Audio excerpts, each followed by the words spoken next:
Discovery clears the tower. Discovery, go and throttle up. Discovery, roger, go for deploy.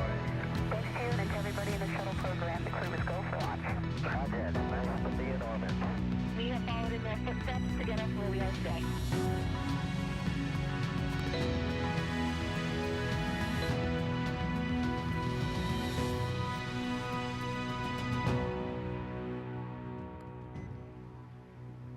Welcome to America's Spaceport, the Kennedy Space Center in Florida, where in just about 4 hours from now, that Dragon spacecraft sitting on top of a SpaceX Falcon 9 rocket that you see right there will launch Crew-7 to the International Space Station and will carry all the action streaming in 4K.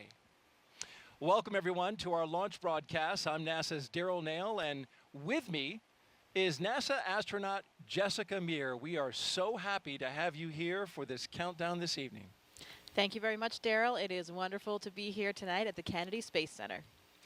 Now, for those who don't know, Jessica Meir, she is a veteran of the spaceflight program, and I want to show some video right now. This is 2019. This was the 221st spacewalk for Space Station Assembly, but it was the first to be conducted entirely by women. And Jessica Meir is one of those women that you see there in space. She partnered with fellow astronaut Christina Cook. They replaced a battery charge discharge unit, but it was a huge milestone for NASA. 2 years later, here she is in a lower profile role, the astronaut support person for Crew 2. There she is, number 38. She's in the SpaceX Ninja suit. And she was not only in the suit-up room, but she also traveled out to the launch pad with the astronaut, made sure she took all her pictures, right? Making sure she's documenting everything right there. There you see her at the top of the launch tower as Crew 2 astronauts Shane Kimbrough and Megan MacArthur made their way into the capsule. And of course, you helped facilitate a lot of things right there. Nice view that you see there. She's with us today, and you bring a lot of experience to the table, Jessica, and we hope to learn from you, not only your experience as an astronaut in space, but also in what you did during the suit up for Crew 2. Yeah, thank you, Daryl. Those are some really nice memories, so it's nice to see a little bit of footage of that. This view from the suit room that you're seeing now of the current crew, Anne McLean is the astronaut support person, the ASP, that's in the role for our office, just like I did back in that previous video for Crew 2. So we are part of that team of the SpaceX Ninjas, helping the crews with those last preparations, getting into their suits, doing all the pressure checks, making sure that everything is proceeding nominally towards our launch. And it's nice because all of those other ninjas down there in those black suits, those are all SpaceX personnel. But the key is that we wanted to have some member from our NASA astronaut office there as well to still be supporting the crew for anything that they need. So that's why we have one NASA astronaut integrated with the team there. And as you mentioned, we actually go all the way to the launch pad as well. So at that time point, when we are up on the launch pad, getting ready for that final ingress, we're the only NASA person that is there at that moment. SpaceX, of course, we completely trust them to get everything ready for us for launch day, but it's nice to still have a representative body there for anything that is needed during that time period. So you'll see Anne McLean in a couple of these shots. I didn't see her number. Did you see her number there? She is number 21 in the space. I haven't seen her pop into camera yet. 21, there she is right there, actually just to the left behind the people in the front. Oh, there, yeah, good eye. Yeah, and another one of my 8-ball classmates. Yes. So. Yeah, Anne McLean, of course, spaceflight veteran herself, most recently as flight engineer on the International Space Station for Expedition 58 and 59. Twice a lead spacewalker herself during her 204 days in space, and as you mentioned, a fellow 8-baller. So we've got Crew-7, and those 4 crew members are currently in the 4 seats, which are, as I'm told by SpaceX, these are just like the seats inside Dragon. They are molded exactly the same, and they are doing their suit checkouts. Yeah, that's right. So right now they are in that same position. It's the same seat as you just mentioned. And the key there is that they have an interface of the umbilical line that is attached to their suit. So that is what they need to do to perform the pressure checks. So all of the gas, the air for the suit will come in through that line. They have their communications port through that line as well. So they're seated comfortably, getting ready, making sure that the integrity of their suits is all in check. You can see Jasmin Moghbeli there with her visor down. And the suit inflated, right? Exactly, yeah. So she is in the midst of her pressure check, and looks to me like everything is going well. But of course, we want to make sure that those suits have good integrity in the event that we would ever have to use them on board the vehicle. There's Andy Mogensen sitting to her right. His visor's still up, so it looks like perhaps his test has not been initiated yet. And I believe they do perform these one at a time. So Andy has a few minutes there just to kind of relax. You can see the Danish flag on the left of Andy's suit because he is a European Space Agency astronaut, and he is from Denmark. Yeah, one of the, I believe the first astronaut from his country to go to space. Of course, he was on the ESA Iris mission.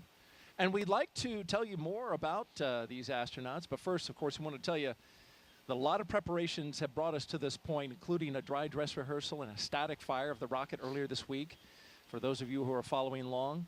You also know we stood down from yesterday's launch attempt for additional data reviews, but for now, all systems are looking good for launch. So we mentioned Andy, the Danish astronaut. He did have a flight previously. I think you just mentioned that, the Iris mission. It was a 10-day mission on board the ISS. So this is really exciting for him because this will be his first long-duration mission. And let's roll through the astronauts right now and our one cosmonaut and introduce you to the crew. We'll start off with Lieutenant Colonel Jasmin Moghbeli. There she is. She hails from Long Island, New York, and earned a bachelor's degree in aerospace engineering from the Massachusetts Institute of Technology. She also has a master's degree in aerospace engineering from the Naval Postgraduate School. Graduated with honors from the U.S. Naval Test Pilot School, and as an AH-1W Super Cobra pilot and Marine Corps test pilot, she's flown more than 150 combat missions. In all, she accrued 2,000 hours of flight time in more than 25 different aircraft. At the time of her selection as an astronaut, Moghbeli was testing H-1 helicopters and serving as the quality assurance and avionics officer for VMX-1. She is also the proud mom of twin girls. And she goes by the call sign Jaws, right? Yes, she does. Most people in our office do refer to her as Jaws, and those girls are extremely adorable. So I'm sure that they are getting very excited to see their mother lift off to space. In fact, she's taking 2 stuffed dragons with her up into space as part of her personal flight kit. We'll talk a little bit more about that in a bit, but each dragon for each twin girl. And now you're looking at Andreas Mogensen. This is pilot Andreas Mogensen's second trip to the space station. His first was as the flight engineer for the ESA Iris mission in 2015. Mogensen has logged 9 days, 20 hours, and 9 minutes in space.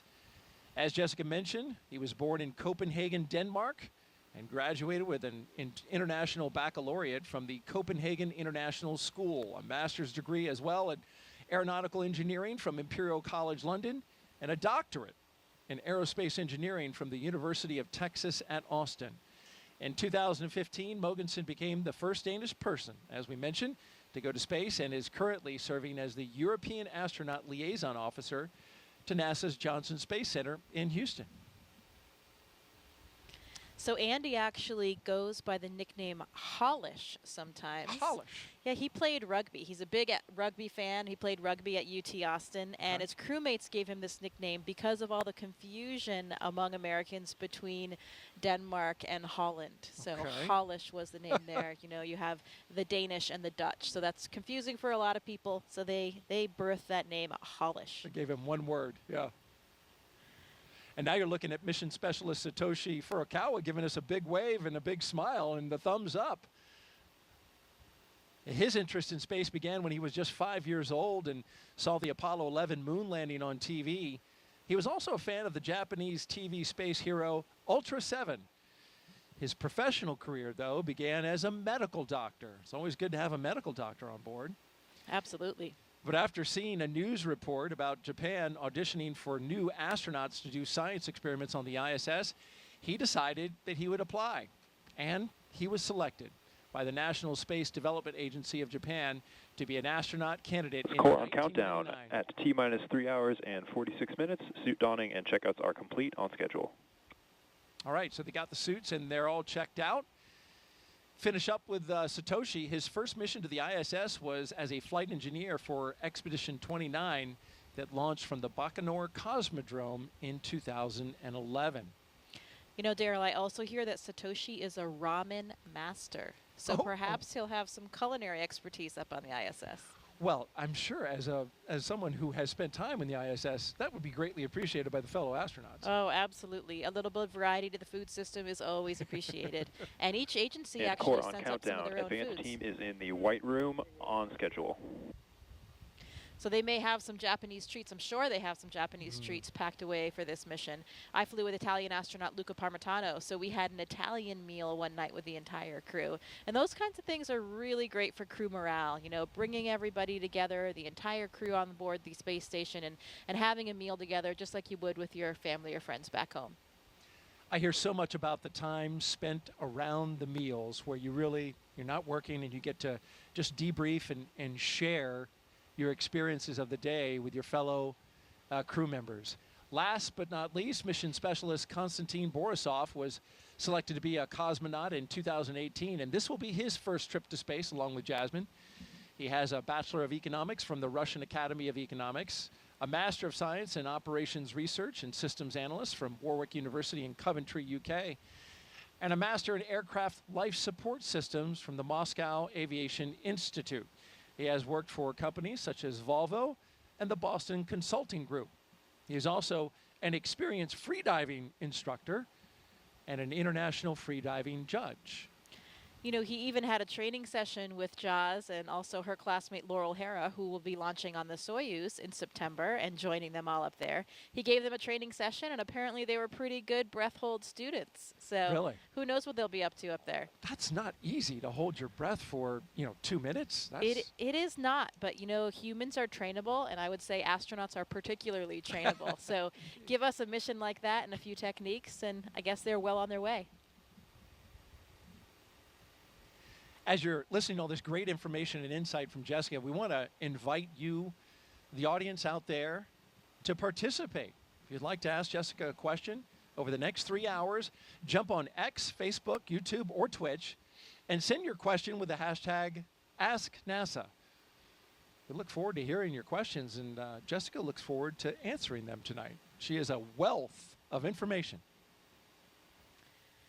You know, Daryl, we talked tonight about how this is probably the first time that we've had 4 crew members from 4 different countries, at least on a Dragon capsule. And another interesting Core on fact countdown. is that Advanced team is proceeding to open the side hatch on schedule. none of the 4 crew members were even born in the U.S. So even Jasmin was born in West Germany before she came to the U.S. So pretty interesting, a truly international crew that we have here. And I know that that's something that they really take a lot of pride in.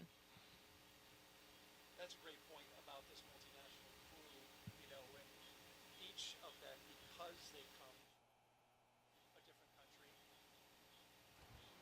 Great point about the multinational crew, and because each one of them comes from a country, each one of them has a large support crew, right? Including a flight surgeon from that country. So for the launch and recovery director, that's a this is the largest total number of crew, not just for the actual Crew Dragon, but we're talking about for the support systems, both on the boat that goes out to recover them, as well as the emergency operations that are standing by to support in case anything happened. Yeah, that's a great point. Of course, we rely heavily on all the people on the ground. You know, we're the faces that you see up there and the ones that get to wear the suits and go to space, but it truly takes a huge team of all the individuals that support every aspect of our space flight. And as astronauts, we never forget that. You know, this crew probably has an incredibly extensive network all over the world as well. You know, we talked about how international they are, and Kostya, Konstantin, he's lived in 4 different countries. Andy's lived in at least 8 countries. Wow. So a lot of people that they've touched, I'm sure, along the way. I love the story. You know, Andy actually worked in the oil industry in Congo and Angola after he studied aerospace engineering. And it was about the same time that the movie Armageddon was coming out. So at least for him, he was doing this kind of obscure job, but finally, you know, he had this movie where he could help explain to people that there truly was a connection between his current job and his dream to be an astronaut one day. Well, a guy from an oil rig going up into space, thank goodness he's not trying to steer a meteoroid away from hitting the Earth. Hey, well, he will be prepared for whatever comes their way. Bruce Willis style right there. Absolutely. And hey, Jessica, we got a question already teed up. Let's go ahead and take that from our social channels. At Savannah Brainery asks, are there any pre-launch rituals for crews? Yeah, that's a great question. And tradition is something that we do like to uphold. We have several rituals. For example, this crew, when they leave the suit-up room, they will sign a mission patch, and all of the other crews, all the other Dragon crews have done that before them.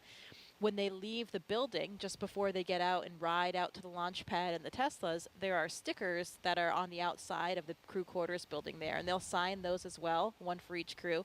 There's a great story that one of the SpaceX employees told me that one time she came out for one of the launches, I think it may have been Crew 2, and it seems to happen for every launch where she saw a dragonfly land on the Dragon patch. So lots of those good luck signs along the way. The crew. Indeed, the dragon. I've heard that. Like you see a dragonfly on launch day, that's supposed to be a good omen. Yeah, absolutely. The crew will play a card game. Yes. We'll have a view of that so we can save that conversation for when we see that later, before they exit that suit room. And then in the white room, so the small room that's really at the end of that access arm before they get into the capsule, they'll sign that as well. So lots of different traditions along the way. And I'm looking forward to that. You mentioned the card game. We're going to be showing that in a NASA broadcast for the first time that I know of. They've taken pictures of it, certainly. There's Konstantin relaxing. And by the way, those recliners, I understand it, are from the shuttle era. So they've got some miles on them. Yeah, again, that history and tradition is always very important to us here at NASA. You can see Joe Akaba in the blue flight suit there. He is our current chief of the astronaut office. So he's down there talking to the crew right now. He'll be the one playing the commander of Crew-7 in a game of cards. Jasmin Moghbeli, of course. You can see they're holding on to those little packs to the right. That's giving them some airflow so that they'll still get some cooling in the suit. You know, once you get into that garment, it can get warm in there in that pressure suit. So they're carrying their little ventilation system to help them stay cool. Looks like they're going over there now toward that card game table. It sure does. We have some fists on the table. Looks like they're ready to play. Yeah, so Daryl, the tradition for this card game is that they will play until the commander loses. And the idea there is that they want Jasmin, the commander, to finally lose that card game and get all that bad luck out of the way before the mission.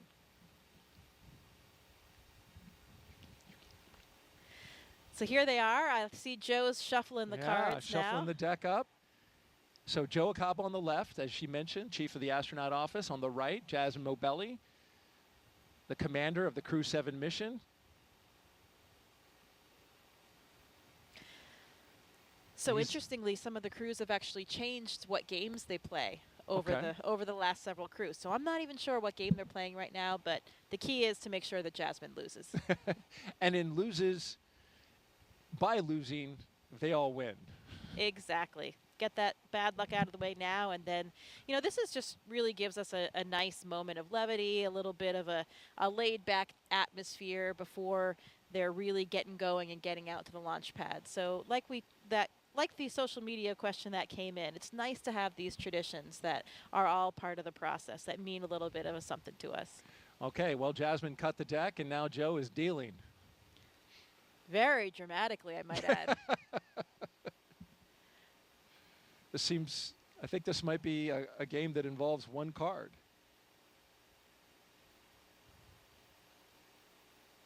Oh, she lost already, Right it looks off like to me. the bat. That's great. That is great news. High fives all around. Oh, they're back for more.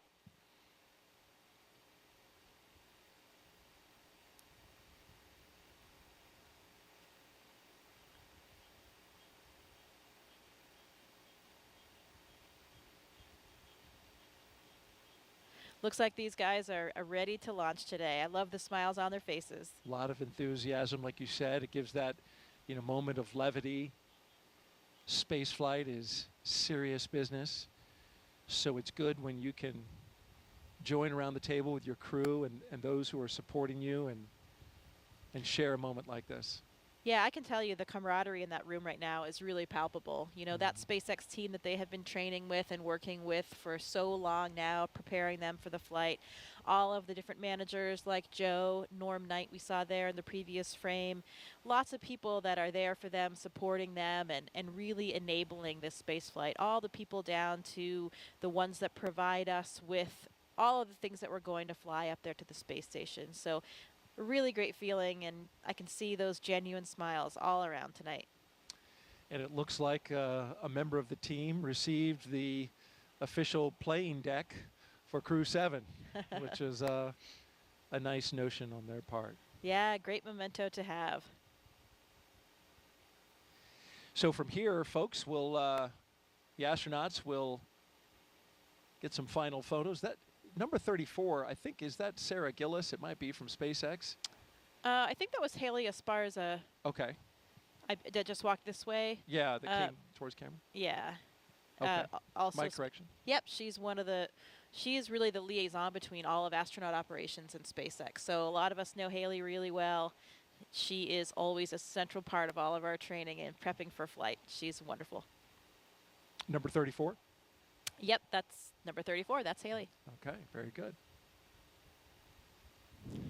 Giving Andy some water. Oh, yeah. I hear it is warm, right? So that you want to hydrate, but you don't want to hydrate too much. Yeah, absolutely. There's a good balance. It's a full-service operation down there, providing drinks along the way and everything. There's Satoshi's chatting with Anne McLean.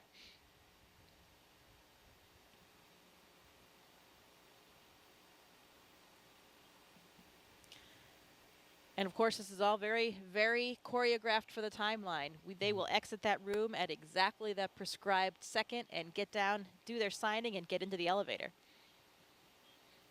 Right, and they are not scheduled to depart the suit-up room until T-minus 3 hours and 24 minutes, so they have a fair amount of time in here.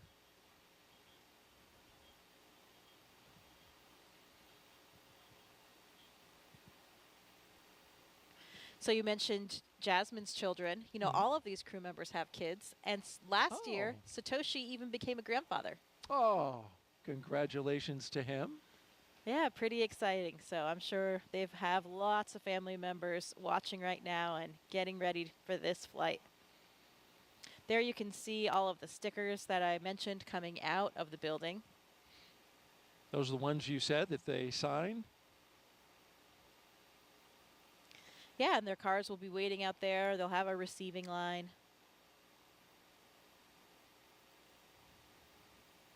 Core on countdown. Lyo seals have been removed and installation is complete. We are on schedule. So you mentioned folks watching from Japan. It's actually 1 o'clock in the afternoon there, so this is a great time to take in some launch coverage, although for us it's midnight. Yeah, I was thinking about that yesterday. For the Europeans and the Japanese, this is much kinder hours than it is for us. But hey, any time of the day or night is a good time to go to space. Absolutely. Now we're looking down the hall from crew quarters, and you'll notice there's some art along the walls there. And former space shuttle astronaut, NASA astronaut Nicole Stott led a campaign to get some of these wonderful paintings, space-themed paintings put up on the walls. And it's really a nice touch, I would think, as you're walking down that hall before you get in the elevator and come out to the Teslas. Yeah, absolutely. Those were new as of a few years ago. I remember seeing them being installed, and it really is nice to add a little bit of current flair and something that represents a lot of different communities to this historic building. Staying in crew quarters, I'll never forget the first time that I stayed there. As a new astronaut, when you get to stay in that building for the first time, where so many astronauts before you have stayed on their final week of that night, those nights leading up to the space spaceflight. It really is an incredible feeling, and you kind of feel like you've made it. You know, okay, I'm really an astronaut now. Here I am in crew quarters. Yeah. How about that? It's unspectacular in its decor, right? It is, you know, when I went through there and looked at it, very much they look like dorm rooms. But the history, I take it, and I take your point, knowing that so many big names and historic names in the past have gone through there, that's pretty special. Yeah, absolutely. And you're right, they aren't really updated or fancy by any means. They kind of look like they're still back in probably the 80s kind of thing, but it's kind of nice. It gives you that nostalgia, and I think we all take a lot of comfort there. Well, we're looking at the back of the SpaceX, one of the SpaceX Teslas that will be going out to the pad, and apparently now we have the custom license plate. It's bye. And so there'll be different license plates, different messages on all 3 of the cars. So we'll have to see what the other ones are. But I believe there's always a nod to the crews as well. Yeah. That was something I just found out for this launch. So I would expect to see a 7 somewhere. And maybe How that's many on E's one were of the there? other cars. Yeah, maybe there's. Oh, you know. I don't think there were 7, but maybe there's a combined. I don't know. You might be onto something there. We'll have to see. We'll have to take another look at that license plate. Yeah, remember for Crew 2, the 3 cars were reduce, reuse, and recycle. So I really like that message. Yeah, that's good. Positive Yeah. messaging. I think I saw Pam Melroy out there. She, of course, is the Associate Administrator for NASA, so the Deputy Administrator for NASA. So great to see her. And a former space shuttle astronaut. Yes, very accomplished space flyer.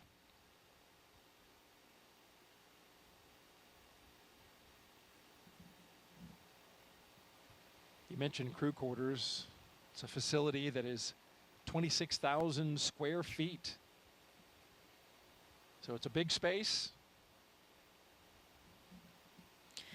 Yeah, we've got a full kitchen in there. They make us some delicious meals. You know, that's one of the things that happens with the crew on the lead up. I think we talked a little bit about their schedule the day of. You know, they have various meetings and a weather meeting and that kind of thing. But that day before, they also have what we call the ultimate meal. So you get to make a request of whatever it is that you want to eat for that meal the day before you launch. And I'm actually not sure.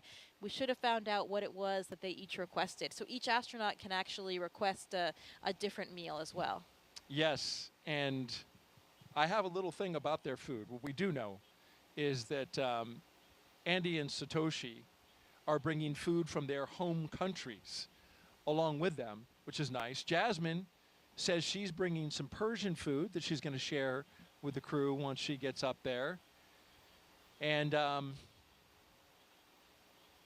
yeah. Yeah, like we talked about, those meal times are incredibly meaningful for us. So it's a great opportunity for everybody to come together. Like you just said, each of those countries, I'm sure there'll be a little bit of ethnic flair to each of those meals. We also share food with the Roscosmos cosmonauts. They have a different food supply as well, so we can kind of trade back and forth when you get a little bit tired or something. But we get that question all the time about the food in space, and I think people think that it's pretty terrible. But I can tell you it's actually really delicious. Speaking of which, Jessica, we have a question about food. All right. So let's pop that up. That came in on social. Perfect timing. Tina says, will the crew have dinner during their cruise to the space station? Yeah, so the number of meals or snacks that they eat kind of depends on the duration of their phasing to get to the space station. So they have various food items with them, and they have certain ones that are more accessible than others, so they can kind of reach in and grab whatever it is that they have. I'm not certain exactly what they did pack, but I think they can make some requests as well. They don't have a food warmer on the Dragon vehicle, so it's usually something that doesn't really need to be reheated that still tastes okay.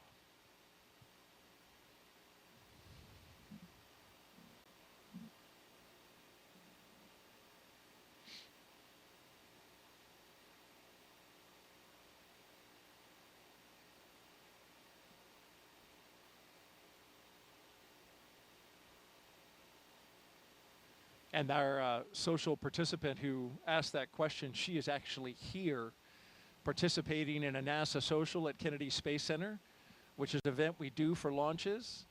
Invite various influencers and social media account holders to come out and participate in activities in and around the Space Center, as well as taking a launch. So she was right there, watching the coverage, presumably, I guess, on her phone when she asked that question. Yeah, it's nice to be able to help share the mission with everybody. And through social media, so many people are communicating that way today that it's great that we have all of these people that can help spread our NASA message and share in the excitement of this exploration.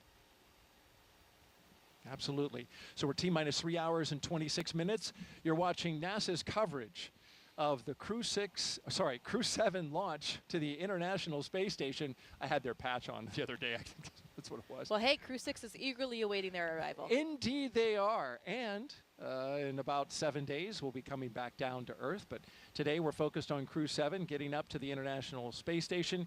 You're looking outside of astronaut crew quarters here at the Kennedy Space Center, where we are awaiting the walkout of the astronauts on their way to the International Space Station.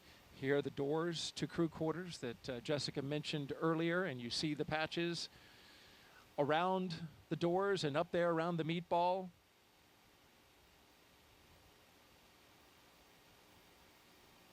They're scheduled to walk out at exactly 3 hours and 20 minutes. So we've got about 5 minutes until they walk out of there.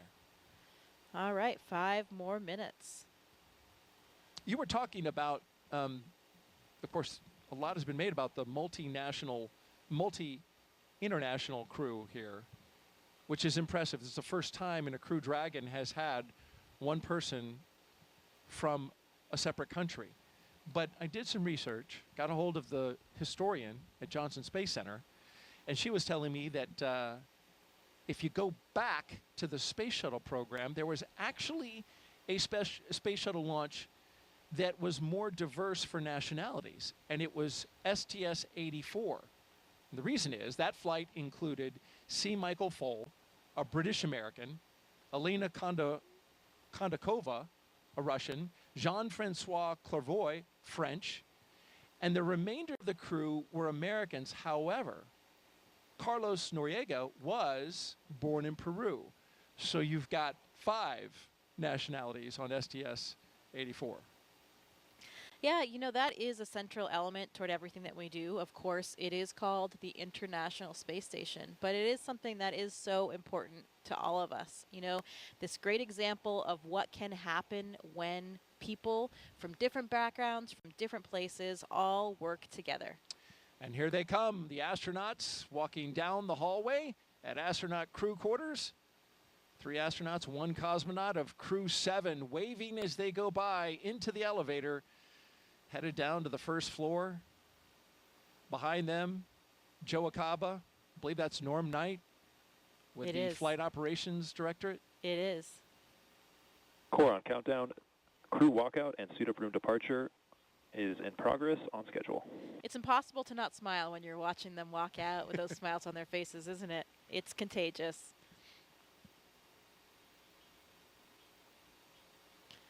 We talk about that international element, and another fun fact for you. Did you know that Jasmin was actually stateless until the 2nd grade?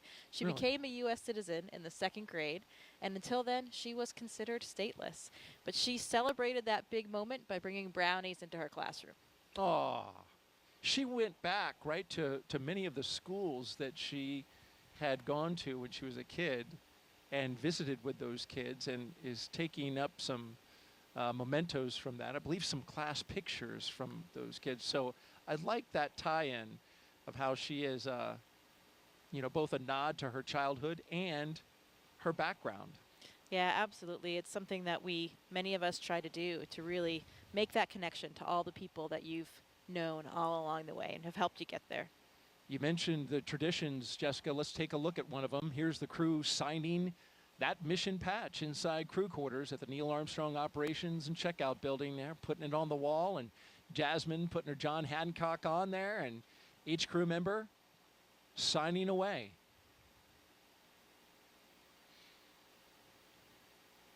Lots of autographs and signatures to be had when you're going to space and when you come back. Something that we all get used to. It takes some getting used to, though, in the beginning. I mean, it's not, I mean, I certainly was not used to people asking me for my autograph before.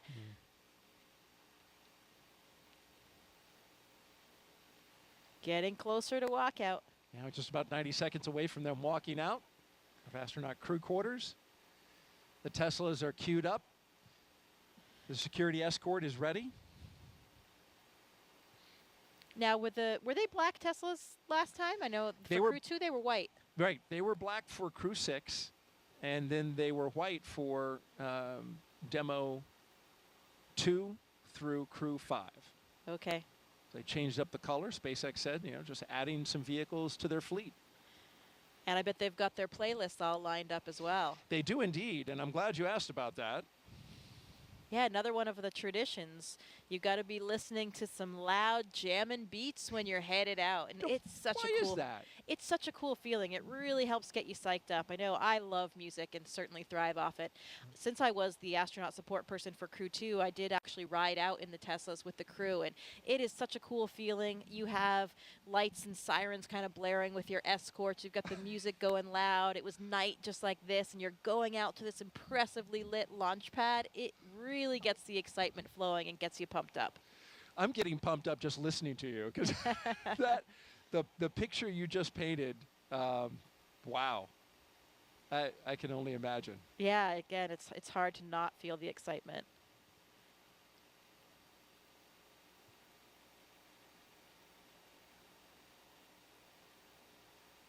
We're just seconds away from them walking out the doors. You can see them behind the windows. And here they come, Crew-7, taking their first steps outside before their journey to space. Again, look at those genuine smiles. You really can't hide the excitement. From left to right, we have Konstantin Borisov, Andreas Mogensen, Jasmin Moghbeli, and Satoshi Furukawa.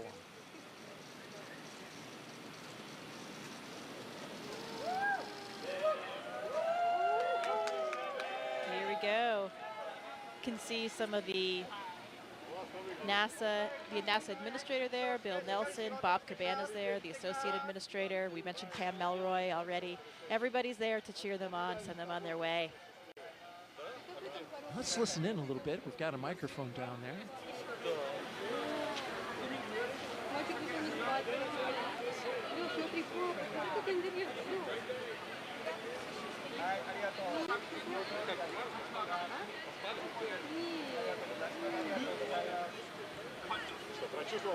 Да, начал, кайфовал.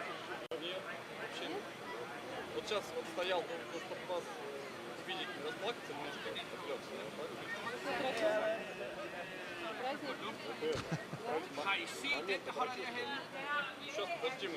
Of course, the astronauts have been in quarantine for the past 2 weeks, so that's why they're standing a set distance away from their family and loved ones.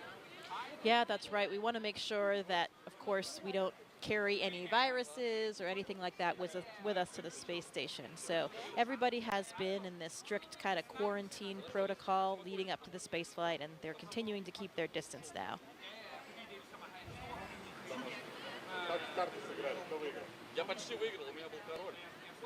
You see Alex Gerst, German astronaut from the European Space Agency there, and Takuya Onishi, a Japanese astronaut. You can see those blue suits toward the front, helping out, escort the families and with the guests. Both are space veterans, of course. Mm-hmm.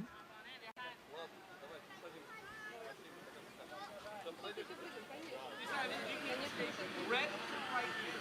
Red right here. You see here. A double kiss from Jasmin, probably to her 2 girls.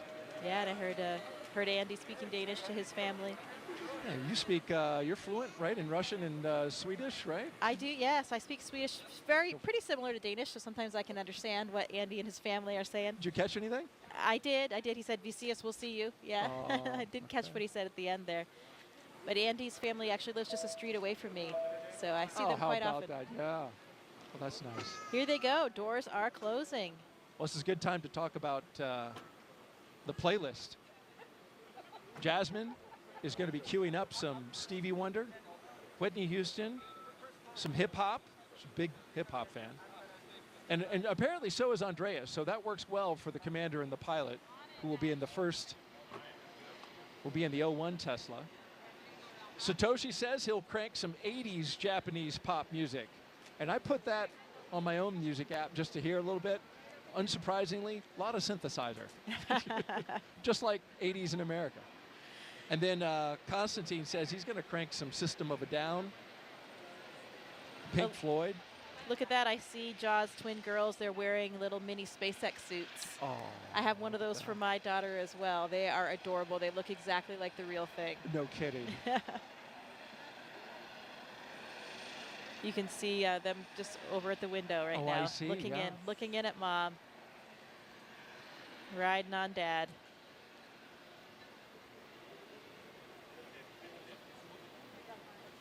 Yeah, those playlists they have for the Teslas and perhaps, you know, we on the Soyuz, we create a playlist for inside the vehicles. We're in the vehicle for so long before things get busy in there that we have some music, and it's so nice to hear a couple of the favorite songs from each of your different crewmates, lots of different styles of music, and those songs that are really important to you.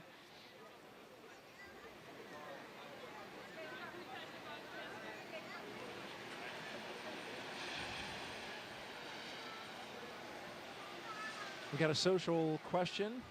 If you have one, send it to us. Hashtag AskNASA on YouTube, Twitch.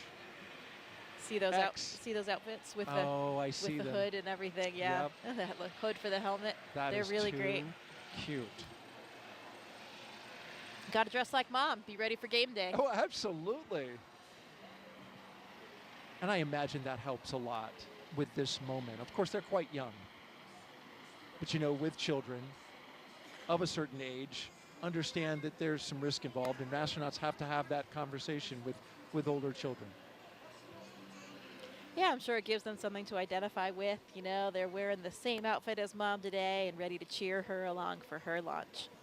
So in the first Tesla, we've got the closeout lead and 2 suit technicians. In the second, the commander and pilot. And the third, the mission specialist, 1 and 2. And bye they go. Bye bye. I think you need a longer bye. You nailed it. Thank you. Thank you. There they go. And so as the crew departs the Neil Armstrong Operations and Checkout Building, this begins the 20-minute drive with a full security escort across NASA's Kennedy Space Center to Launch Pad 39A. So let's learn more about the crew in their own words. This may be Jasmin Moghbeli's first space flight, but the Crew-7 commander's resume is more than... Space in this international way is because it's a human thing to explore. Humans have always wanted to push the boundaries. We're curious beings. We want to know what is out there. My name is Jasmin Moghbeli. I'm the commander of NASA's SpaceX Crew-7 mission to the International Space Station. I was born in Bad Nauheim, Germany. My parents left Iran during the revolution and then ended up in Long Island, and Baldwin, New York is where I grew up. I always loved team sports from a really young age because you rely on one another, and that's something that I think is really important to know going forward in your career. Becoming an astronaut has been a dream of mine since I was in elementary school. But you think about a lot of kids say they want to be an astronaut in elementary school, but it just never went away from me. I loved physics and learning about how the world works.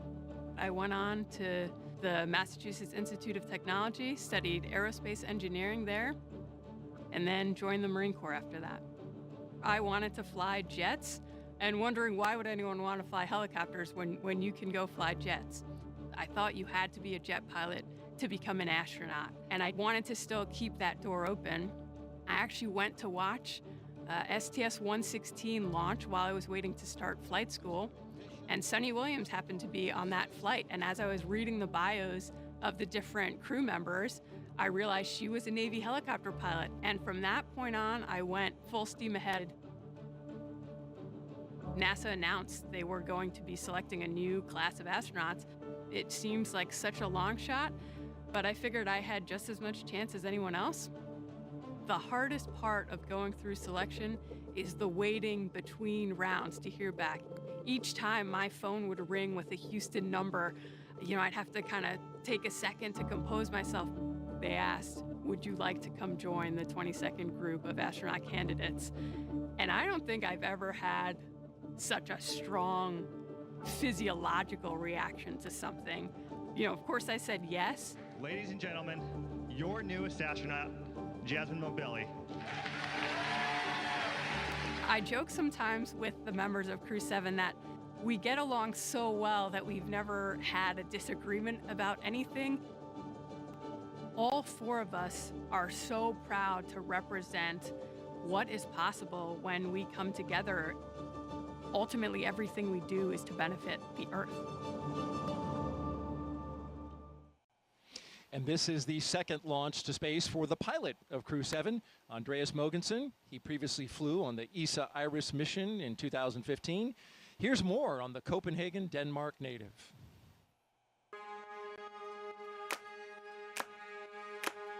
We explore the world not just physically, but also mentally by doing experiments that increase our knowledge of the world and the universe. And that comes from a need to understand the world that we're part of and a basic curiosity that I think all humans are born with. My name's Andreas Mogensen, and I'm the pilot of NASA's SpaceX Crew-7 mission to the International Space Station. I was born in Copenhagen, Denmark, but I spent 3 years in Thailand, 2 years in Singapore, 5 years in California. When I moved to California as a kid, I started learning about NASA and the space shuttle program and of course the Apollo missions to the moon. And I was fascinated and hooked immediately. I knew that that was my dream, to become an astronaut. After too many years in one place, I can feel this itch and this need to travel again. And so I ended up working in the Congo and in Angola, where I worked on an offshore oil rig for a couple of years. Exploring space is not just about understanding the solar system and the universe and preparing the way for our return to the moon and our future missions to Mars, but it's also about understanding who we are and understanding our home world, the Earth. It's difficult to describe Crew-7 in a few words, I think, because we gel so well together. We seem to have very similar personalities, very easygoing, very laid back. It's almost as if we've known each other for years and years and years and have lots of experience flying in space together. I did have moments to myself during my 10-day mission in 2015 where I spent time in the cupola looking down at our beautiful Earth, but also out at the night sky. When you look out at the night sky from this space station, you see billions and billions of stars, and it's very, very impressive. And it also gives you a sense of how large the universe is, how infinitely large it is. And it very quickly puts things in perspective. You very quickly realize how small and almost insignificant the Earth is, and how small and insignificant we all are in relation to what's out there, simply because the universe is so large. And I think that is exciting, because when something is as large as the universe, it must also mean that there are so many exciting opportunities and exciting discoveries waiting for us in the future. Impressive candidates, the pilot and commander. Now you see Crew-7 on the move, passing in front of one of the most iconic buildings we have here at the Kennedy Space Center. That's the Vehicle Assembly Building. And coming over here on site, it always just, you know where you are. here I am at the Kennedy Space Center. There is going to be something good going on tonight. Absolutely, and this is the view the astronauts have as they pass by the Launch Control Center.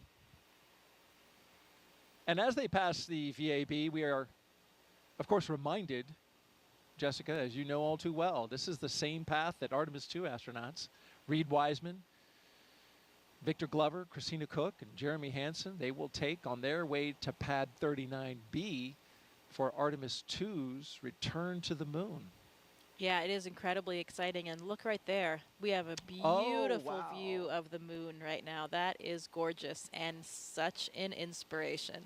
Absolutely. And this is the same site that the astronauts will see here. It is a clear Florida night. Winds are calm. We are 95% go in terms of weather. Nothing on the radar that looks like it will interfere. And as you mentioned, here on the screen can see that moon from their view. Yeah, absolutely. It looks to be about a little over a half moon, and it is fairly well illuminated. Yeah. It's pretty bright up there. In a couple of weeks, I believe we're heading towards a blue moon, which only comes around every once in a blue moon. Once in a while. Thank you very much. Yeah, you know, it's not obscured by the atmosphere. You have a more direct view since you don't have that obscuration, and it is absolutely gorgeous. You feel like you're closer to it. You know? How about that? The moon is 250,000 miles away, and we're only about 250 miles up from the Earth. So you're really not much closer to the moon, relatively speaking, but you feel like you're closer because of that view, that pristine view without the atmosphere. And there it is on the screen. That's the view we've been talking about, and thank you to our Kennedy production team for getting that shot. It is a beauty and a reminder of exactly the exciting mission in Artemis II that is right around the corner, end of next year. Certainly preparations are happening right here at the Kennedy Space Center for Artemis II. But we are focused tonight on Crew-7 and their launch, and they are only about 3 hours from lifting off from Pad 39A. Talking now about the mission specialists. He was inspired to be an astronaut when he saw the Apollo moon landing on TV as a child, and now this is his second space flight. We're talking about Satoshi Furukawa. I think it's an instinct for human beings to broaden their boundaries and areas of activities. I think it's like the age of discovery. My name is Satoshi Furukawa. I am a mission specialist for NASA SpaceX Crew-7 mission to the International Space Station. I was born in Yokohama, Kanagawa, which is right south of Tokyo. I was a very active kid. There were many mountain areas around the area I grew up, and so I love outdoor life. I played all day in the mountains from sunrise to sunset. The first human landing on the moon when I was 5 years old. I thought it was a great moment for humankind. I had a longing for space from my childhood. I wanted to be an engineer or an astronomer until my high school life. And when I was 17 years old, I had a chance to talk with my uncle, who is a medical doctor. And what impressed me was he told me that it is my happiest moment when a patient gets better and discharges. So I changed my future path and wanted to be a medical doctor because I would be able to positively affect people's life. February 1998, when I was working in a night shift in a hospital, TV newscaster mentioned that there would be new Japanese astronaut recruitment. Those selected would stay on board the International Space Station for 6 months and conduct many scientific research. I felt strongly, I'd like to do this job. My wife said, do your best. So I applied the audition. The moment I was selected as a Japanese astronaut candidate, you are hired, you are selected. It was the happiest moment in my life. Crew-7, we are international crew members living and conducting many scientific researches on the space station to benefit people over the world and also future space explorers. We are going to use the space station as a test bed for the future human exploration to the moon, Mars, and beyond. I am very proud of being a part of this excellent team of international partners and also researchers, engineers, flight controllers, flight directors, and so on. Because working as a team and working together, we can accomplish the big mission.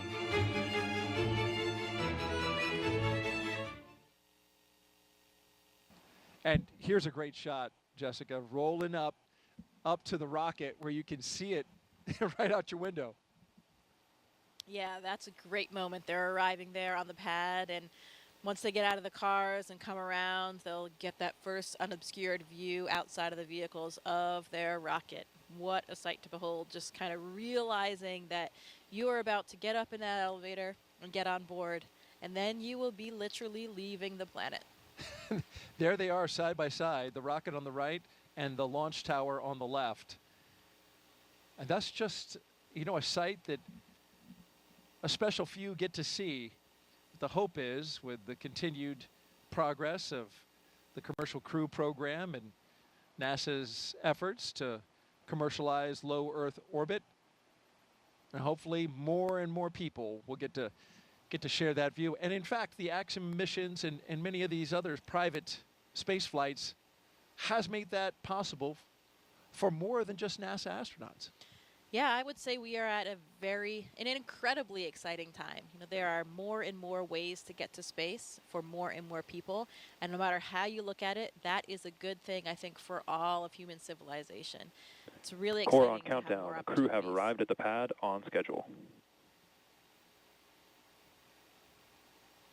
At T-minus roughly 3 hours and counting, we got the confirmation that the crew is on the pad, and we want to talk now about our last mission specialist, cosmonaut Konstantin Borisov. He has a master's in aircraft life support systems and is a freediving instructor. It's a very natural thing for any human to explore. We want to see what's behind that hill, we want to see what's behind that sea, we want to see what's behind that planet. My name is Konstantin Borisov, and I'm a mission specialist for NASA's SpaceX Crew-7 mission to the International Space Station. I was born in Smolensk, Russia, but when I was 1 year old, the whole family moved to Zhukovsky. It's a small city not far from Moscow. I was always attracted to water. Water is my comfort place.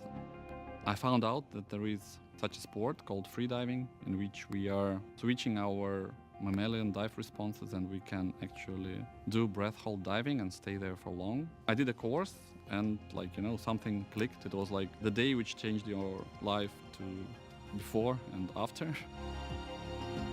I realized that there are so many things we don't know about ourselves. People think that they cannot hold their breath for longer than 30 seconds.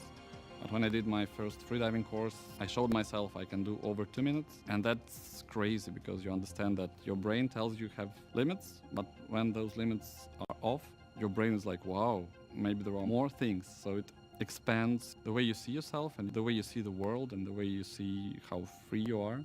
It was actually part of my preparation process to become a cosmonaut. But the preparation process, I enjoyed it. It's a lot of travel, it's a lot of new knowledge, and there is a big adventure waiting for you, and I'm very excited about that. For those who ask what a spaceflight is, I would say that we have 3 big jobs on the space station. First job is experiments, second job is take care of the station, doing the maintenance, repair what's broken, storing things, restoring things, cleaning up.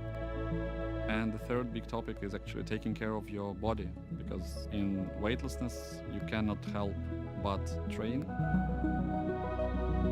I think many people don't understand that technology advancement which we have had during the last 50 years mainly comes from space exploration. People get very comfortable with using their phone and have very fast computers, and space motivates us to create those advancements. I want to take part in it, and I want to put my small stone into this pavement which leads us to the new asteroids, to the new planets, and to the new systems.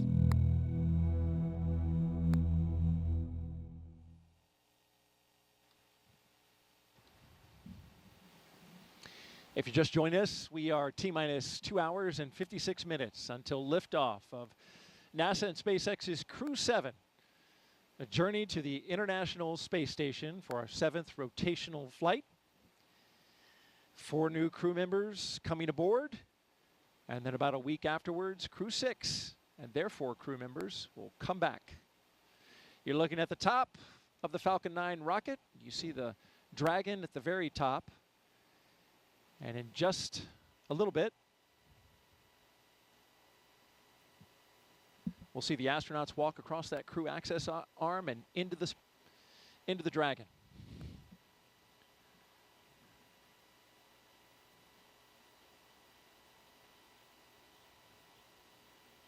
You know, we complain about these night launches from our point of view and being up all night, but there is something special about them, isn't it? It's really spectacular with all the lights. It is. It is special, and especially when the rocket goes off and just lights up the sky, turns night into like dawn. I always enjoy that. Yeah, I think the night launches are more impressive. Just the contrast in the sky, you know. Absolutely, and you can see how still the winds were from that previous shot. The flags are not moving at all. Of course, we know it because the bugs are buzzing all around. Here we go with our commander and pilot, Jasmin and Andreas, making their way out for a view of the rocket. And there it is, that traditional lean back. You got to try to take it all in, and it's a tall rocket. And they've got as I understand it, a very rigid back to the spacesuit, which prevents them from actually turning their heads up. So you've got to turn your entire upper torso. Right, and that with the helmet being integrated onto the suit, it adds that stiffness as well.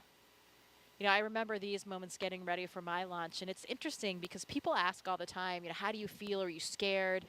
But the thing is, we are so well trained. We've gone through all of these motions so many times that even for me, when I was well into sitting in the vehicle, looking at my displays, monitoring things, hitting buttons, you know, you're going through all of these training protocols, and it just feels like another simulation. I actually had to remind myself that this one was going to be real, that it was going to end a little bit differently.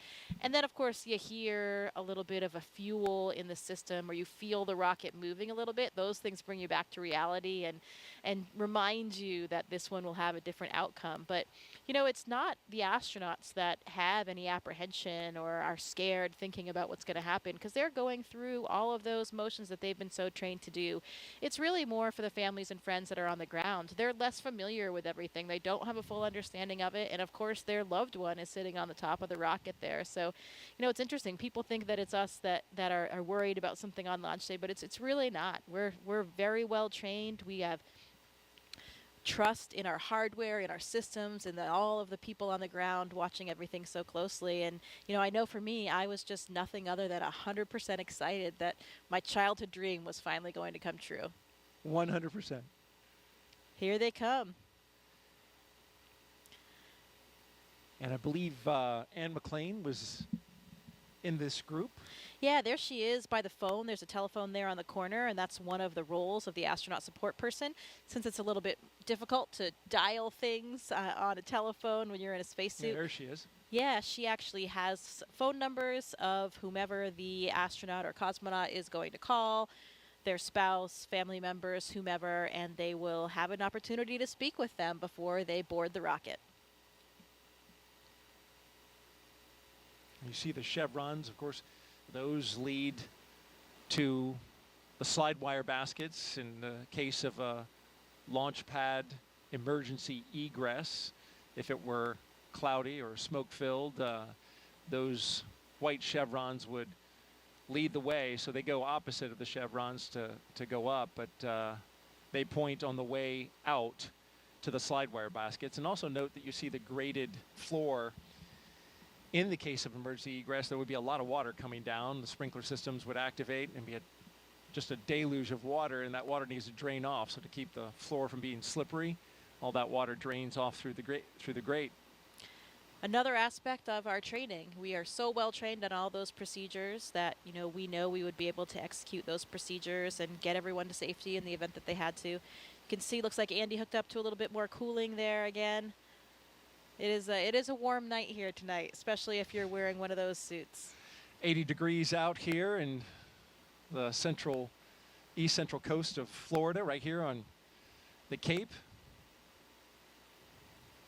Now, you were in this role that Anne McLean is currently doing. Now, did you have to learn, like, dial 8 to get out, and then 9, and then the country code? Oh, yeah. I made sure that I had exactly the right series of numbers to press because I really didn't want to mess up that call for them. Yeah.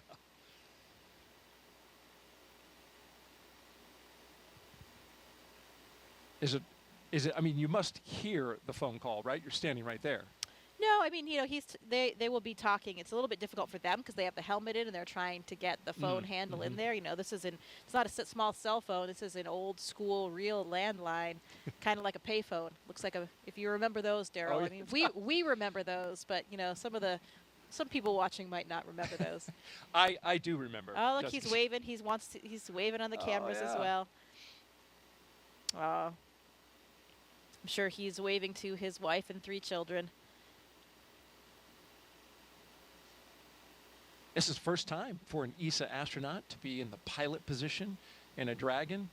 So Andreas making a little bit of history here on tonight's flight. Jasmin taking a look over the rail. That must be a sight out there. It is. It's beautiful. So as the astronaut support person, once they finish with the phone calls and they get everybody in the vehicles, you're kind of just standing there. So you have a great view. All right, there are 2 mission specialists, Konstantin Borisov and Satoshi Furukawa. Taking it in. They're getting a lot of looks. Yeah. Big wave, thumbs up. It's interesting about that elevator when they go in.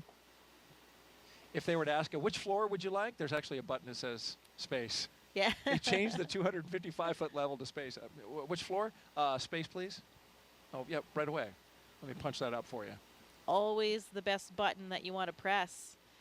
But only the 4 of them will be making that final step to space. Everybody else has to come back down the elevator. That's right. And there's Jasmin Moghbeli, the commander, and Andreas Mogensen, our pilot, making their way across the crew access arm into the White Room. They'll get into the spacecraft, but first, Core on countdown. Crew have arrived at the White Room and are preparing for ingress. We are on schedule. Yeah, that other tradition that we talked about. There's the last signature that they'll have to dole out before they get all strapped in. It's interesting when we talk about all these training protocols that we have and the amount of time that we spend training, particularly for contingency scenarios. That's where we really want to make sure that our skills are sharp and we are ready for that in the event of any kind of emergency. We're ready to execute and get the job done. And most of our training for our ISS missions ends up being for launches and landing. And if you think about that, we're talking now about a 6-month mission on the space station, and that ride to space is only a few minutes and a number of hours before they get to space station, and coming down is usually even quicker depending on the profile. So it's really only a minuscule fraction of our entire mission, but because it is such a dynamic phase of getting to space and coming back, that's where a lot of our training is really focused. And as it should be, as you mentioned, the most dynamic part. There's a lot of energy that is required to get into space. Core on countdown. Crew ingress has started. And you got to get rid of a lot of energy when you come back. There go our pilot and commander carefully getting in. They don't want to mess up that seal, so you'll see him take a lot of time to crawl over that entryway, the side hatch.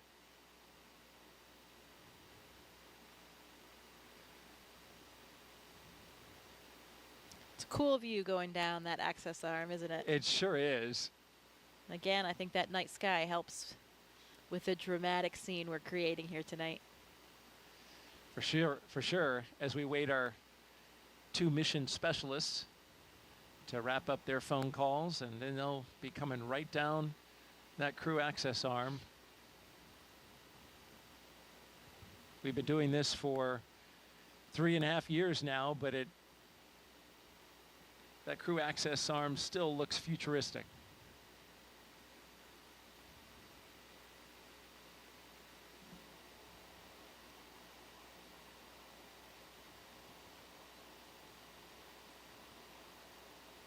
I'm sure quite a contrast, too, for the previous space flyers. You know, this is a whole new vehicle for them. So for both Andy and Satoshi, comparing the rides that they had before their first ride on the Dragon. Every vehicle is a little bit different in terms of the launch profile, the Gs that you experience, how it feels going up and coming down as well.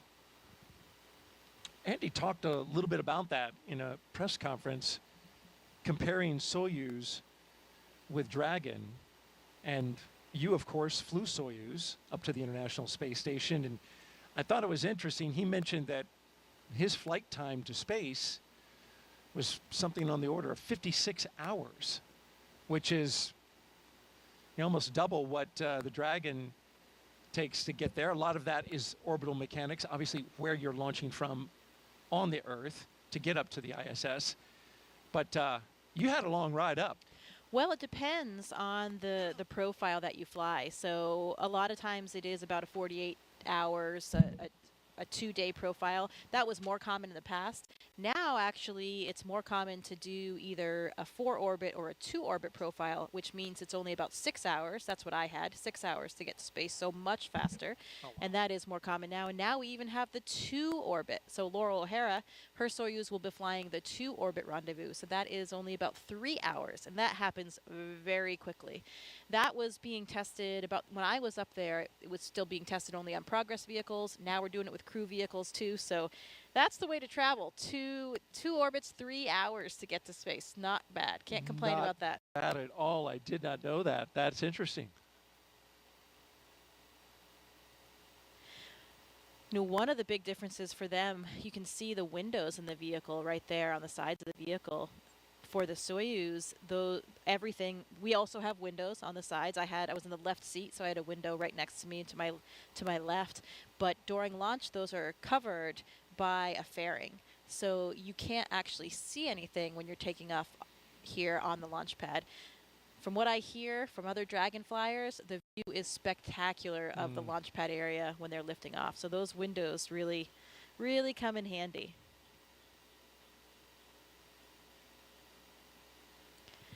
You know, Thomas Pesquet tells me those windows are also really useful for viewing the northern and southern lights, the aurora from space station.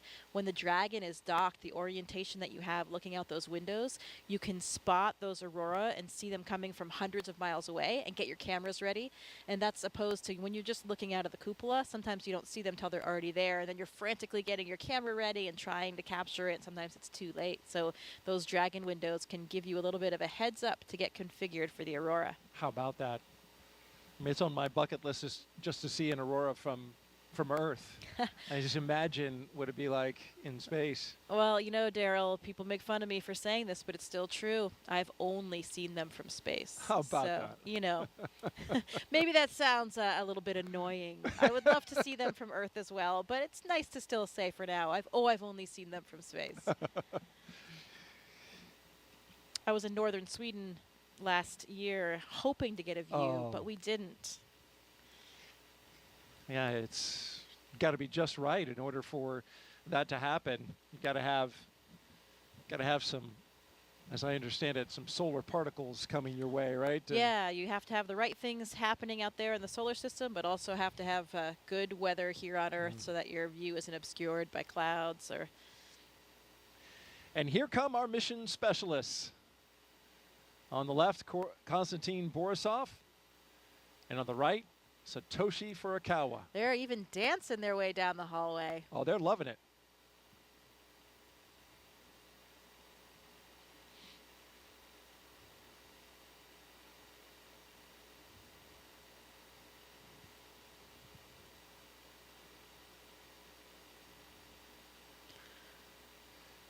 Oh, another tradition.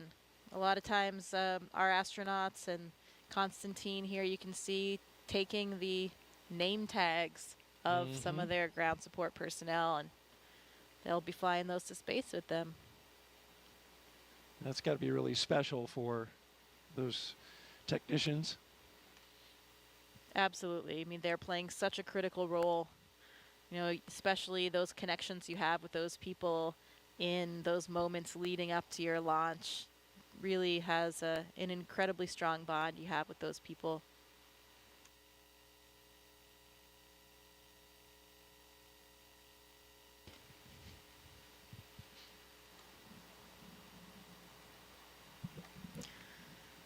Any good astronaut or cosmonaut always has a Sharpie with them. I don't think there's a Sharpie pocket on this suit, but the technicians are handing them Sharpies to get this job done.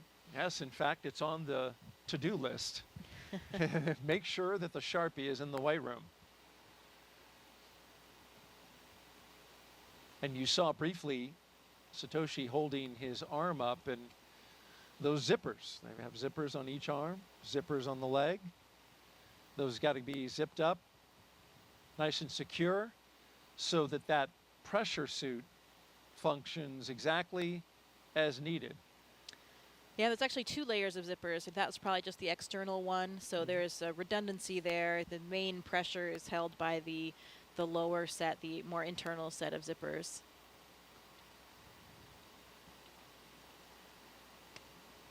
Another critical component of the way we do Core on things at NASA. countdown. Seat 1 and Seat 4 are beginning their ingress into Dragon. We are on schedule.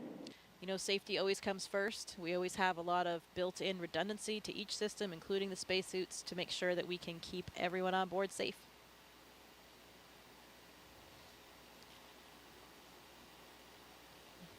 Another big difference that I'm sure Andy and Satoshi are feeling right now is the difference of the seats between Dragon and the Soyuz spacecraft. You know, you have a much more natural kind of sitting position in Dragon, a lot roomier for you to stretch your legs a little bit. You know, their heels will actually be kind of clipped in, not clipped, but there's a little runner there that you slide your heel in. It's a little notch in the boot. You slide that onto the boot plate to help secure your feet for the launch and landing process. But while they're sitting there on the launch pad, they can take a foot out if they want, stretch a little bit, and move around.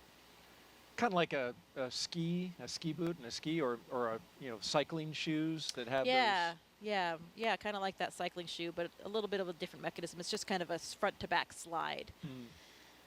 You can see Andy looking up at the displays there. Looks like he's configuring something or checking something on the monitors. And Satoshi and Konstantin getting strapped in.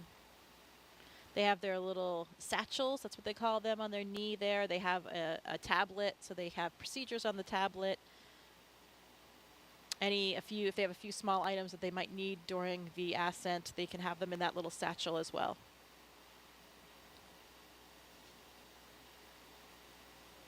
If you're just joining us, you're watching live coverage of NASA's SpaceX's mission known as Crew-7. Good morning to you. It's 12:48 Eastern Time here in Florida. And we're showing you live coverage here at the Kennedy Space Center. I'm NASA's Daryl Nail, joined by NASA astronaut Jessica Meir, giving us some great insight tonight. If you'd like to ask a question of Jessica, just jump on our social media channels, Facebook, X, and YouTube. Put in the hashtag AskNASA, you can see at the bottom of your screen, and we'll get that question on the air.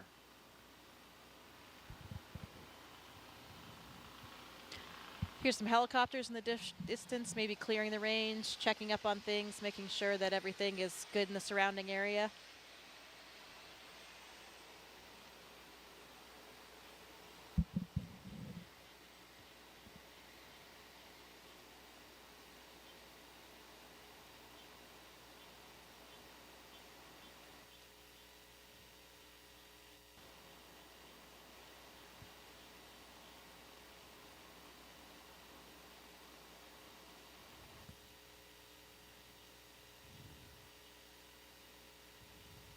The Ninja in there making those final configuration checks, making sure the crew is strapped in correctly to be safe and comfortable.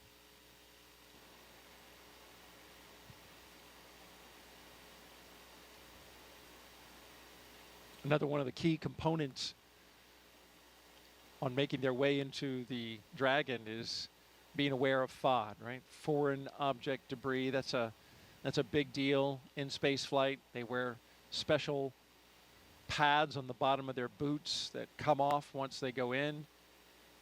And then, of course, those technicians want to be aware of anything that falls off the astronauts and make sure that they collect it. You certainly don't want something floating around in inside the Dragon when you're launching. Yeah, and it's it's true. Everything floats. I remember that when we made it to space, and you never forget that moment when you first experience weightlessness. But everything experiences weightlessness. So any little particles that were down on the ground that you don't even see, you don't even notice because they're on the floor, everything kind of starts lifting up and coming up. So you really want to avoid having anything else in there that can float up and get lodged somewhere in the hardware or get in your eyes or something like that. But stuff you never really think about, here on Earth. Those are the little things that make living and working in space more difficult, but, a lot more fun as well. Do you remember anything in particular that floated up that you weren't expecting? No, not really that I wasn't expecting, but that moment, I didn't know about the little particles or dirt pieces on the floor or stuff like that. I hadn't really thought about seeing those things lift up. But I had my tablet strapped to my leg, and I also had a little stylus that was on a lanyard strapped to that. Your pencil or stylus is floating there in front of you, and you never forget those initial moments of weightlessness.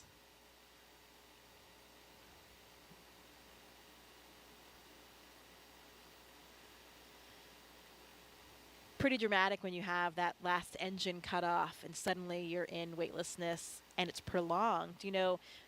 Almost everybody has been on a parabolic flight at least before their mission. So you've had some periods of weightlessness, but those are usually only about 30, 35 seconds. So you don't have that prolonged feeling. It's totally different. I felt like a bat hanging upside down and because the blood is all rushing to your head. Yeah. Because, of course, gravity is not pulling it down to your feet like it's doing for us sitting down here on Earth. Like you're hanging off the monkey bars, that kind of feeling of all the blood rushing to your head, and then it just doesn't go away. You kind of get used to it, and your body adapts a bit and becomes accustomed to the feelings, and you have a little bit of a redistribution of your body fluids, so things change over time. But, yeah, I just felt like I was hanging upside down, and here you are. You notice that.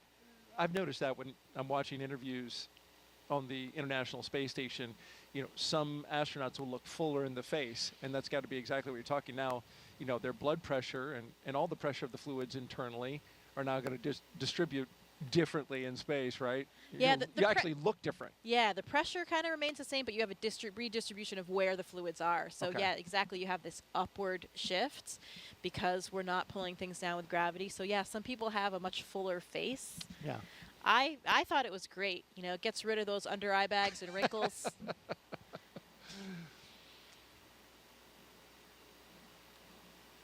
Very flattering, microgravity. Okay. I remember what you did on International Women's Day. You wore a dress. I did. Pretty sure that was the first dress in space. I think it was.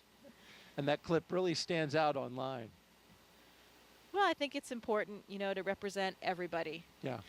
And I think that's what's so nice about the makeup of our office and of the partner agencies now is that you do have so much diversity in the office.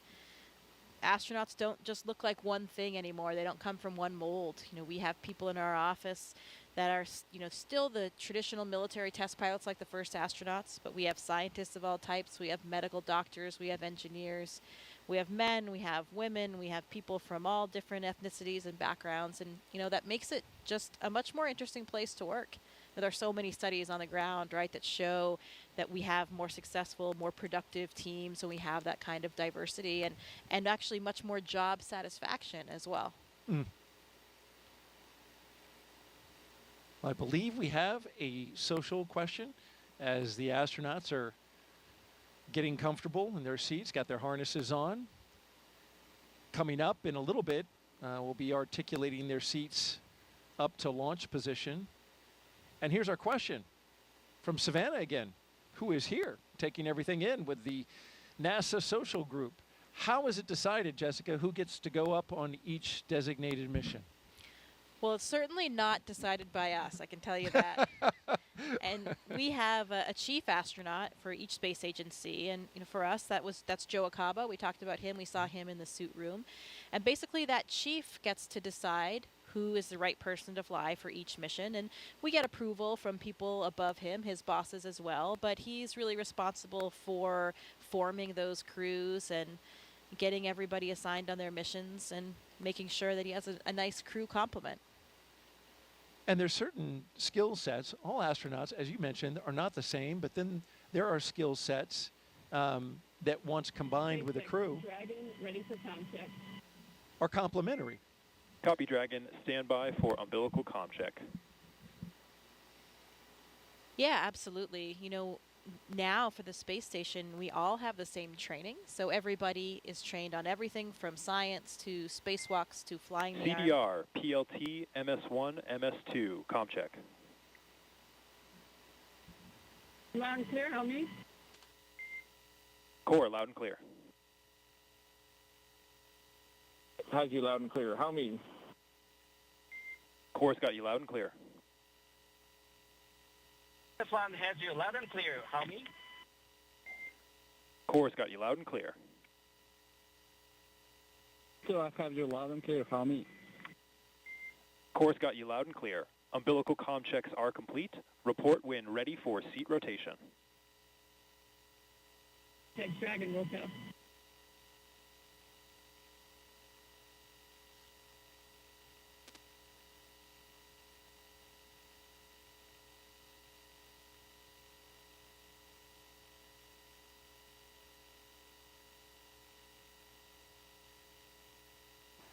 So we just got good comm checks with each of the crew members aboard Crew-7.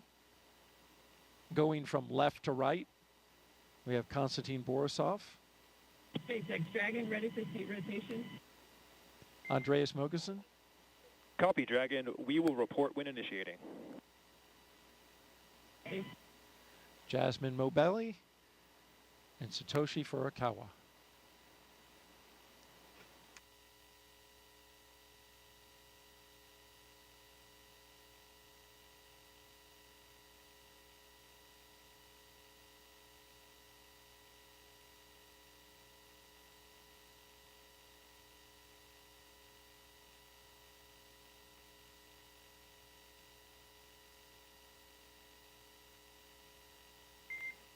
And Dragon SpaceX initiating seat rotation.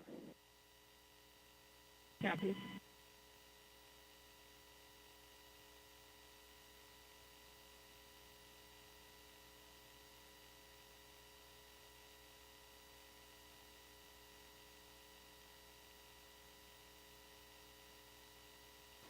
So there they go.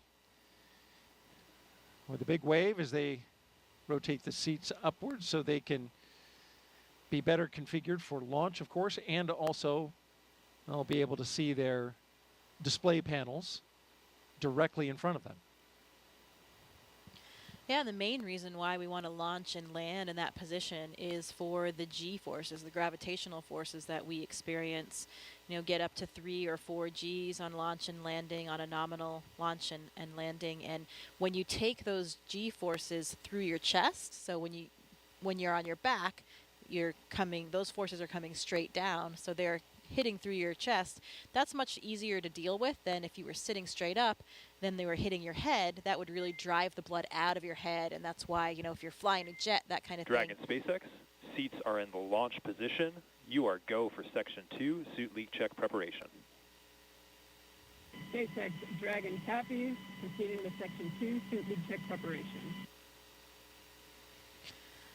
So yeah, if you're a pilot and you have those G-forces that you're experiencing while sitting up, the blood can drain from your head, and that's why you can get dizzy or lose consciousness, and you have a G-suit on, or maybe you do different maneuvers to help counter that. So it's much easier on the human body to take those G-forces through your chest. And we train in centrifuges as well so that we become accustomed to what those G-forces are, how they feel, and make sure that you can still feel comfortable, function with what you have to do. For me, for the Soyuz training, we did a lot of that in Star City with the centrifuge. We went up to 8 Gs, and we also did some landing profiles under the G, so you're in the centrifuge and you're controlling where your descent is to make sure, you know, what that would really feel like for the real day. And actually, I was pretty surprised. You know, taking those Gs, as we said, through the chest is a lot easier to deal with. 8 Gs is a lot, though.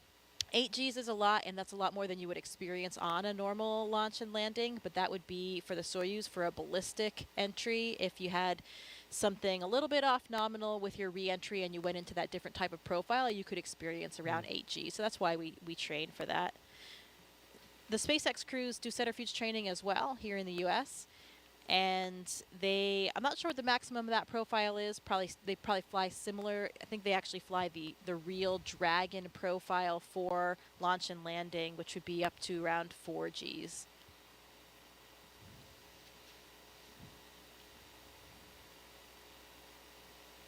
We're getting great stuff from NASA astronaut Jessica Meir as we count down to liftoff of Crew-7. Now just T-minus 2 hours and 25 minutes and counting. But hey, you don't have to be an astronaut to share in this experience, folks. Take a look now as our Crew 5 astronauts explain how you can get your virtual guest passport and be part of the excitement. Did you know there's been over 1 million registrations in NASA's virtual guest program since May 2020? From your neighbor to the Crew 5 astronauts, you might be surprised who is a NASA virtual guest. Do you have Mars 2020? I do. Do you have James Webb? Sure do. Do you have Crew 5? Well, I've got it here, and you guys have it here, but I missed it here. We conducted over 200 science experiments and technology demonstrations on our mission. We'd love being part of Expedition 68. We even remembered a virtual guest passport for Einstein, our freefall indicator, but we forgot to register. I missed the stamp. Even if you're doing existing research, never miss a stamp from NASA's virtual guest program. Whether you're en route to the International Space Station or located anywhere around the globe, register at nasa.gov/virtual guests to receive updates on missions and milestones. As a virtual guest, you will receive curated resources and a stamp for your passport following a successful launch. Remember, you only get the updates and stamp if you register. I joined. I won't miss it next time.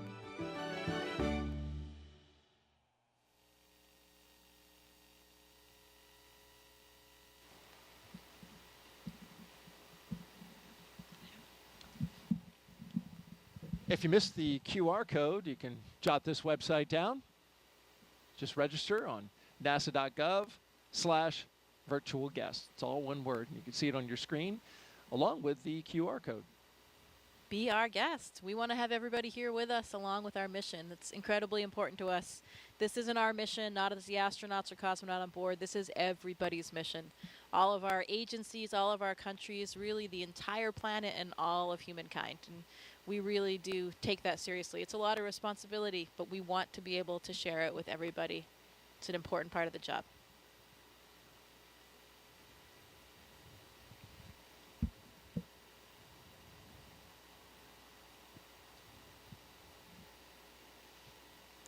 Good view of their boots there. It's the second iteration of the boots, I believe, or maybe even third. The early Demo 2 and earlier missions had a different style boot. Yes, Andreas Mogensen's knees and boots are prominent in this particular shot. And once they test again, the pressure suits, we'll see those inflate, and the crew members will kind of get a little bit of a zombie look to them. Arms will come up a little bit because, yeah, when your suit's pressurized, it's going to make you look a little inflated. Yeah, and working against that pressure, it's kind of like squeezing an exercise ball. All of your motions are a little bit more difficult to accomplish in that pressurized state. But of course, that pressurized state is really only there to protect us. If for some reason we had a depressurization in the capsule, at any time during the space flight, those suits would inflate and they would protect us, still provide us with the air that we need to breathe and protect all of the systems of our body. So that's why we wear them. Nominally, during the mission, you would never have it inflated at all, just during these pressure checks to make sure that it works. You would never wear this suit outside of the Dragon. This is just in case, something breaks the hull or somehow you lose your atmosphere inside the Dragon. Right, absolutely, that's correct. So the spacesuit that we wear to do spacewalks on the space station, the Extravehicular Mobility Unit, or the EMU, SpaceX Dragon much different than these received suits. 4 good suit leak checks. Dragon, we copy and concur 4 good suit leak checks. Closeout team will be performing its final closeout steps. You are go to proceed to Section 4 and report when ready to close the side hatch. SpaceX Dragon also proceeding with Section 4 side hatch closure. Good news, 4 good checks. You can hear Jasmin speaking to the ground and getting ready for those next steps.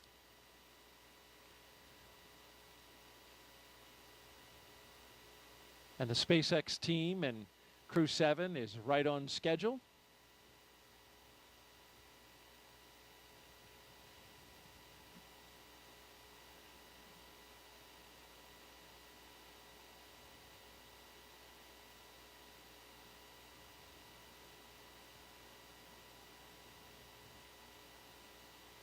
We got a split view now. On the left, you're looking inside the Dragon spacecraft, Crew-7, and on the outside, technicians working to inspect the seal, both on the inside of Dragon and on the outside, before they close that side hatch.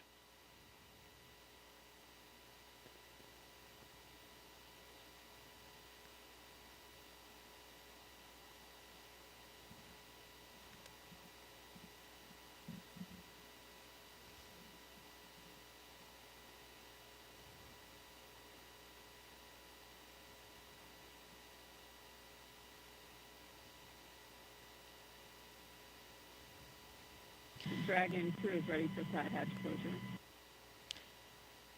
Yeah, like you mentioned before, really important Copy, to make Dragon. sure. Crew is ready for side hatch closure. At this time, we are also going to proceed into our pre-launch comm checks. Want to make sure nothing is along that hatch seal. Even a hair, something as small as a hair, can disrupt the seal. Another reason why those ninjas are all really covered up, so that they don't, have anything fall in when they're going in and out of the hatch. In fact, we did have a hair breach the seal and had to reopen it up on a previous mission and get it cleaned out. Exactly. Another reason why we do these checks, to make sure everything is in the proper configuration before we go. Dragon, SpaceX, comm check. SpaceX Dragon has you loud and clear. How me? Core has you loud and clear. TDRS comm check is complete. Stand by for comm checks with DC, MD, and LD in the launch configuration.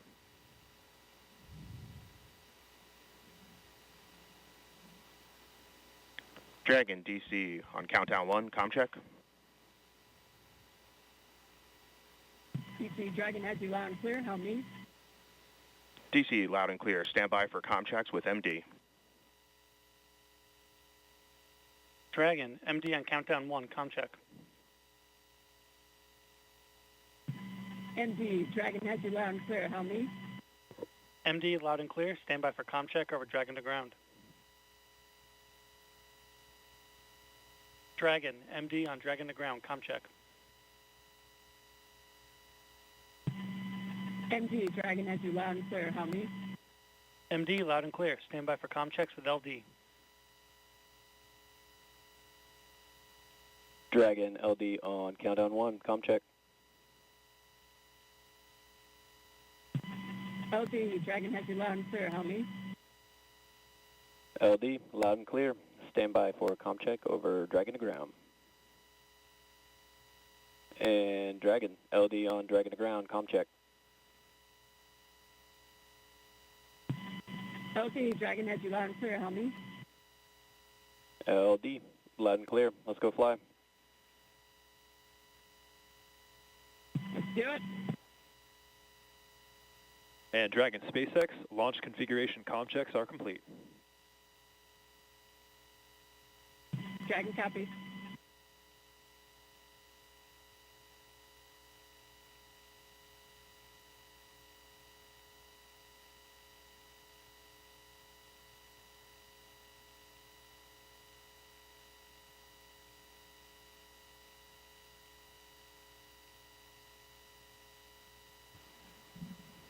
So we just had the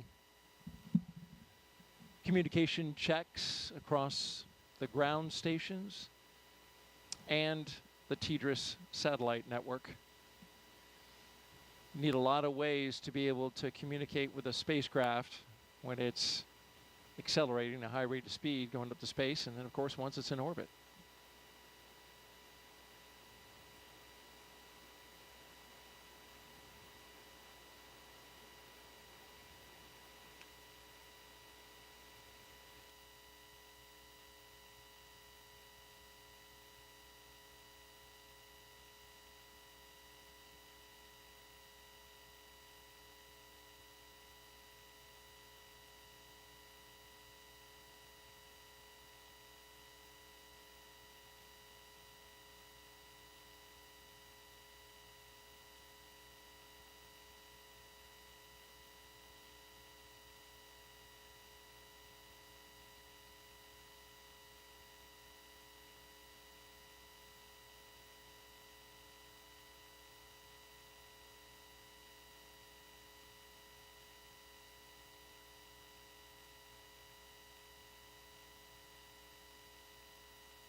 You're watching live coverage of NASA and SpaceX's Crew-7 mission to the International Space Station from Kennedy Space Center in Florida. NASA's Daryl Nail joined by NASA astronaut Jessica Meir as we count down to liftoff. Crew-7 got up early this morning, T-minus 7 hours. Had their medical checks, their pre-launch meal. Got suited up at roughly around T-minus 4 hours. Drove out to the pad. Arrived at the pad at right around T-minus 3 hours and change. And since then, they've gone up the launch tower and into the Dragon, where they are strapped in, secured, had their suit leak checks, individual comm checks, and spacecraft communication checks. And now we are awaiting the closure of the side hatch. And we've got a range of time in which this can happen. Yeah, we're looking pretty smooth so far. Those good leak checks, good comm checks. Crew is all situated and ready. I think those feelings of anticipation are building up now as they start thinking about what's going to happen in 2 hours and 13 minutes from now. It will be exciting, and we will have all the best views. It certainly will be exciting, and we'll have all the best views as they go into space. If you're just joining us, you're watching live coverage of SpaceX and NASA's Crew-7 mission to the International Space Station from here at the Kennedy Space Center in Florida. We have beautiful weather for launch. We are 95% go. It doesn't get any better than that, Jessica. Wow, I don't think I've heard a number that high for a while. Yeah, sounds great. The 45th Space Wing started going to increments of 5 percentage points. They used to do just 10, but then they changed it to 5. Now the best you can get, it used to be 90%. Now it's 95%. All right. Can't ever get 100 though. It just has to be, 95. Well, we've got a lot of overachievers on board. That's probably difficult for a lot of people in our office not to get that 100%.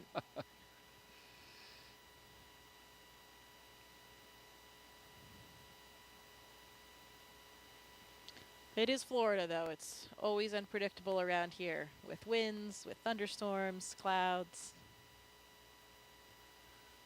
Luckily, we don't see any of that tonight. Or this morning, I guess I should say. This morning, indeed. 1:15 a.m. Eastern Time right now here on the East Coast of the United States. If you're watching over in Europe or Japan, well, it's closer to the afternoon, especially over Japan. Of course, we have JAXA astronaut Satoshi Furukawa. And that nation, a strong participant.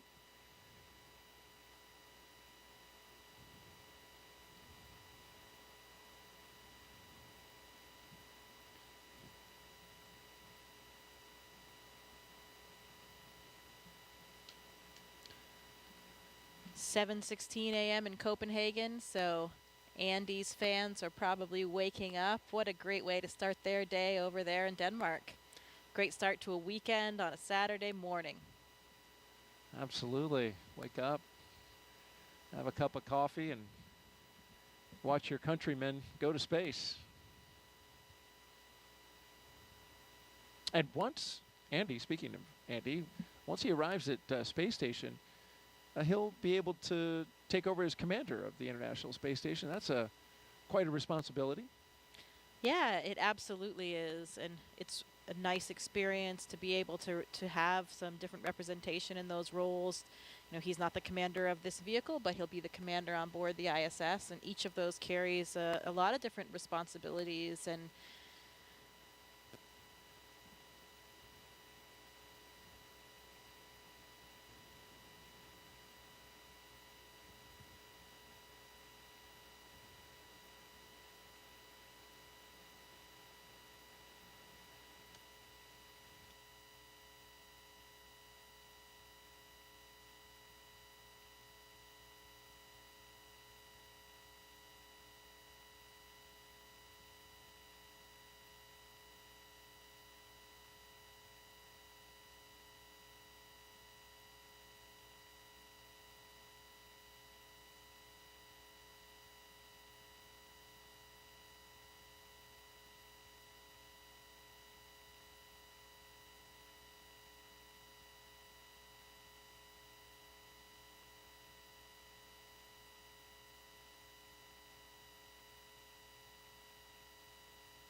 so our next step will be closing that side hatch. Is that right? Waiting for that move? Yeah, that's right. We expected that at T-minus 2 hours and 13 minutes, but they have a window of time in which they can close that side hatch. And then they'll pressure test it, do the leak check on the side hatch. There's a lot of margin built in to the timeline.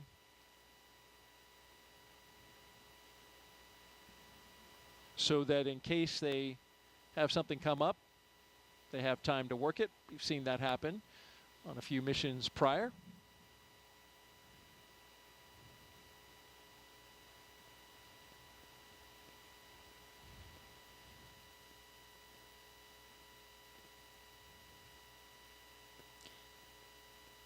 Getting some more thumbs up from the crew.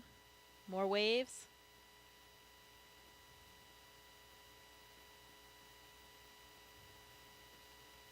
And Dragon SpaceX, the closeout team is taking its final steps in preparation for side hatch closure. Stand by for transition to pad hatch closed. Ensure that all items are secure from now through launch. SpaceX Dragon copies. All items are secure.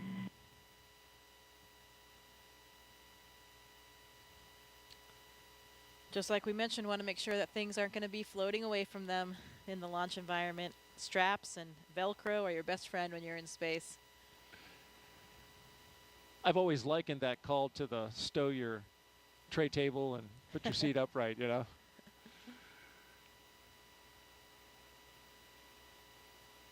No in-flight service for them, but like that question that was asked earlier, there will be water and snacks.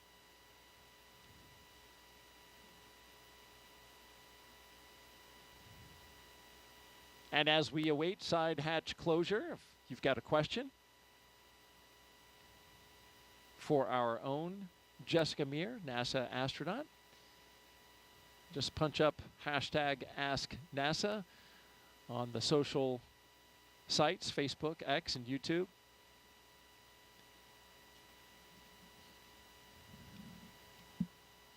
Jessica's doing a great job answering those questions and sharing her experience when she went to space. Here's a question.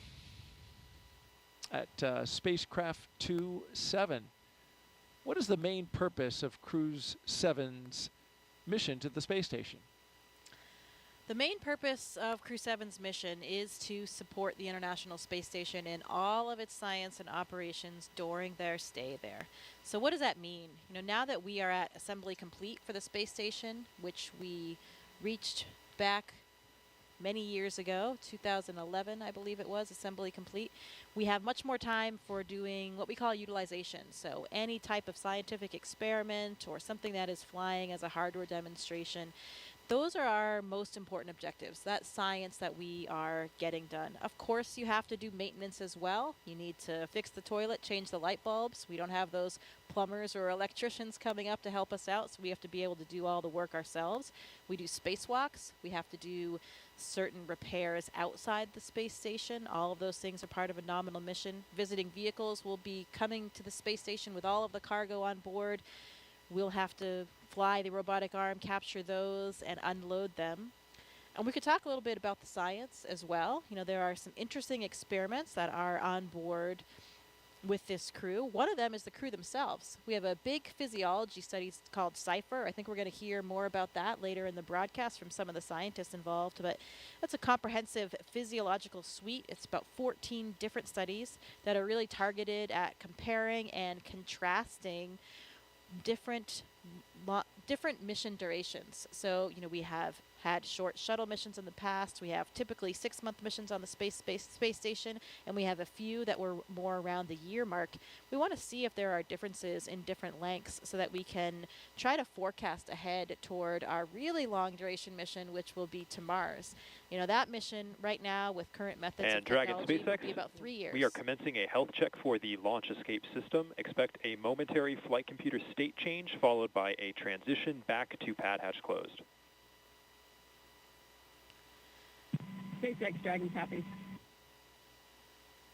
So when you go to Mars, it takes about 6 to 9 months to get there, 6 to 9 months to get back. You want to spend a good amount of time there on the surface as well to make it worthwhile. So that's why we call it about a 3-year mission. And we want to understand the physiology involved in that kind of length of a mission. So that's really what this CIPHER study is designed to get at, try to understand the differences between these short and longer. You know, what happens between 6 months and a year? Is there just a plateau that is reached? Do things stop changing? Or do we have a linear increase in certain parameters or that kind of thing? We want to understand more about those experiments. There's a sleep in orbit experiment that sounds pretty interesting. I think Andy will be a subject for that one. I'm not sure, maybe someone else as well. That uses an earbud EEG, an electroencephalogram, to measure brain waves, look at brain activity during sleep. So pretty cool EEG on board. You know, I speculated that it would be so cool to have an EEG on board crew members to see what's happening to the brain when you first go up in microgravity for the first time. Because you are navigating in this 3-dimensional environment for the first time. You know, sitting here, of course we're in 3D, but we're not really using things above our head, in the ceiling, on a ceiling, and that kind of thing. On the space station, we use all of the planes. We use the floor, the ceiling, all of the walls, all equally. And so you're navigating in this different way, and these different pathways are really forming in your brain in order to accommodate for that. It was a really interesting feeling I felt during the first few weeks I was in space, where I felt like my brain would actually do these flip-flops. If I went from the floor up to the ceiling and I was working there, you know, here on Earth, when we think about how we navigate and move around, it's all in relation to down, because we have this gravitational vector pointing down toward the Earth. When you don't have that in space, you know, suddenly there's no right or left. And if I'm up on the ceiling working, my brain would kind of reinterpret that as being the floor or the deck, as we call it on the space station. So then when I, you know, lifted my head up, I didn't know which way to turn because, you know, I was on the ceiling, but my body felt like it was on the floor. And that takes a couple of weeks for your body to get used to. And I think these new neural pathways are forming. And such an interesting thing for me as a physiologist, because I felt like I could really feel that happening. And Dragon SpaceX for post-ingress briefing.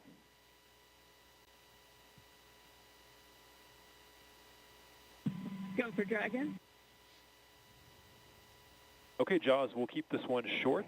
At this time, the Dragon team and F9 teams are not tracking any issues, and you couldn't ask for better weather. How copy? Dragon copies. Good to hear.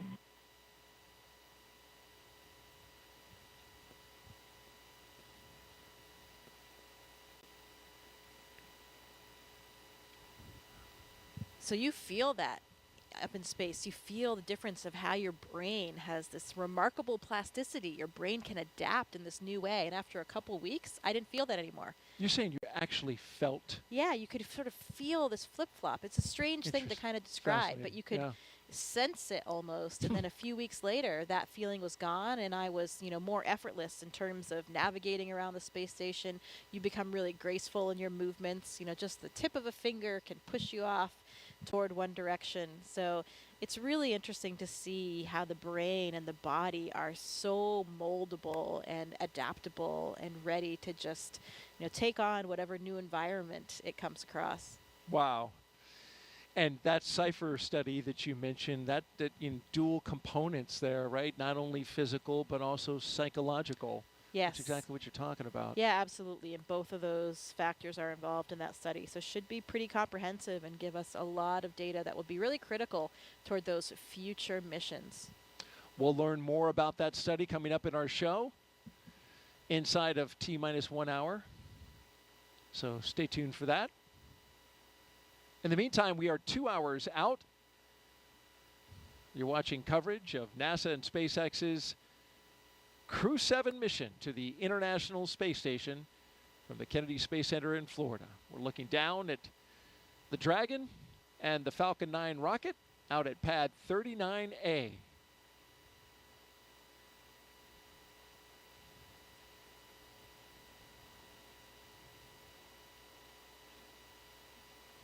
It's been a smooth countdown so far. Countdown proceeding nominally. Onboard Dragon spacecraft endurance. We've heard the communication checks between the Dragon team and the crew. We saw the astronaut seats. They were also rotated into flight position. We got the suit leak checks successfully completed. The closeout lead verified the cabin environments were good. We got the side hatch closed.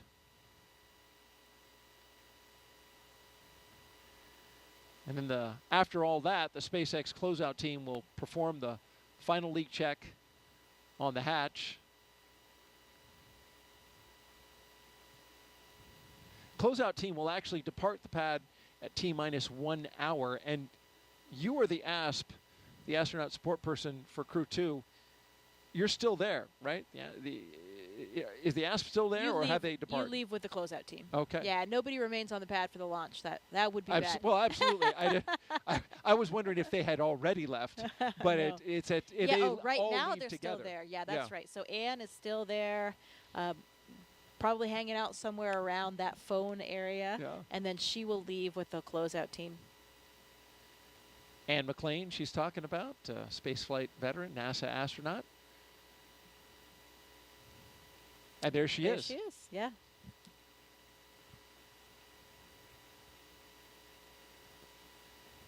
So those technicians, they stand by at that location. They are just on the other side of the crew access arm in the launch tower. And then you have a designated SpaceX team that is inside that white room.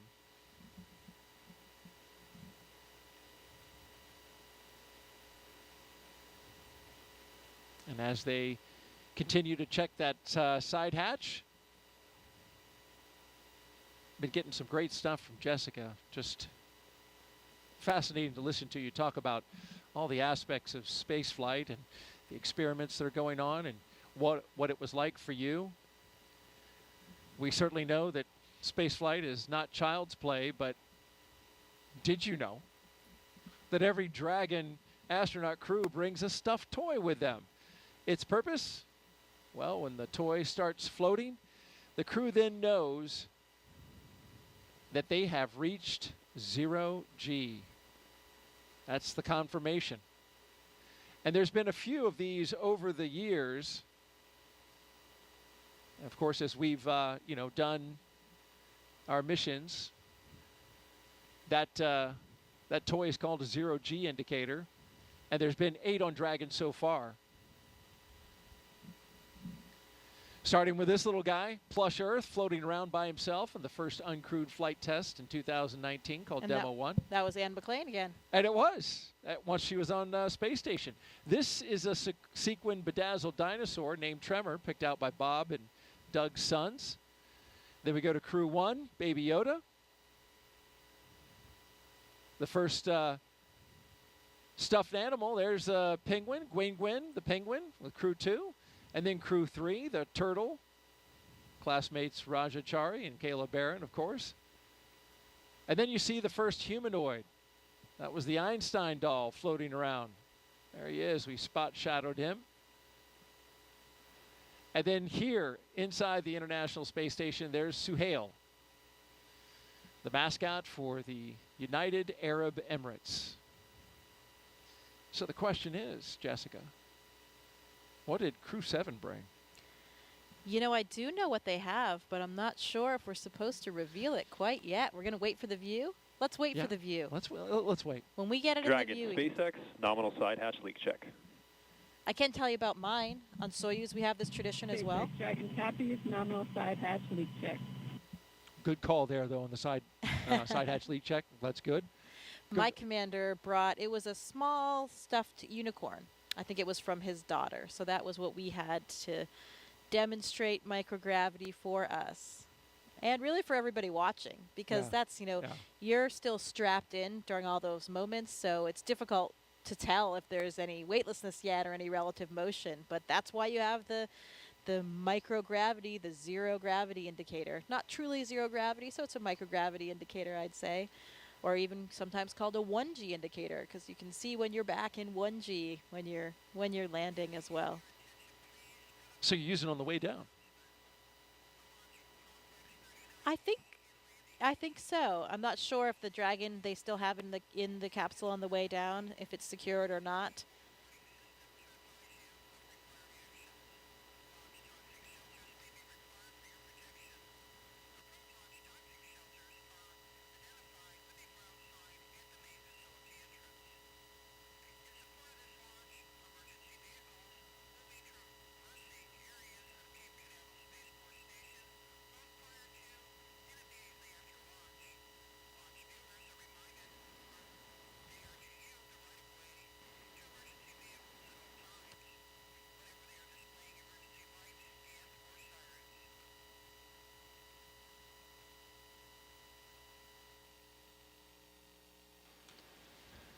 Yeah, it's a fun tradition, though, and it's, a group activity, or at least usually up to the discretion of the commander. Who's going to choose it? Maybe it's your first space flight.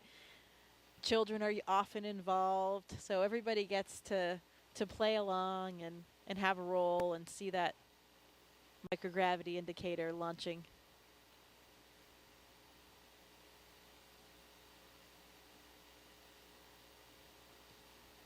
And while we've got a moment here, Jessica, we want to catch everyone up on our preparations for our first launch of a crew around the moon. First in more than 50 years. Let's take a look at our Artemis Moon Minute.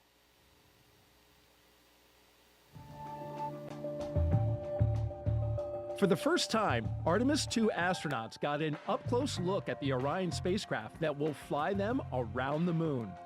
Astronauts Reed Wiseman, Victor Glover, Christina Cook, and Jeremy Hansen visited Orion at the Kennedy Space Center in Florida. And it looks amazing. Their handiwork is gorgeous. I'm ready to take it for a spin. Until launch day arrives, the crew is training at the Johnson Space Center in Texas. They use the Neutral Buoyancy Lab, a giant pool, to practice safely getting out of a floating mock-up of Orion. And it's not an easy task. Navy divers in rafts will harness and hoist the astronauts into the air by helicopter, where they will be taken to a nearby Navy vessel. Back at Kennedy, we got a look at the brand new Artemis crew transportation vehicles. So the first 9 miles of the journey to the moon starts in these crew transport vehicles. On launch day, these fully electric, zero-emission vehicles by Canoo Technologies will reunite the Artemis II astronauts with Orion at Launch Complex 39B. NASA's powerful moon rocket, the Space Launch System, and Orion will carry them on the rest of the 250,000-mile journey to the moon. And that's your Artemis Moon Minute.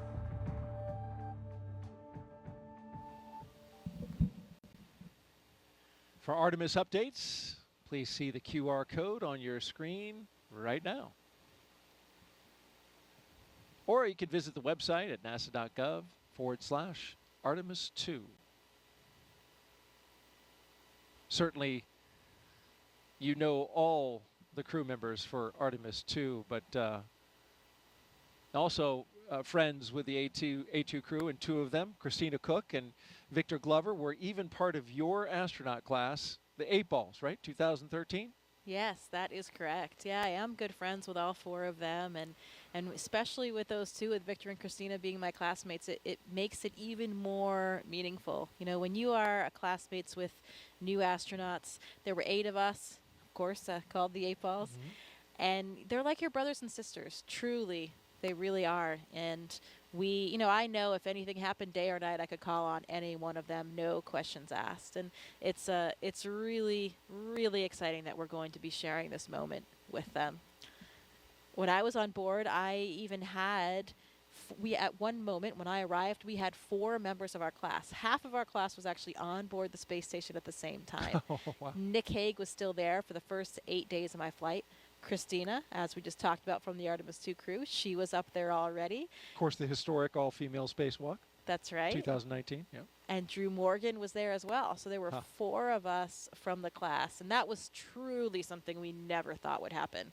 You know, a lot of times, especially in the past, you would see if a rookie astronaut flew their first time, often they were with more experienced people, so you didn't have a lot of rookies all at once or 4 of your classmates at once. Yeah. And so in the end, that's how it happened for us, and we couldn't have been happier. You know, it's again, you're flying with these people that you're already so close with and know each other so well. And of course, half that class was women, right? It was four men and 4 women. Yeah, that's right. That was the first time that we've ever had that 50-50 ratio. You know, we still don't have a 50-50 ratio in the office, but we're trending in the right direction. I think we have about maybe 35% women right now, but heading in the right direction, really like all the STEM fields. And that's why it's such an exciting time when we are starting to have more equity from different backgrounds in everything that we do. As we look at the launch pad there, pad 39A here at the Kennedy Space Center, the Falcon 9 rocket, and the Dragon spacecraft on top. We're counting down towards the next few milestones, and we're waiting for the closeout team to leave the White Room and then eventually drive away. That'll be at T-minus 1 hour and 44 minutes, and then a few minutes after that, they'll drive away from the tower. There you see them by the elevators, wrapping up their work on the launch tower. And of course, taking a lot of that equipment with them that was being used to cool off the astronauts. And so while they finish their work, let's learn more about what the astronauts are going to do once they arrive at the International Space Station. Let's take a look at their mission overview.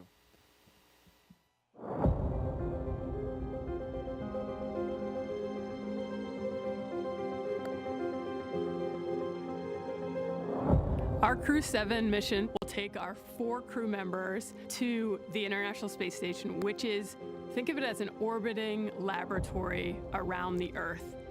In the broadest sense, Crew-7 and Expedition 70 is about the exploration of space, because a lot of the science and technology development that we do on board the space station not only benefits future missions to the Moon and Mars, but it also benefits humanity and it benefits the Earth. The main topic of our work is always science, so we have numerous scientific projects and scientific experiments which we are part of.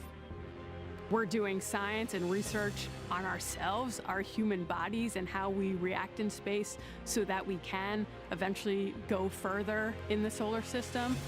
Using the long-lasting microgravity environment on board the International Space Station, which we cannot obtain on the ground, we can perform many scientific research that makes our life on Earth better.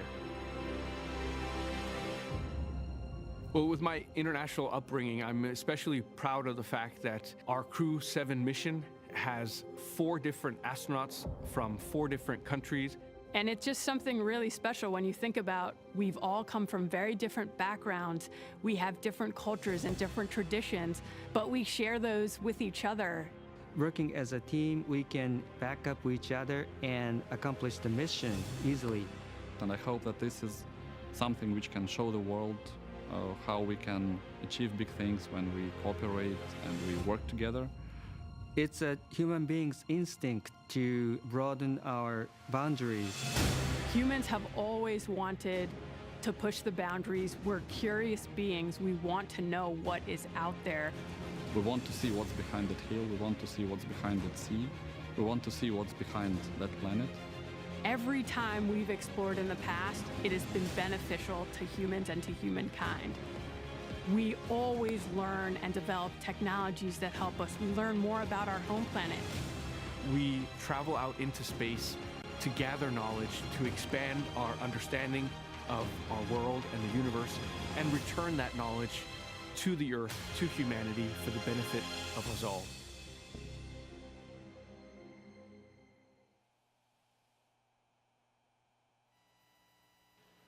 Welcome to the International Space Station Flight Control Room at NASA's Johnson Space Center in Houston, Texas, where teams work around the clock to monitor work and life aboard the orbital laboratory. Mission Control Houston is essentially the nerve center for operating the International Space Station, working in tandem with our partner agencies and providers around the globe. Together, we've ensured the station is ready to welcome Crew-7. Leading the team inside the room right now is Flight Director Chris Dobbins. He will lead the joint NASA-SpaceX Go, No-Go polls once we're in integrated operations with mission controls here in Houston and SpaceX in Hawthorne, working together to bring Crew-7 to its new home in space. Like many launches to the International Space Station, today's launch has an instantaneous launch window, meaning the crew must launch at exactly 3:27 a.m. Eastern Time to line up with this space station. Launching at that time puts us in an orbit where Dragon's thrusters, which don't have the same power as Falcon 9, can carry Crew-7 the rest of the way to the space station. When Crew-7 arrives at the space station, they will no longer be referred to as Crew-7, but rather as Expedition 69 flight engineers. They'll be declared Expedition 70 once the Soyuz MS-23 departs in a few weeks with NASA's Frank Rubio on board. He will land September 27th with the longest single spaceflight by a U.S. astronaut, with 371 days in space. Once on board, Crew-7 will conduct a direct handover with Crew-6, and Crew-6 will remain on board the station until their scheduled undocking day. A direct handover also helps ensure a continuous U.S. presence on the space station, a record approaching 23 years in duration. After docking and hatch opening on Saturday, Crew-6 will give Crew-7 a safety briefing and orientation, which might be particularly helpful for the first-time space flyers on this flight, NASA's Jasmin Moghbeli and Roscosmos cosmonaut Konstantin Borisov. As the station is first and foremost a laboratory, the crew will jump right into conducting experiments with new research still to be delivered on upcoming cargo flights. For now, we'll send it back to you, Daryl. All right, thank you very much, Courtney. Back here at the Kennedy Space Center in Florida, looking at pad 39A, the rocket and the spacecraft that will go to that destination that Courtney just gave us an update on, the International Space Station, which of course is flown from Mission Control in Houston. Give you an update on what's happening out the pad. We've got the crew inside the Dragon spacecraft. They are buckled in, plugged in, ready to go, had their comm checks completed. And right now, the closeout crew is making their way, finishing up their work and making their way out of the launch tower. Dragon SpaceX closeout team has departed the crew arm. So that means they're out of the crew arm. You can see them going down the steps to the elevators and then back down to their vehicles to clear out of the blast danger area. There you see their vehicles awaiting them, the 3 Teslas that took the astronauts to the launch pad. They will take the closeout crew out of the perimeter of the launch area, and they will stand by at an area a good distance away from the launch pad. We're 1 hour and 41 minutes and counting until liftoff, and as we look at the pad and think about traveling to the International Space Station, we talked about the crew and how they'll be performing many groundbreaking science experiments. Let's take a closer look now at some of that science they'll be doing. The International Space Station is a state-of-the-art microgravity laboratory that is unlocking discoveries not possible on Earth and helping us push farther into deep space. Every single day, we are answering big questions about Earth and about space, about where we came from and about where we're going. But the other thing that we're doing is we're learning more questions to ask. Microgravity turns almost everything we know upside down. Liquids behave completely differently. Fire burns in new ways. Biological systems reveal surprises. There's a few things that have made me gasp out loud up on board the space station. Watching heart cells actually beat has been a pretty big one. We're studying ways to grow food in microgravity. I got to tell you, these are pretty amazing. We're learning how human bodies react to life in space and how to keep crew members safe and strong on long-duration exploration missions. Deadlifts are awesome on Earth. They're also awesome in zero gravity. We're testing technologies that will be critical to our return to the moon and great leap to Mars. Our research has contributed to medical and social benefits on our home planet, allowing us to find new ways to combat disease back on Earth and develop technologies to deliver clean water to remote communities in need. The spectacular vantage point of more than 200 miles above our planet supports our monitoring of Earth's climate, natural disasters, and plant life. The orbital perspective that we have here on the ISS is just absolutely amazing. Earth is gorgeous. The growing new space economy, so vital to our continued progress in space, is flourishing in low Earth orbit. We're inspiring future generations from a platform that is one of the largest international collaborations of our time. We're doing science at 17,500 miles per hour. Come along for the ride.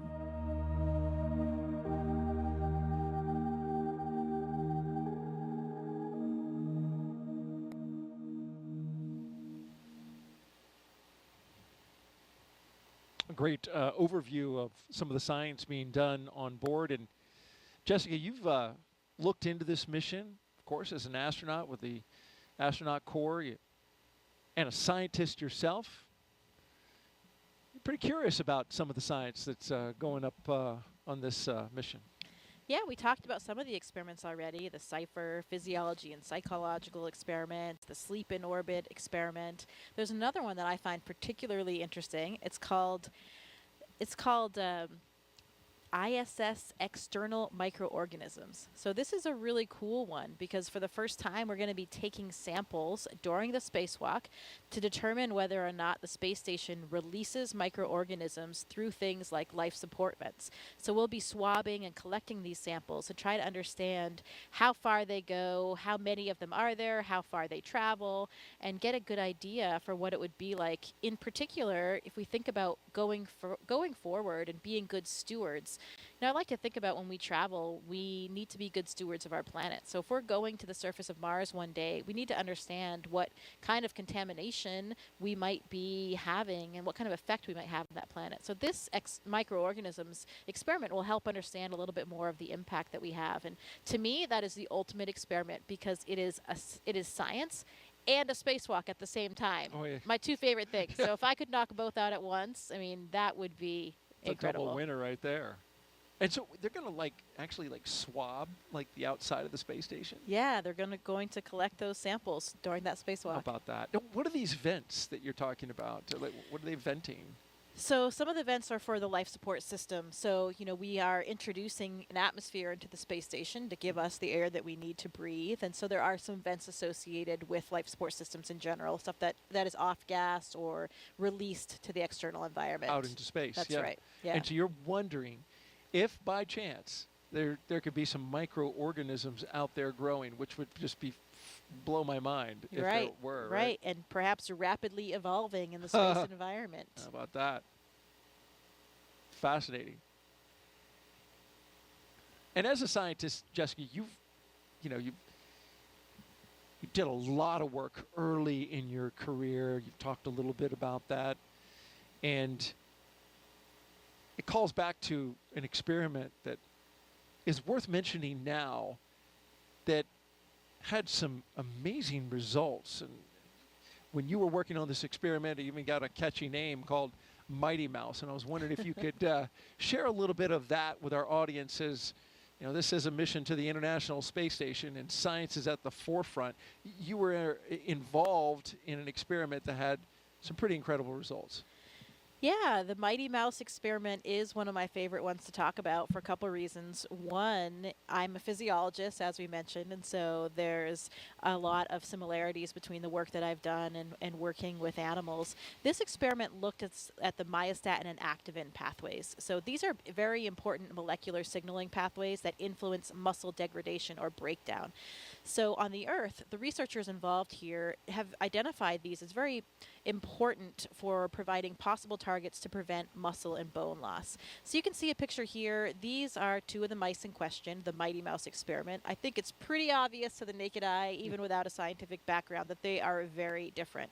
So what you have here is what we call a wild type mouse on the left, the smaller mouse, just the normal mouse. And then on the right, you have a Mighty Mouse. And this was accomplished in two different ways in the experiment.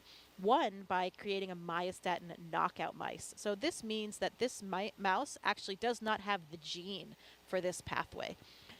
So as you can see, this mouse, these myostatin knockouts, have 2 times the muscle weight compared to the other mice. So because you're blocking that pathway, degradation is not inhibited, and they have much more muscle on board. And you could feel that in the mice. When I was doing the experiment, holding the mice, you could feel how strong they were and how much bigger they were.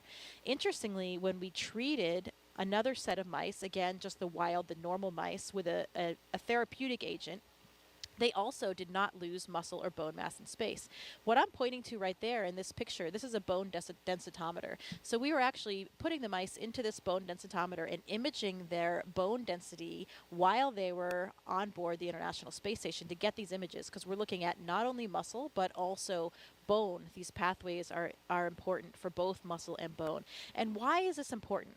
This is important for a lot of different reasons. First of all, here on the ground, we have a lot of different disease states that have different types of bone loss or muscle wasting. Muscular dystrophy, osteoporosis, heart disease, any kind of disuse, wasting of the muscle for like elderly people or bedridden people. And if we can understand more about the mechanisms involved in these pathways, we can help those patients.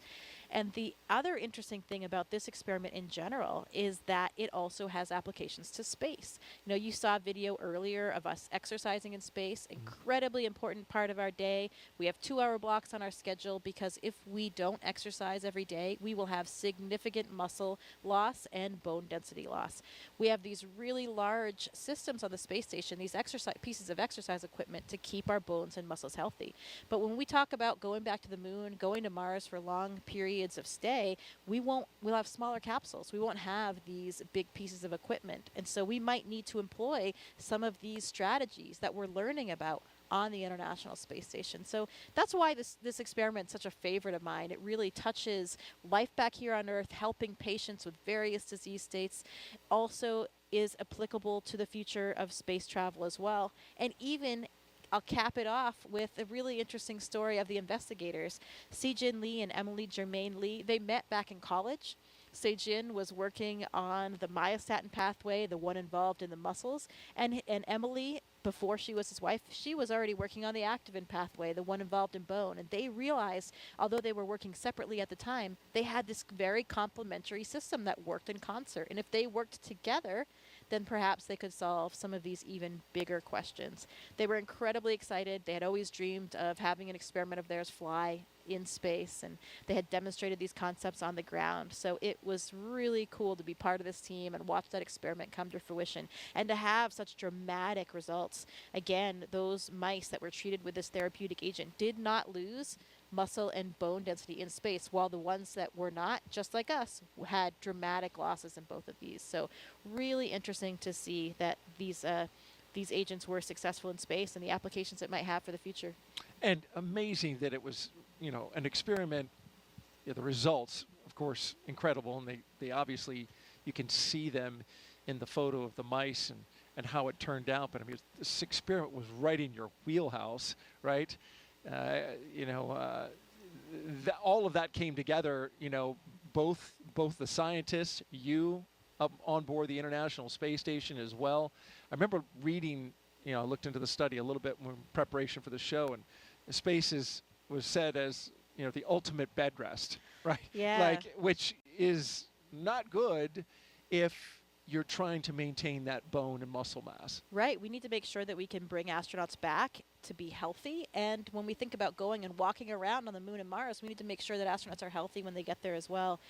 My colleague Drew Morgan and I were super excited to be performing this experiment in space. He's a medical doctor by background, and me as a physiologist. We were utilizing our own backgrounds, and that was another one of the big contributions that we felt we made. And we even ended up on their scientific publication as well. How about that? Well, thank you very much, Jessica, for sharing that outstanding science.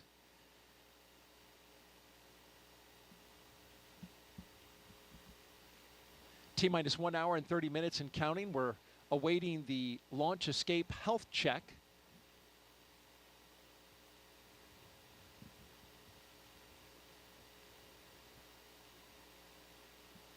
And then in a few more minutes, we'll get to our chief engineer technical poll. We won't hear that over the loops, but marching slowly to the T-minus 1 hour mark, and activity will really start picking up. Until then, let's take a social question.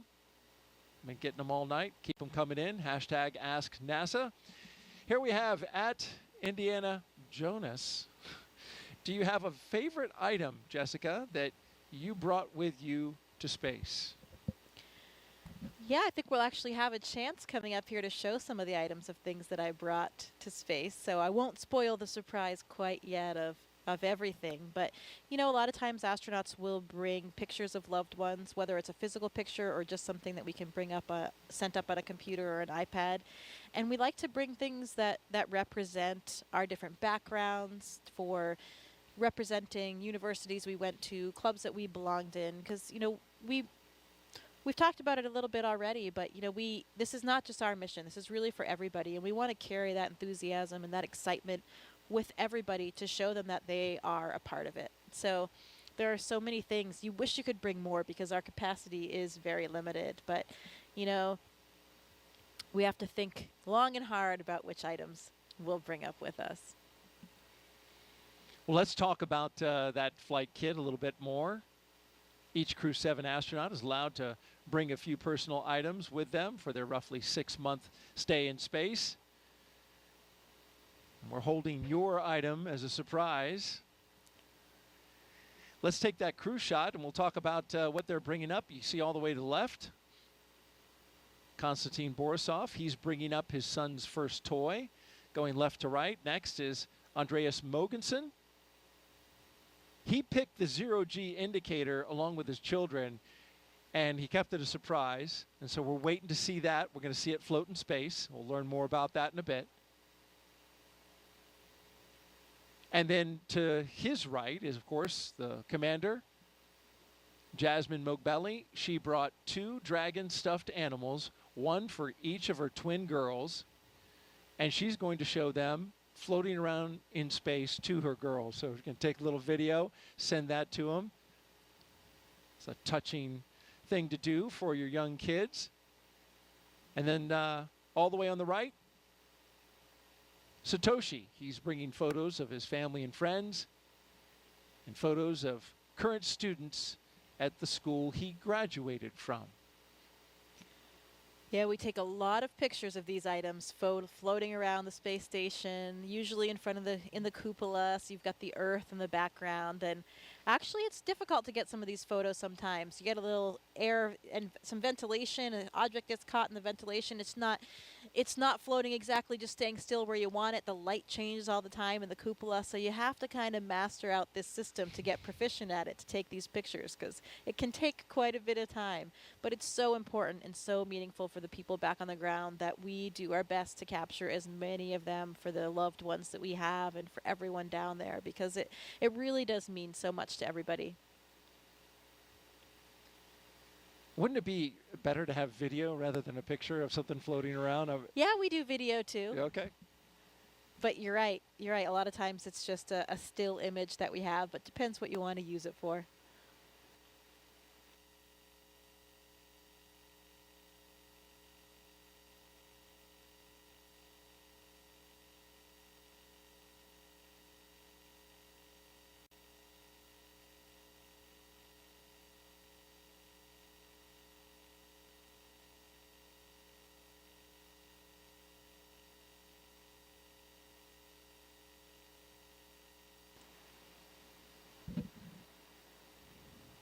Great stuff there by Jessica Meir, NASA astronaut, with us on the broadcast.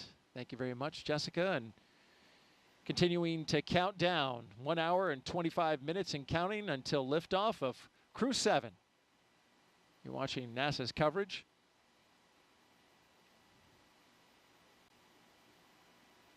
When these astronauts go up to the International Space Station, they'll spend about 6 months up there working scientific experiments that you just heard a few of them from our astronaut co-host. And then they'll come back down, and one of the traditions we've just started to see now is the astronauts coming back to the Kennedy Space Center to talk to the folks that help support the mission. And there's a lot of people here at the Kennedy Space Center working behind the scenes to make those launches a success. And recently it was the Crew-4 astronauts that took time out of their busy schedules to say thank you to the Kennedy team, and we've got to look at that. It is very surreal to drive around the grounds. The last time we were here, we were in quarantine, and so we were very isolated. We got to have our families around us, but we didn't really get to interact with a lot of people. But we could see all the hustle and bustle that goes on in order to make it possible for us to launch. It is hard to imagine looking over at the gantry from here, thinking back to when we were sitting on top of a rocket. It is a pretty amazing place to be able to come back to. Kennedy really has a special place in my heart. I think it was really important to all of our crew to have this opportunity to come back here and just thank the workforce here, our team members that made this flight possible. You know, I think as we think about spaceflight, it is not anywhere near an individual type of accomplishment. Yeah, just absolute gratitude for the teams of people that just ensure our safety, ensure that there's always an eye looking over every piece, every detail, and ensuring that launch goes off without a hitch. So many of you have been a part of that journey. Your investment, your expertise, making us successful in our work and getting us home safely. And we're grateful for the work that you're doing. So it is incredibly special to be back here and get to actually interact and thank all the people that contribute to the mission and were able to get us off the ground and bring us home. It's just an amazing place, just such a talented pool of people that enable such amazing expeditions to fly out of the Kennedy. So it's really cool to be back here and to get to meet the people that are making all of that happen.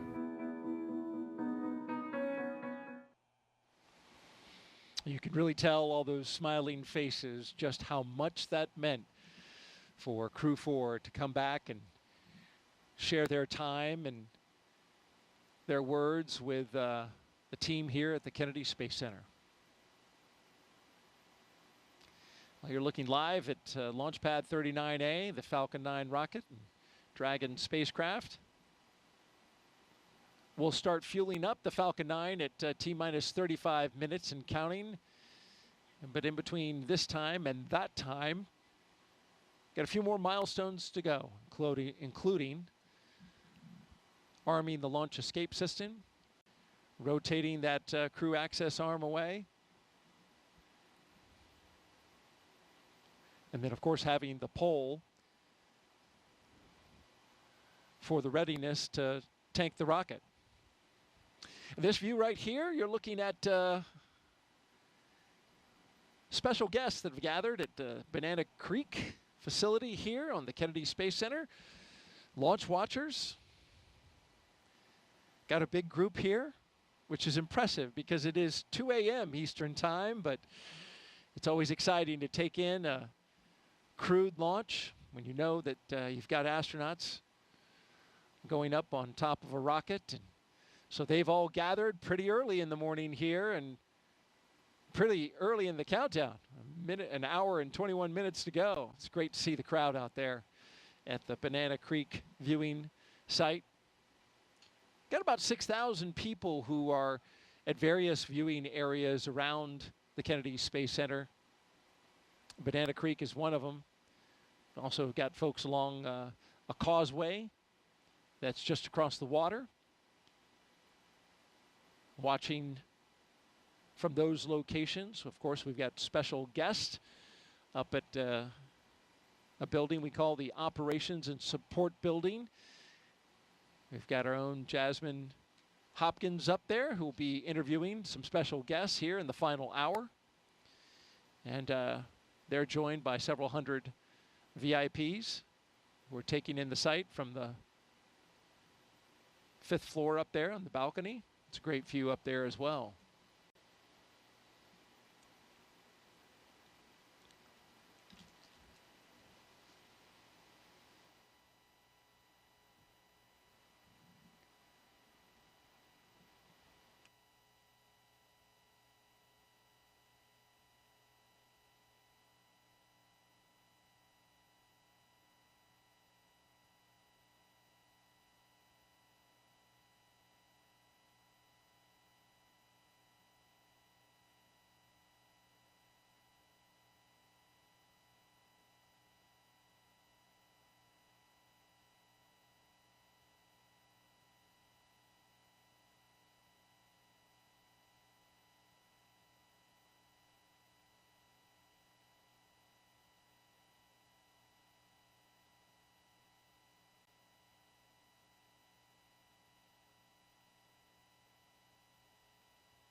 We've talked a lot about the different astronaut classes this evening. Of course, our astronaut co-host, Jessica Meir. She's from the 8-ball class of 2013. Our crew tonight, the commander, Lieutenant Colonel Jasmin Moghbeli, is the only NASA astronaut going up on this flight. It's a multinational flight. But she is one in many and a highly accomplished group of astronauts selected in 2017 and nicknamed the Turtles. But I think for me what's really special is that we all just come from such a diverse set of backgrounds and experiences.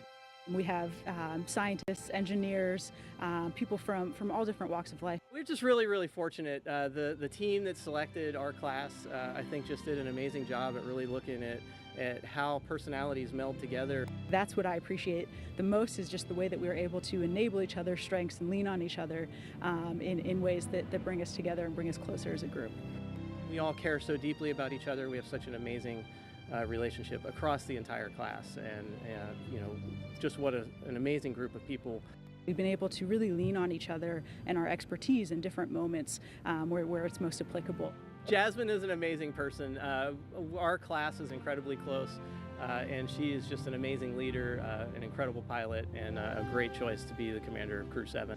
And that's one of the biggest blessings of being up here for so long for me, is I'll have flown with pretty much half of my class. We now have a continuous turtle presence in space, which started with Crew-3 when Kayla and Raja launched, which we look forward to Jasmin carrying forward.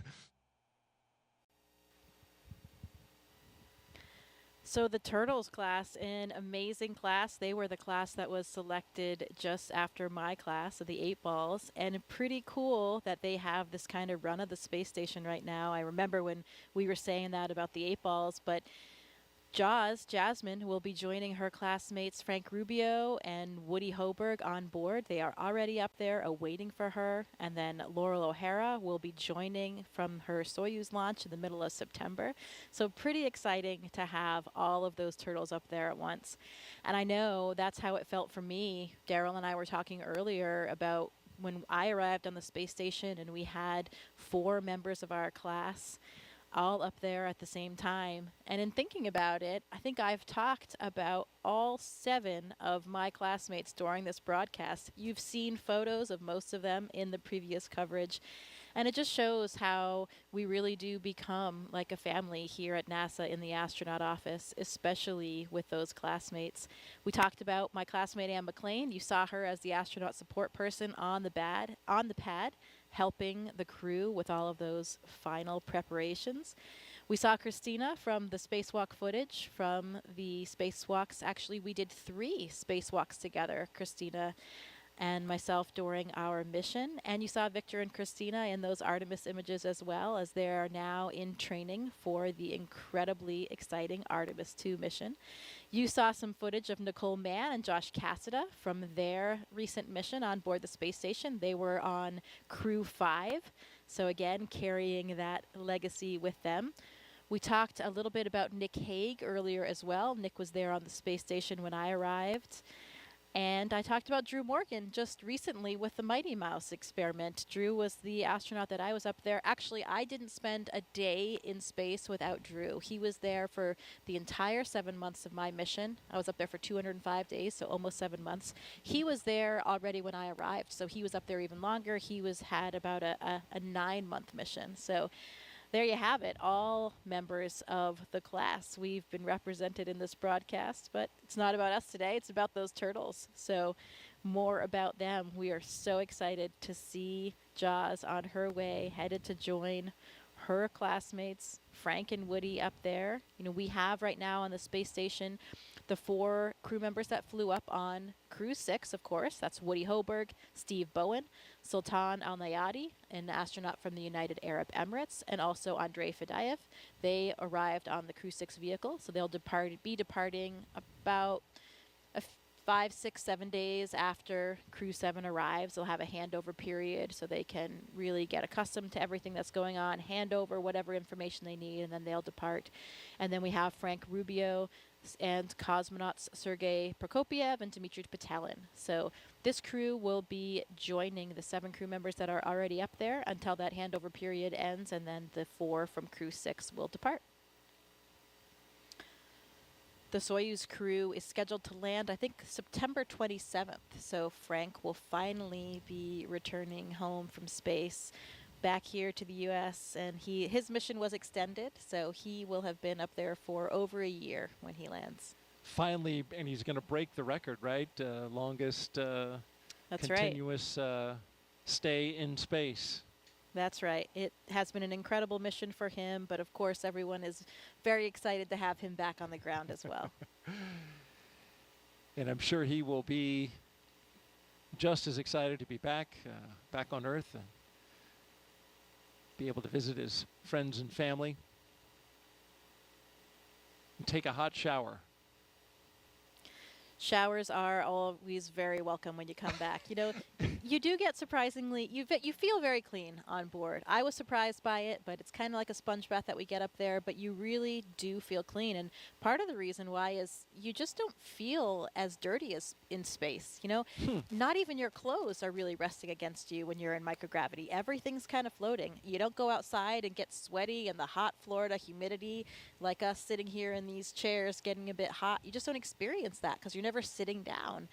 You know, you don't. But you are perspiring, right? You're losing water through the skin. Sure. But it's not sitting there, right? Absolutely. You still have all the same physiological mechanisms going on, but it's a temperature control environment, so you're not really sweating throughout the day aside from when you exercise, and then you do sweat quite a bit. Okay. And it's really cool to see because the water, it doesn't just fall down, doesn't fall off of you like it does here on Earth. It'll kind of accumulate until a force acts upon it. So you might have a ball of sweat kind of growing on your head, for example, if you're Victor Glover, you don't have any hair up there, or Luca Parmitano on my mission. And yeah, it behaves differently until it'll come off in a with a Just once dispersing. you have motion imparted onto it. Great stuff from NASA astronaut Jessica Meir as we count down 1 hour and 11 minutes until liftoff of Crew-7 from the Kennedy Space Center in Florida. If you're here with us in the area and you want to hear the call-outs live as they happen, you can hook that up on amateur radio. The VHF frequency you can see on your screen, 146.940 megahertz, and on the UHF radio frequency, 444.925 megahertz FM mode. And you can hear that throughout the county here on the Space Coast. So we're a little over 1 hour until liftoff. And this is a continuation of regular crew flights to the International Space Station from U.S. soil.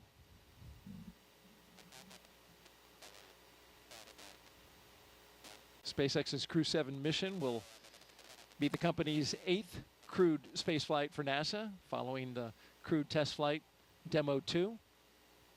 It will also be SpaceX's 11th crewed spaceflight overall, including the private orbital mission Inspiration 4 and Axiom missions 1 and 2. Our crew at the very top in the spacecraft Endurance. It will be the 3rd flight for that Dragon that you see right there on top of the rocket. The Falcon 9 booster, well, that's a brand new one. Booster 1081 M1D on its first flight. and MVAC fuel bleed has started.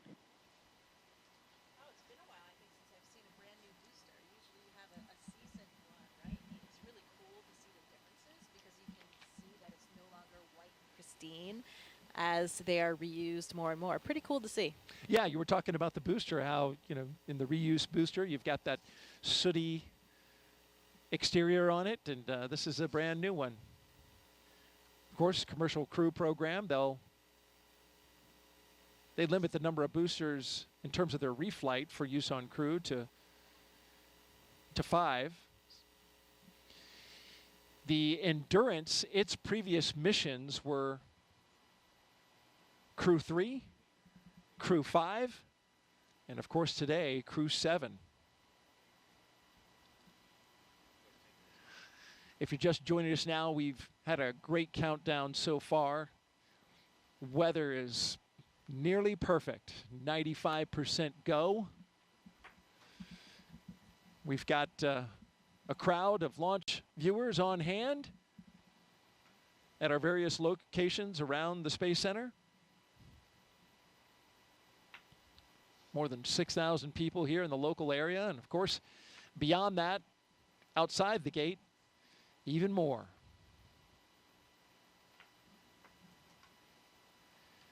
Now, we mentioned this, once we get to an hour to go until liftoff, things will start really picking up. We get close to that go, no-go pole that will arm the launch escape system. And then once that's armed, and we rotate the crew access arm away, we'll get the propellant loaded into the rocket at T-minus 35 minutes. That crew pole for readiness happens at T-minus 1 hour. And of course, the pole to load the prop is at T-minus 55 minutes. At T-minus 45 minutes, there'll be an internal mission control Hawthorne pole, and then the launch director's pole for propellant load.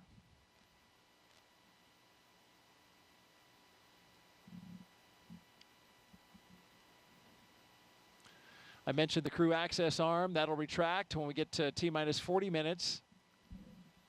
And the crew will get the call to close their visors and arm the launch escape system.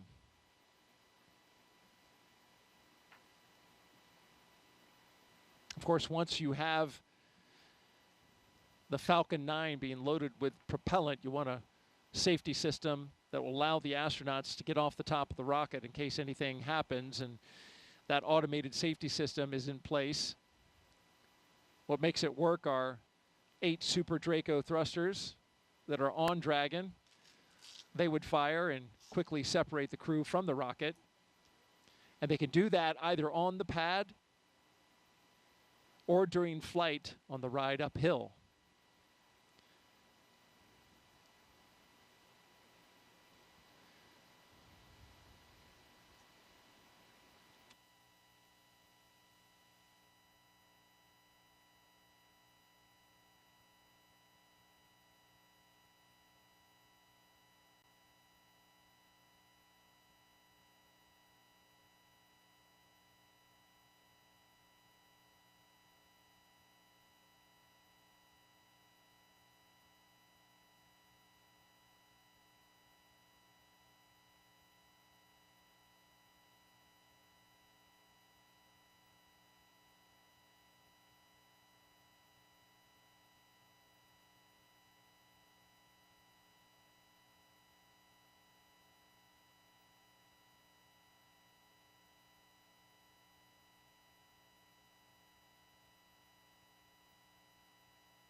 And thanks for tuning in. You're watching live launch coverage of NASA and SpaceX's 7th rotational flight of astronauts and one cosmonaut to the International Space Station from the Kennedy Space Center in Florida.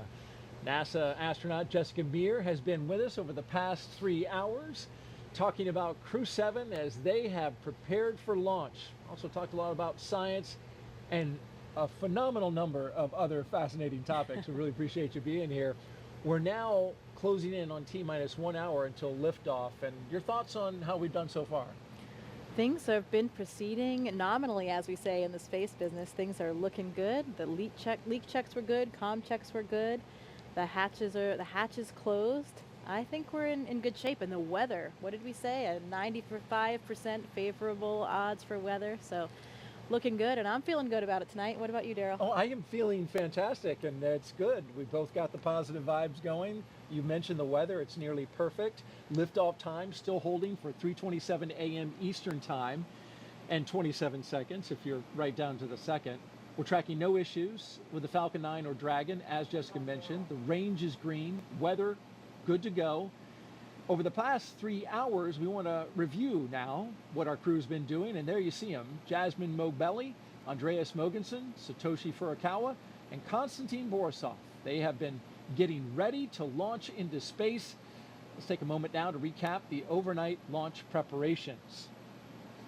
After waking up and having a meal, SpaceX helped the astronauts into their suits, as you can see right here at the historic quarters suit-up room.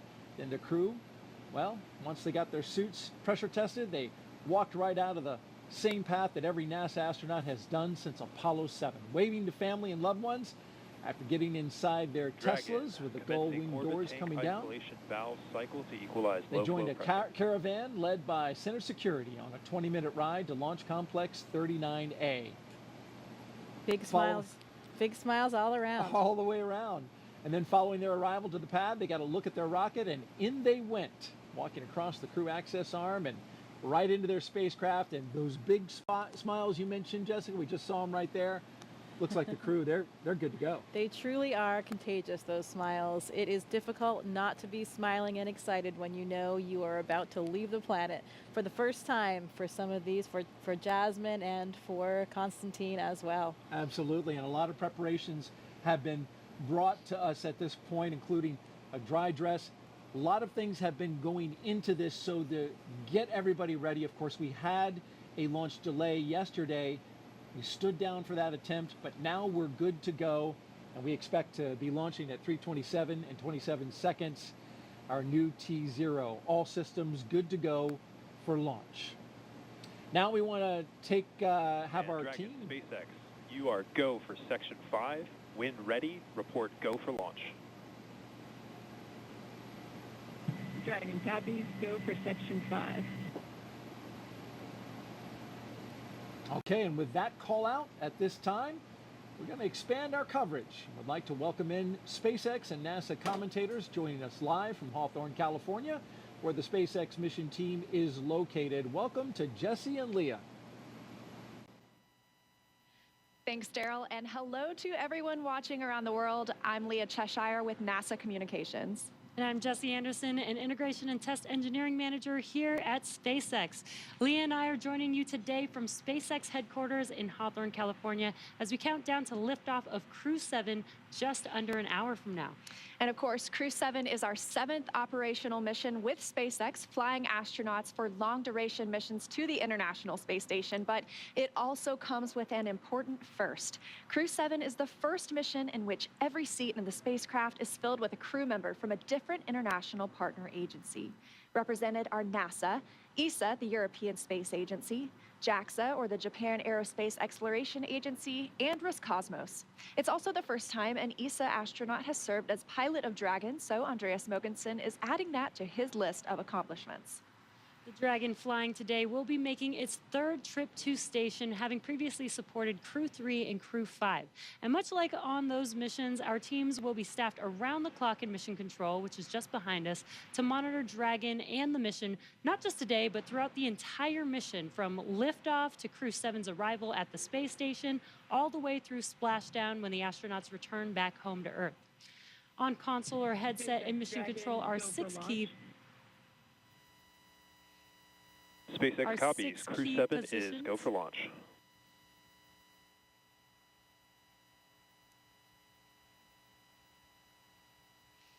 The mission director is in charge of the room and tasked with making real-time decisions to ensure mission success. The person that you may hear talking to the astronauts, which we just heard a few seconds ago, is the Crew Operations and Resources Engineer, who you'll hear us refer to as the core throughout the broadcast. And the 4 additional team members are focused on vehicle systems, including avionics, navigation and control, software, propulsion, life support, and communication with ground support teams. Apart from Mission Control, our Falcon 9 team is currently located in the Launch and Landing Control Center at Hangar X. With less than an hour until launch, they are settling in for final checkouts, propellant loading, and for launch. And of course, NASA has its own team members at NASA's Mission Control Center in Houston, Texas, who have been preparing the International Space Station for Dragon's arrival. They recently gave their go for launch and confirmed the station is ready to receive Dragon and the new crew. Now, upon liftoff, today's flight to the space station will take almost 30 hours, with Dragon flying autonomously the entire way. And just like autopilot on a commercial aircraft, the crew always has the ability to take manual control of the spacecraft if needed. It continues to be a smooth countdown, and we're looking good for an on-time liftoff. Coming up at T-minus 45 minutes, the team will report their readiness for propellant load with a final go-no-go poll. In the meantime, NASA's Courtney Beasley is going to help us take a closer look at propellant load and launch go-no poll. Go-no-go poll is open at 55.80, procedure 1.160. Thanks, Jesse. I'm here in the International Space Station Flight Control Room in Mission Control, Houston. What we have our sights set on today is low Earth orbit, which you'll sometimes hear us refer to as LEO. This is classified as orbits around Earth that are 1,200 miles or lower. There are a lot of satellites in this orbit, including the Hubble telescope and, of course, today's destination, the International Space Station. The space station's orbit averages at 260 miles above Earth, but varies based on its apogee or perigee, the highest and lowest points of its orbit. Being that the space station is 260 miles above Earth, crew members are too far away to make things out like cars, people, or buildings. But they can see other landmarks around the world, and the long camera lenses they use help them zoom in on familiar sights of our home planet. NASA astronaut Steve Bowen captured Cape Canaveral on Florida's Atlantic coast earlier this month, near Cape Canaveral's Space Force Station and NASA's Kennedy Space Center, where Crew-7 is launching from today. The contrast of the colors between the Indian River and Atlantic Ocean become much more pronounced from space. And here's a beautiful nighttime shot of the city lights of Mecca in the desert valley of western Saudi Arabia, captured by NASA astronaut Woody Hoberg on July 26th. Human presence on Earth becomes much easier to see at night. And this final image was captured by NASA astronaut Frank Rubio of Vadima Lake, one of the largest in Argentina, on May 7th. Each of these images are taken from the vantage point of the International Space Station that orbits roughly 260 miles above Earth. Satellites collect imagery of Earth too, of course, but the International Space Station is unique in seeing these viewing opportunities because astronauts and cosmonauts can tell scientists on the ground what they're observing and what stands out in real time. We can't wait to see what Crew-7 captures, but for now, we'll send it back to Hawthorne. Jesse and Leah. SpaceX's ultimate mission is to make life multiplanetary. To get us there, we've been developing a fully and rapidly reusable transportation system called Starship, the most powerful launch vehicle system ever developed and designed to carry passengers and cargo to Earth orbit, the moon, and planetary destinations like Mars. In fact, earlier today, the team completed a successful static fire of our Super Heavy Booster 9, an exciting step towards our next Starship flight test. But you have to learn to walk before you can run, or should I say fly. And our learning started with Dragon, designed from the beginning to transport both people and cargo to space. The Dragon hanging from the ceiling behind us was initially flown to certify SpaceX for cargo missions to the space station. Dragon launched to space in December 2010 and became the first private spacecraft to return from orbit. 2 years later, Dragon became the first commercial spacecraft to deliver cargo to and from the space station, and in 2020, as we remember well, became the first private crewed spacecraft to reach the International Space Station. Altogether, the reusable Dragon spacecraft has completed 9 human spaceflight missions and visited the International Space Station 38 times. Dragon is capable of carrying up to 7 passengers to and from Earth orbit and beyond. And these days, we are very much focused on the beyond. Now, of course, we already have explorers on the Red Planet, paving the way for humans who will arrive in the future. NASA's Perseverance rover landed on Mars in 2021 after an almost 7-month journey. Its mission addresses high-priority science goals and also provides opportunities to gather knowledge and demonstrate technologies that address the challenges of future human expeditions to Mars. These include testing a method for producing oxygen from the Martian atmosphere, identifying other resources such as subsurface water, improving landing techniques, and characterizing weather, dust, and other potential environmental conditions that could affect future astronauts living and working on Mars. Now, of course, Perseverance also brought along another passenger named Ingenuity. This is the first helicopter ever flown on Mars. There's Ingenuity being deployed from Perseverance and those historic flights that we've seen so far. When the time comes for human explorers, they'll have to take everything with them for a surface mission. Building bases or even cities on Mars will require huge amounts of cargo and eventually crew. So we're designing Starship from the beginning to carry hundreds of tons of cargo into space and be able to be refueled in orbit. Before Mars, Starship will play a key role in the exploration of the moon. SpaceX is providing the lunar lander, which will return astronauts to the lunar surface for the first time in 50 years under NASA's Artemis missions. With the ability to deliver cargo and people to the lunar surface, we'll be ready to help humanity build a sustainable presence on the moon and learn how to live off-world before the next step to Mars. Today, however, we are going a little closer to home, and the work we're doing on the space station also paves the way to Mars, but it takes place in low Earth orbit. As Courtney mentioned, the area includes any spacecraft that orbits at or less than 1,200 miles from our home planet. That's pretty close in comparison to our moon, which is almost 240,000 miles away and is referred to as deep space. Deep space missions like future missions to Mars will challenge us like no spaceflight journey has before when we start looking to send humans millions of miles away from home. Long-duration missions on the space station, just like Crew-7, directly inform how we'll plan to support the first humans bound for the Red Planet on missions that could last months or even years. So we really look forward to those human missions to Mars. And right now we're paving the way with today's exciting mission, plus through Artemis launches to the moon. For now, I'll send it back to Daryl and Jessica at KSC. Thank you very much, Leah and Jesse. And to keep our astronauts safe while on missions to the moon and Mars, NASA is working to understand the long-term effects of living in space. Earlier, NASA's Jasmin Moghbeli caught up with NASA's Chief Deputy Science Officer for our Human Research Program. One of the investigations launching on Crew-7 is nicknamed CIPHER, and it will study the physiological and psychological changes in up to 30 astronauts. Joining us now to talk more about it is Kristen Fobb from Johnson Space Center. So Kristen, tell me about your title and the 14 different investigations that make up CIPHER. Yes, I am the Deputy Chief Scientist at the Human Research Program, and 14 research studies, all wrapped into one research complement called CIPHER. What we want to do is study the impact of microgravity on bone, exercise, vision, behavioral health, and not only as individual elements, but how they all interconnect together. And not only do we want to study that, but we also want to understand the impact duration has on the human body and microgravity. This is going to be really important information for us for the Artemis missions and for Mars. Right, Kristen, and on that note, we have been studying in low Earth orbit for over 20 years now. So how is CIPHER adding into that? Yes, 20 years, and we've learned a lot about the changes that happens in the human body in space.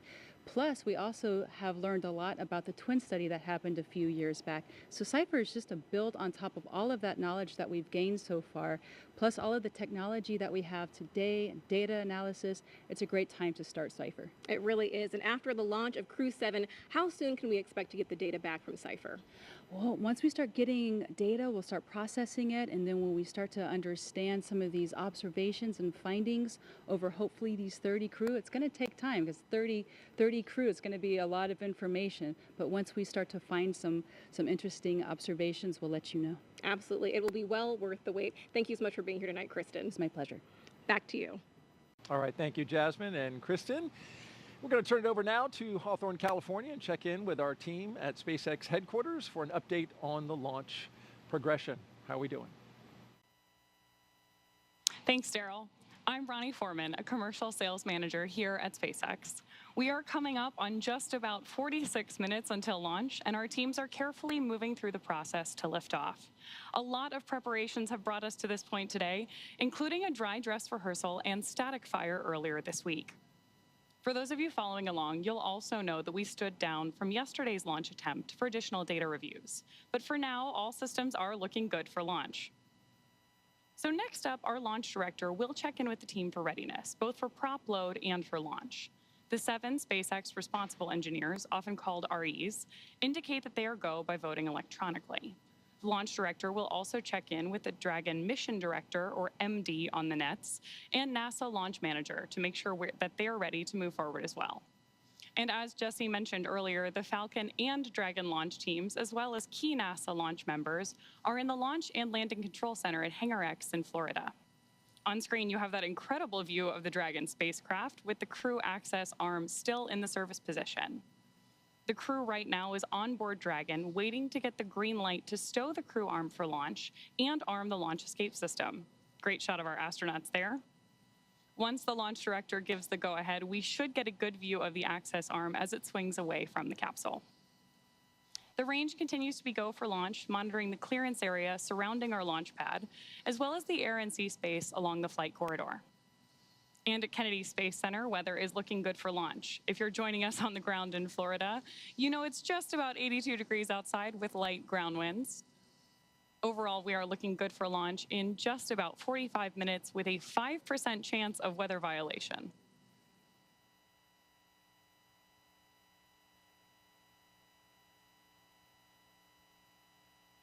Right now, we are listening in for that readiness poll announcement and instructions to our launch team.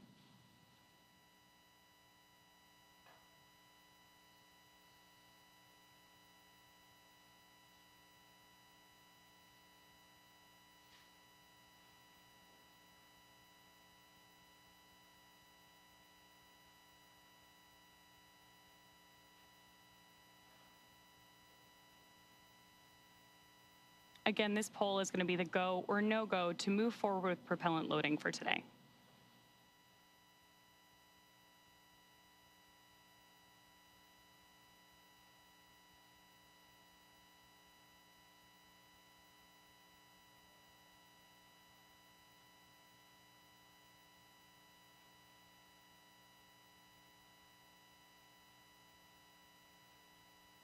As soon as that briefing ends, we should see that crew access arm, which you can see lit up on your screen right now, immediately start to move away from the capsule when that stow procedure begins.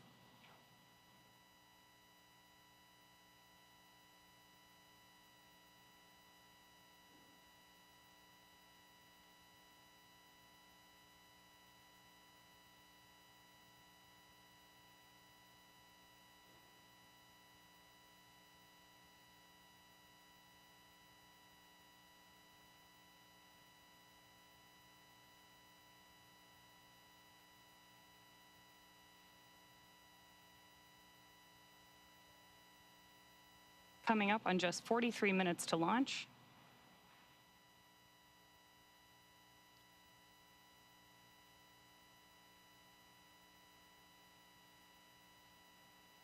Great nighttime views of our Falcon 9 and Crew-7 capsule there on the screen. SpaceX Dragon. Go ahead, Dragon. We didn't hear the poll for prop load and launch readiness. We're just giving a call.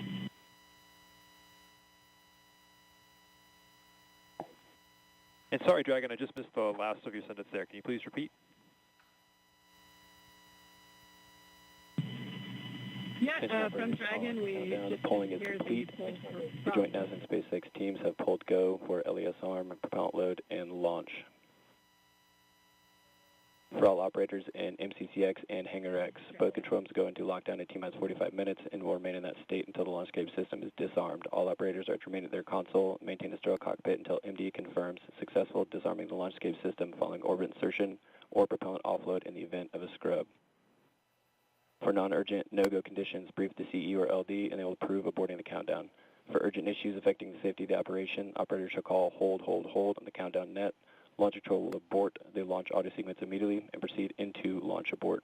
At T-minus 10 seconds, launch control will be hands-off and relying on automated abort criteria for the remainder of the count. Operators advise the launch director whether structural breakup or fires imminent or occurring per Dragon manual escape flight rules. Launch control at this time, you may proceed with arming the crew arm for movement. Copy, proceeding to arm crew arm for movement. And with that, we are moving forward toward launch. Propellant loading will begin in just over 5 minutes, but in the meantime, let's check back in with Daryl and Jessica. All right, thank you very much, Ronnie. Crew access arm retraction started. We now have crew access arm retraction. So if you look in your screen, you can see there the crew access arm moving away from the Dragon. Another great shot of it there, articulating away. It takes about 90 seconds to 2 minutes to move away, and this is a critical milestone, Jessica, as that arm moves away, because now that means if the astronauts needed to get off that rocket for whatever reason, they could either bring the arm back quickly, and it can move, as I understand it, a lot faster than it's moving now in the case of an emergency egress, or they would move forward and arm the launch escape system. That hasn't been armed yet. So this is the moving and stowing of the crew access arm so that we can clear that away from the rocket and get ready to lift off.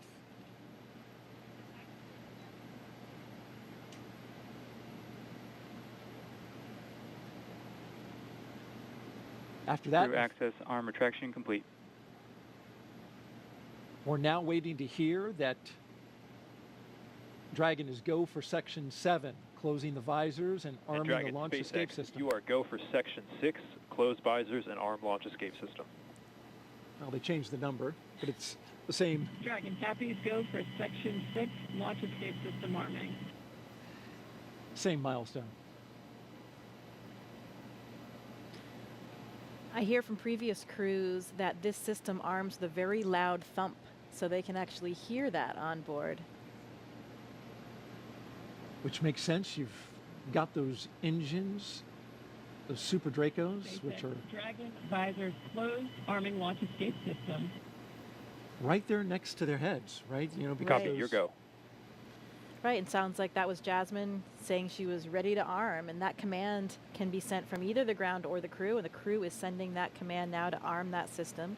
And that launch escape system is, of course, the system that will propel us away from the rocket, the crew capsule itself with the crew inside, in the event of any type of emergency with the rocket. And that is, of course, a system that we hope to never use, but it consists of 8 Super Draco thrusters on this Dragon vehicle that are used only for this abort.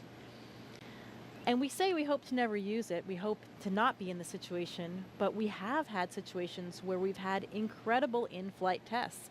Unintentional, for example, there was the launch abort for the Soyuz for Nick Hague's first launch in 2018. Pretty exciting event, dynamic time, but something that showed us how robust these systems are. It performed nominally and carried Nick Hague and Alexei Ovchinin back to safety. Verified armed.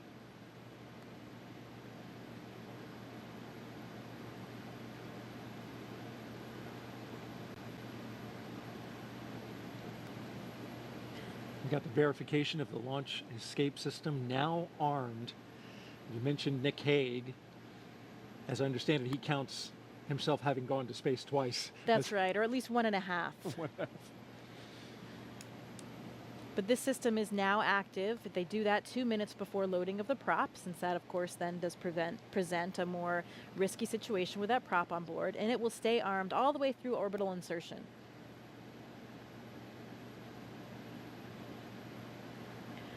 I've also been told by previous Dragon crews that you can hear the system of valves opening and actually even the flow of the fuel itself as it comes on board.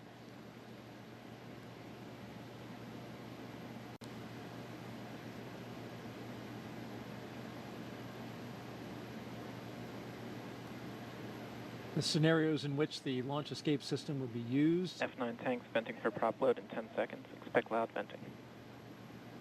There they are warning them about that, exactly what you just mentioned.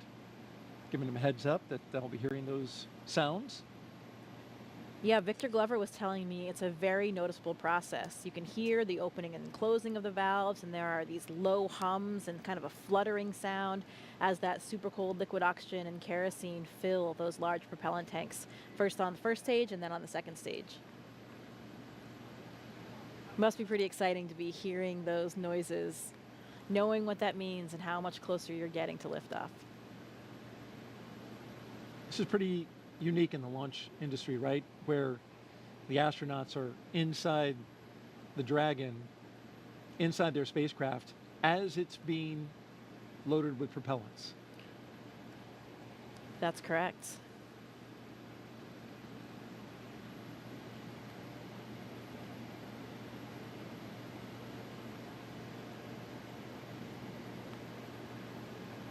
That launch escape system you're talking about, if it were needed, it can get the crew several miles offshore out into the Atlantic Ocean. It's those Super Draco engines capable of moving Dragon half a mile in just 7.5 seconds. So that's equivalent to a peak velocity of 436 miles per hour. So it really moves. It can also get it off the top of a moving rocket as well, so it's got to have that kind of power. Right, at all those different phases, all the way until they're in orbit. And that's one of the things that we protect for here as well when we look at the weather forecast. It's not just for the actual launch itself, but to protect for any of those contingency landing scenarios in the various areas where they would splash down in that event.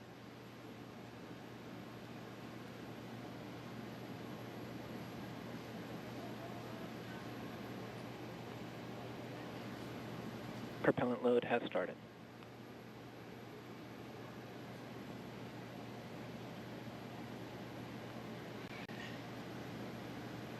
And so now the propellants are flowing into the Falcon 9 rocket.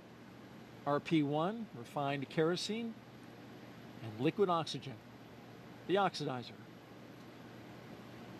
That part we can see externally because as the liquid oxygen levels rise inside the Falcon 9, it is of course super chilled liquid oxygen, highly densified, and it will super chill the skin as well of the rocket, and it'll condense the air around it.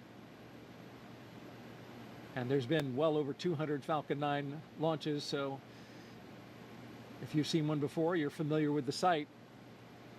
The rocket condensing that air, that warm, humid Florida air, which we have been enjoying this evening, at least with a light breeze.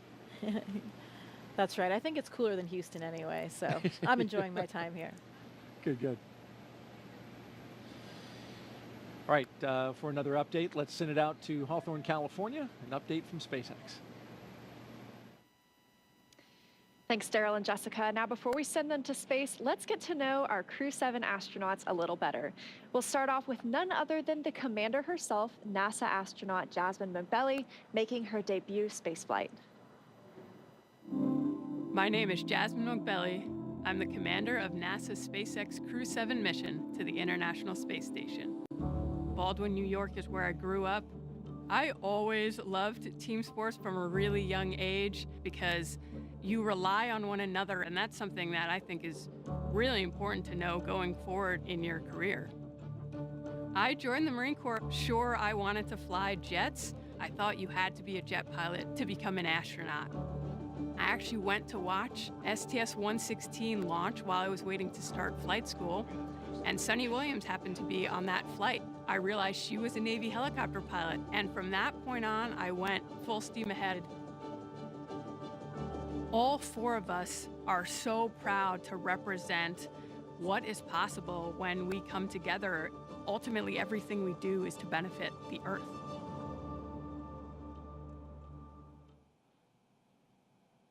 Right next to Jasmin in Dragon Endurance is Andreas Mogensen, today's pilot representing the European Space Agency and making his second trip to low Earth orbit.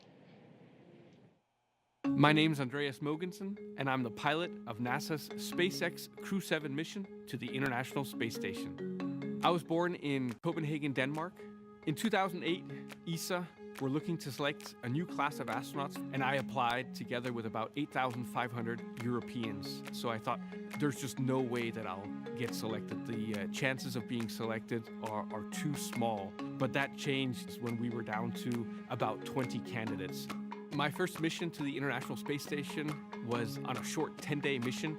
I had to hit the ground running as soon as I arrived on board, and as soon as I landed back on the Earth, I knew that I wanted to go back to the space station. I'm especially proud of the fact that our Crew-7 mission has 4 different astronauts from 4 different countries and 4 different agencies.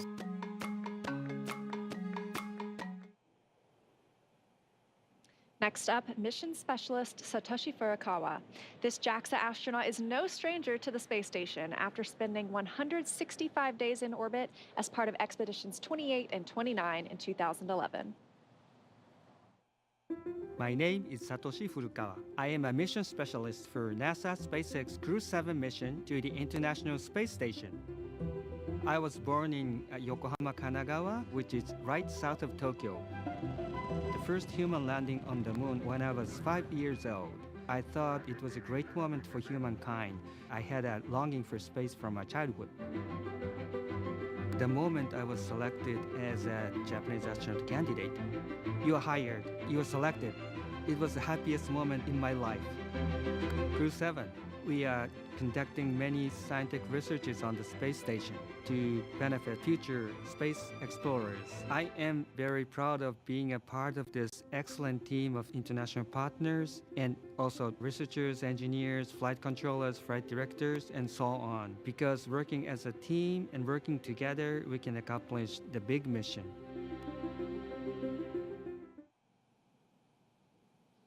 Rounding out our fully international crew is Roscosmos cosmonaut Konstantin Borisov. He was selected to the Cosmonaut Corps in 2018 and today marks his first flight to the orbiting laboratory. My name is Konstantin Borisov, and I'm a mission specialist for NASA's SpaceX Crew-7 mission to the International Space Station. For those who ask what spaceflight is, I would say that we have 3 big jobs on the space station. First job is experiments. Second job is take care of the station, doing the maintenance, repair what's broken, storing things, restoring things, cleaning up. And the third big topic is actually taking care of your body, because in weightlessness you cannot help but train. I think many people don't understand that technology advancement which we have had during the last 50 years mainly comes from space exploration. People get very comfortable with using their phone, and we have very fast computers in space. Motivates us to create those advancements. I want to take part in it, and I want to put my small stone into this pavement which leads us to the new asteroids, to the new planets, and to the new systems.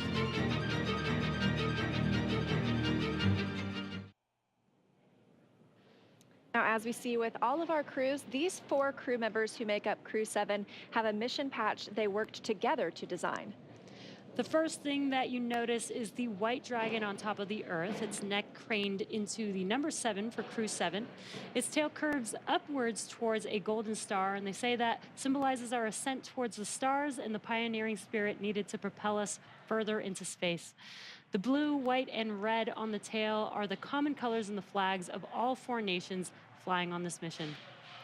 Now we are less than 30 minutes to launch, so let's check back in with Daryl and Jessica at KSC, where the countdown continues. All right, thank you very much. Everything going well with the countdown so far. A little over a mile and a half from the launch pad we're going from today, this morning, 39A, is 39B, where the mobile launcher is back out on the pad right now, going through testing for the Artemis II crewed mission to the moon late next year. Here's more about Artemis in our Moon Minute.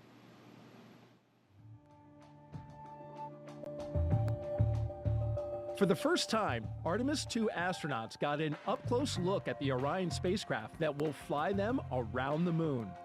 Astronauts Reed Wiseman, Victor Glover, Christina Cook, and Jeremy Hansen visited Orion at the Kennedy Space Center in Florida. and it looks amazing. Their handiwork is gorgeous. I'm ready to take it for a spin.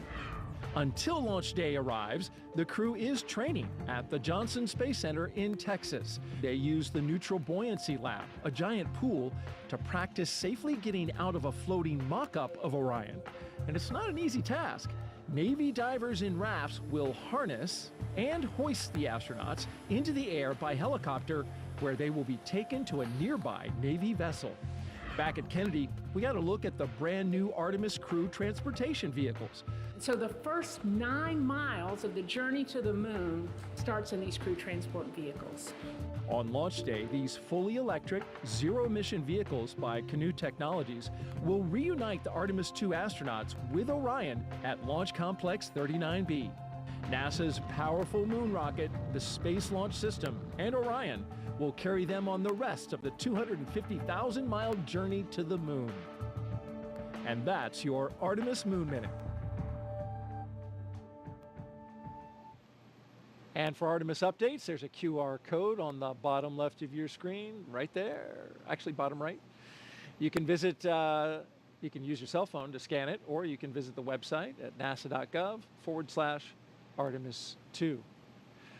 Earlier this evening, our own NASA's Jasmin Hopkins caught up with NASA Administrator Bill Nelson, who is here watching the launch from SpaceX's firing room.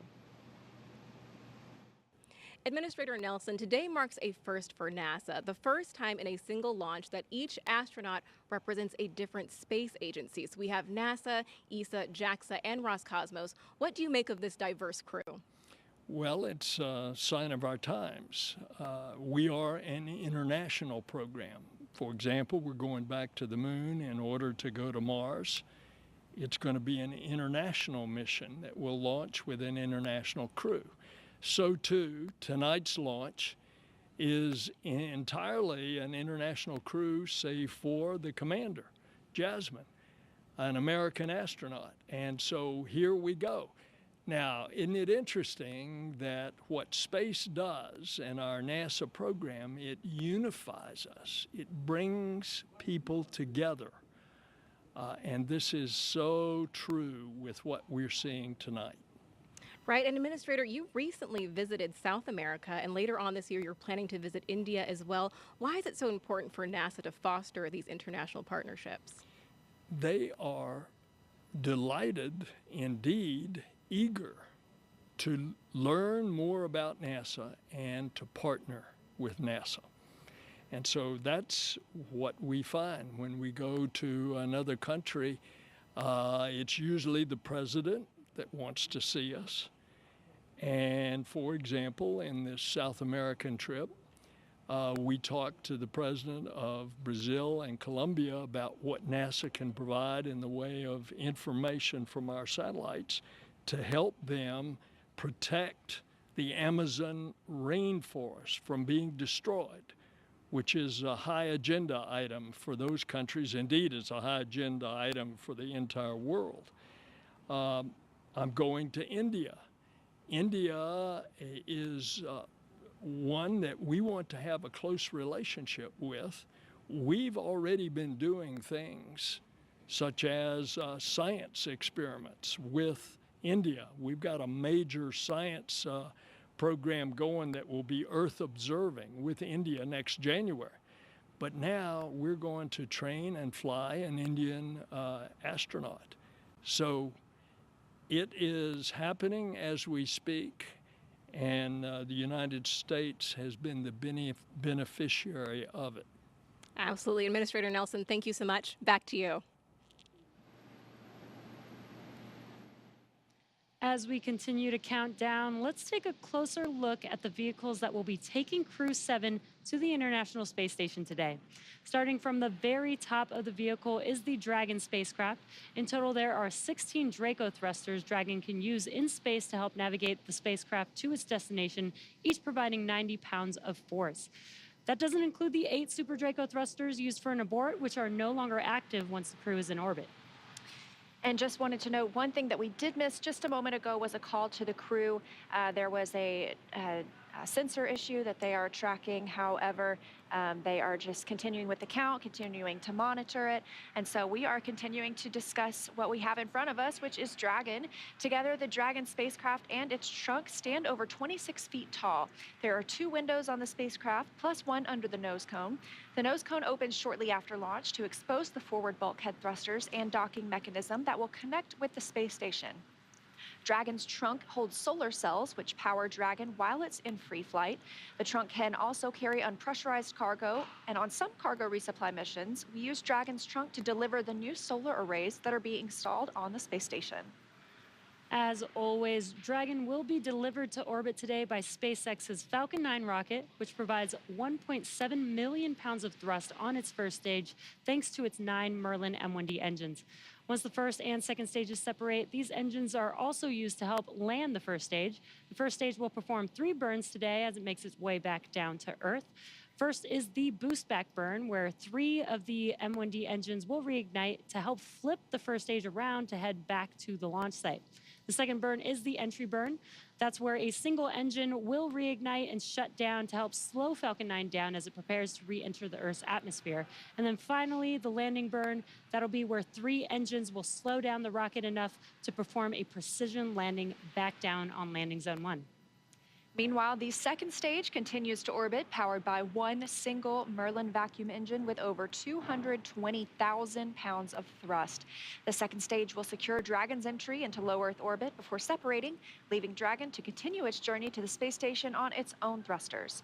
About 40 seconds after separation, Dragon's nose cone deploy sequence will begin, exposing its guidance navigation controls that help Dragon autonomously fly to the space station. With T0 coming up in just about 20 minutes, our teams at the Cape in Hangar X are doing a series of system checks to ensure Dragon and Falcon 9 are ready. Let's check in with Ronnie for a quick status update. How's it going, Ronnie? Thanks, Jesse. We are still looking good for an on-time launch just over 20 minutes from now, and we'll keep monitoring all the vehicle systems. There we heard the call out for RP1 load complete on stage 2. So that means we are, of course, getting closer to liftoff. Both Dragon and Falcon 9 continue to be healthy, and we're not tracking any major issues at this time. Right now, we're continuing to prep the vehicle for flight, and propellant loading began at T-minus 35 minutes. We also heard the call out a few minutes ago that the launch escape system is now armed. The range, which is monitoring keep-out zones and among other key flight requirements, also continues to report no issues, and they are go to support launch tonight. Weather also looks good, and we are still tracking just a 5% chance of violation at our T0 time. But as a reminder, today we have an instantaneous launch window, driven by the orbital mechanics constraints of 2 spacecraft meeting in orbit. Fun fact, the technical term for that meeting is called a rendezvous. So at this point, if we hear a hold for any reason, we will have to stand down tonight because of that instantaneous launch window, and instead target our backup opportunity, which is tomorrow at 3:04 a.m. Eastern Time. But for now, with all systems go, let's turn it back over to Courtney for a status update from Houston. Thanks, Ronnie. The flight controllers here in Mission Control Houston are ensuring that the space station is ready to receive Dragon. They're also checking all communication links between the station, Dragon, and the ground are working properly, and right now everything is proceeding as planned. Teams here in Mission Control Houston, the team in Hawthorne, and the astronauts aboard the station will monitor the autonomous docking of Dragon tomorrow when they enter joint operations, which happens when the spacecraft enters the approach ellipsoid, which is an invisible boundary that helps us monitor spacecraft arriving and departing. After docking, the crews will perform a series of leak checks, then work to open the hatches both on the Dragon side and inside the station's pressurized mating adapter. We expect hatch opening to happen about an hour and a half after docking. Once on board, the astronauts will be greeted by the space station crew and will then join in for opening remarks for the new crew members. Here in Mission Control, Flight Director Chris Dobbins is on console overseeing the team for launch, and Flight Director Judd Freeling will be on console tomorrow for docking. That's it from here in Mission Control Houston. I'll toss it back to the team in Florida. Daryl, how's it looking? All right, thank you very much, Courtney. And if you just joined us, T-minus 17 minutes and counting from the 7th astronaut rotation mission to the International Space Station under NASA's Commercial Crew Program. Commander Jasmin Moghbeli, pilot Andreas Mogensen, or Andy Mogensen, and mission specialists Satoshi Furukawa and Konstantin Borisov are strapped into their seats inside the Dragon Endurance. They're at the top of the rocket.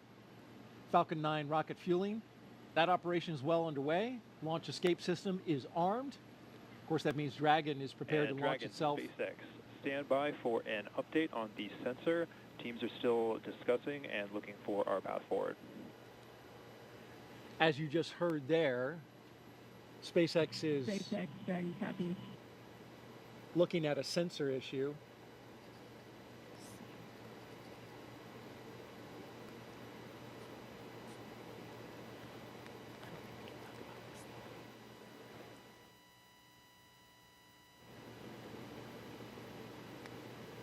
And so trying to determine if the sensor is giving good data, good reading, or if... Startup stage 2, LOX loading. If they're looking at something else, of course, we'll keep close tabs on that. In the meantime, propellant load continues. I think sometimes you have hits on sensors for other reasons. We want to make sure that we are getting an accurate reading of what's happening with the system they're looking at. Probably trying to decide if it's a real signal or if it's a hit from some other reason.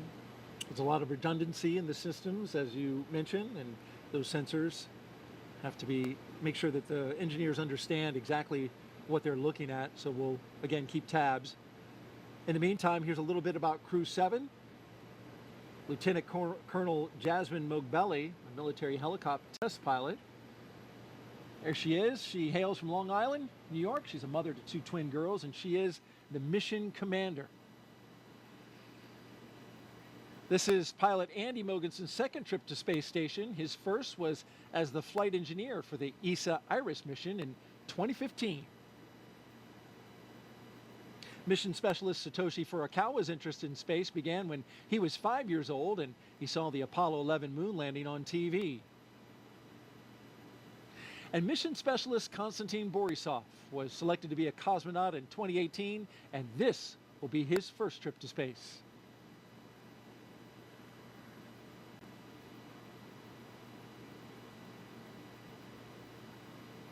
We've got more than 10,000 people all gathered, including these folks. Some special students. Those kids are, I shouldn't call them kids, they're students, right? College students. They're part of the First Nations launch, and they're giving us a big wave from the Banana Creek viewing location. They're from the University of Washington, University of Colorado, and Queen's University. They're visiting as part of NASA's First Nations launch, an Artemis Student Challenge, where they design, build, and launch their own high-powered rockets. And those students that you saw there in the stands, they were the grand prize winners. So welcome and enjoy the launch. T-minus 14 minutes and counting. Awaiting Crew-7 are 7 crew members at their destination at the International Space Station. I caught up with 3 of them as they were zipping around the Earth. Hey, Daryl, good morning. Well, good morning to you, Frank, Stephen, and Woody. Okay, minutes away from liftoff. You're inside the spacecraft. What's it like? The rocket is a living, breathing machine.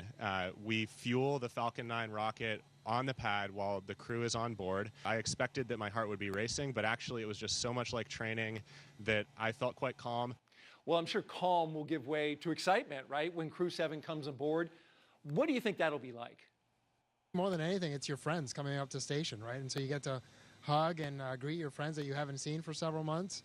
And it's always just a really fun reunion.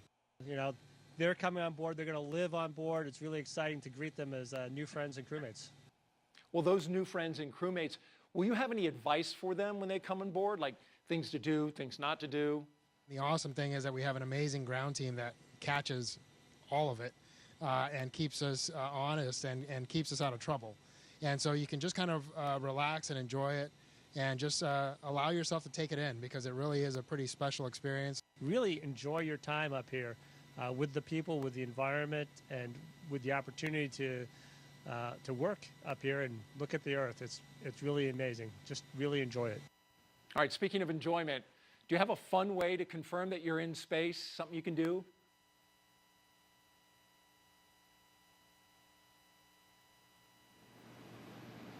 You want to give that move a score, Jessica? I don't know. It required assistance from 2 crew members, so I don't know. I'll give it an 8.5. Okay, that was very kind. All right, well, before the Crew-7 got into their spacecraft, they got a picture with the Falcon 9 booster that will take them up into space. There they are on the business end of those 9 Merlin engines. Once we leave planet Earth, these fine folks at Johnson Space Center will take over. Dragon This is Mission SpaceX, Control. We are still continuing to assess that sensor and proceeding with the count. Okay, so as you heard, they're SpaceX Dragon copies, continuing with the count while the tubes assess. still working the sensor, but at the same time continuing to load the propellants on board Falcon.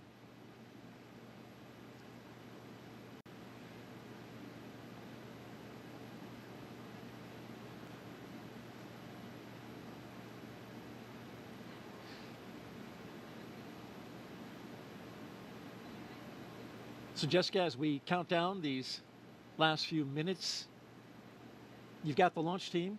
They're taking a look at a sensor and some of the readings there. At the same time, we're proceeding forward, and they're communicating with the astronauts inside.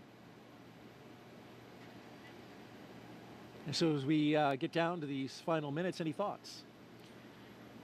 This is an exciting time for the crew. You know, they're probably running through some checklists of their own right now. They may be pretty busy in there, going through those same things that they've done in their simulations so many times before. But I bet it's getting pretty real right now, and hearing those calls about the sensor probably raises a few questions as well, but I know the ground will keep them informed as we go. 10 minutes, it's getting very close. Indeed it is. And tracking everything are Leah and Ronnie at SpaceX headquarters in Hawthorne, California. Will take us through the rest of the count. Thanks, Daryl. Our next major countdown event will be at the T-minus 10-minute mark, so coming up here, And when the Dragon Falcon 9 SpaceX, launch stand by for display configuration. There we go ahead and have the Dragon astronauts are standing by for display configuration, which will let them know that we are even closer to liftoff. The launch commit criteria that we're waiting to hear that call out for are specific thresholds and pieces of information about the entire Falcon 9 system needed to make sure that the rocket is healthy. Of course, we do have many systems in place to ensure that the rocket and crew are both safe leading up to liftoff and during flight.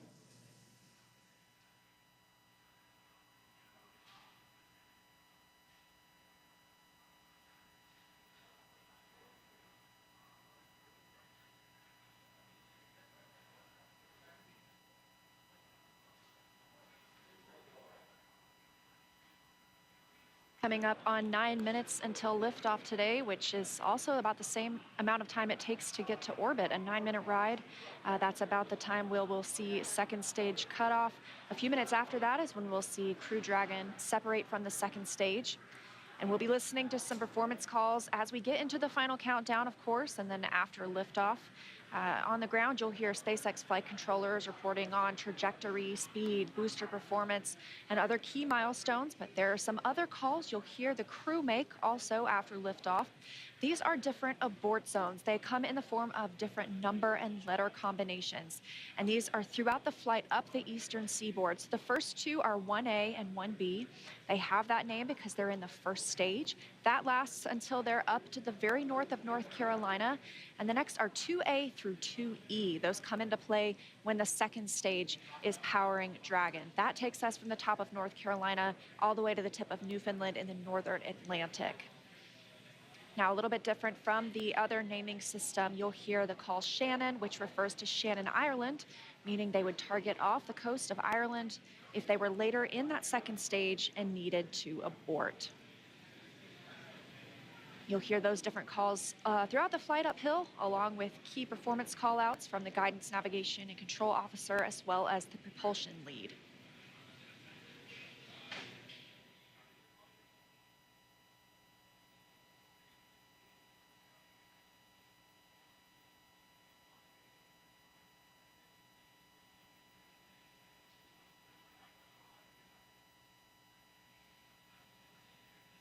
One of the next callouts that we're listening for is the announcement that Stage 1 engine chill has started.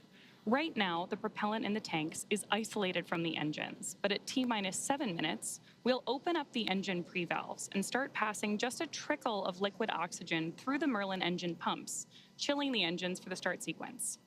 We do this because the super chilled and densified liquid oxygen is really cold, and we use that small amount of LOX to basically prepare the engine hardware.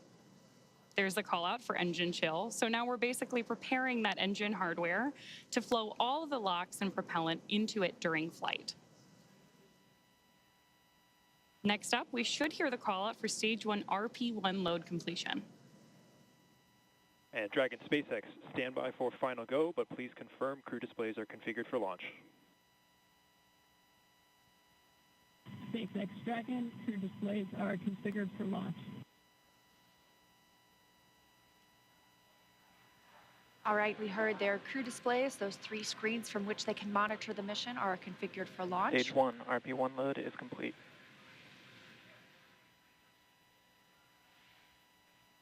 In confirmation that RP1, the densified kerosene or the rocket fuel that propels the crew into orbit, loading is complete on the first stage. We did hear the second stage was completed a short time ago as well.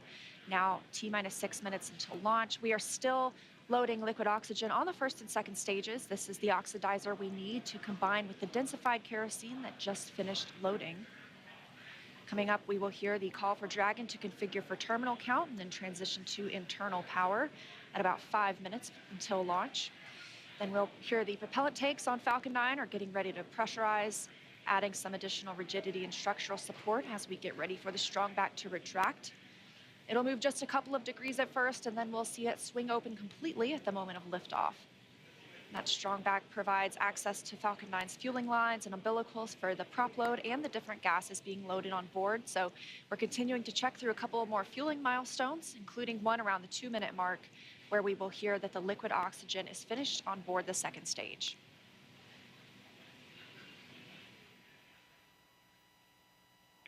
Dragon is configured for terminal count, and Dragon's on internal power. Falcon tanks are pressurizing for strong back recheck.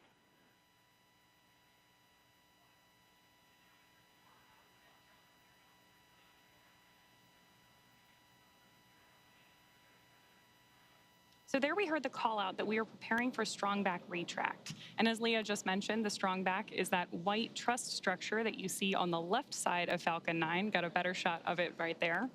Strong back is retracting. Just before lift. There we heard the call out from mission control that we are retracting the strong back now. The strong back is part of the transporter erector, which was used not only to roll Falcon 9 out to the launch pad, but also to raise it into its vertical position. It will retract just about 2 degrees first after those clamp arms open up around the base of Dragon's trunk, and then just before liftoff, we'll actually go all the way back to 45 degrees retracted to give Falcon 9 and Crew-7 room for liftoff.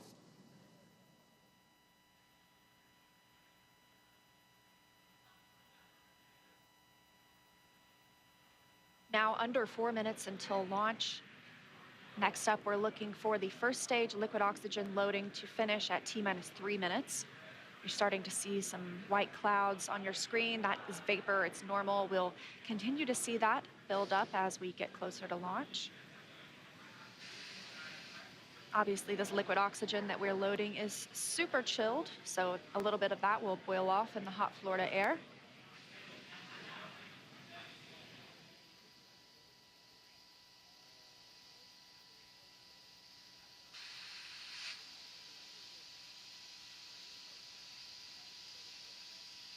Stage 1 LOX loading is complete. Great view of Crew-7 there inside of the Dragon spacecraft, awaiting liftoff just under 3 minutes from now.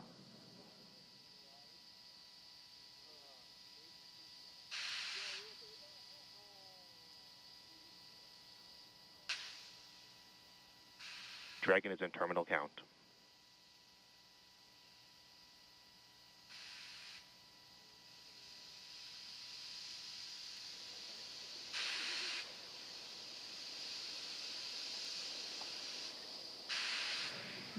Now about 2 minutes and 30 seconds until launch. Next milestone, we're looking up for stage 2 LOX load to complete. Additionally, shortly after that, we'll hear gas closeout begin, isolating the feed lines from the different gas systems for the Falcon 9 rocket. Those will get vented overboard through the umbilicals and the strong back itself.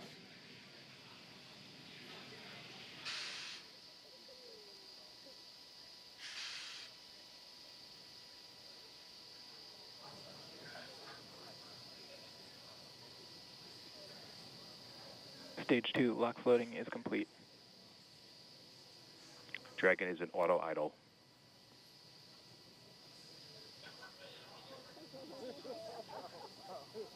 Confirmation that stage 2 LOX load is complete. Dragon and Falcon 9 fully fueled. Gas closeout has started. Expect loud venting. There's the gas closeout call that we expected. Additionally, we will be in auto idle. This puts the rocket in a state the flight computers understand before it takes over, making sure the transition to final countdown is smooth. Coming up at T-minus 1 minute, we'll hear that Dragon is in countdown. Its computer will switch to countdown mode. We'll also hear that the flight termination system on Falcon 9 is armed. Falcon 9 is in startup. Dragon's in terminal count.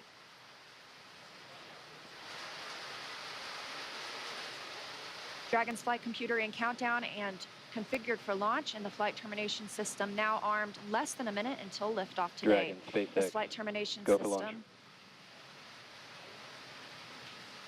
Dragon copy, go for launch. You heard it, Crew-7 getting the go for launch. Just 30 seconds away for an on-time launch. At the time of liftoff today, the space station will be flying 260 miles over southeastern Iraq. T-minus 15. T-minus 10, 9, 8, 7, 6, 5, 4, 3, 2, 1. Engine full power. And liftoff. Go Falcon, go Dragon, go Crew-7.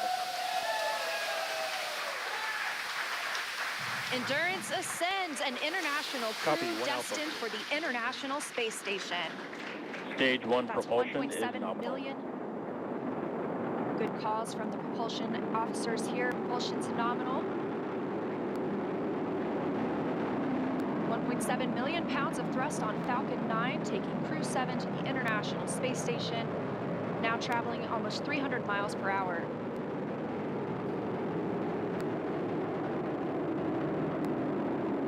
Nominal power and telemetry.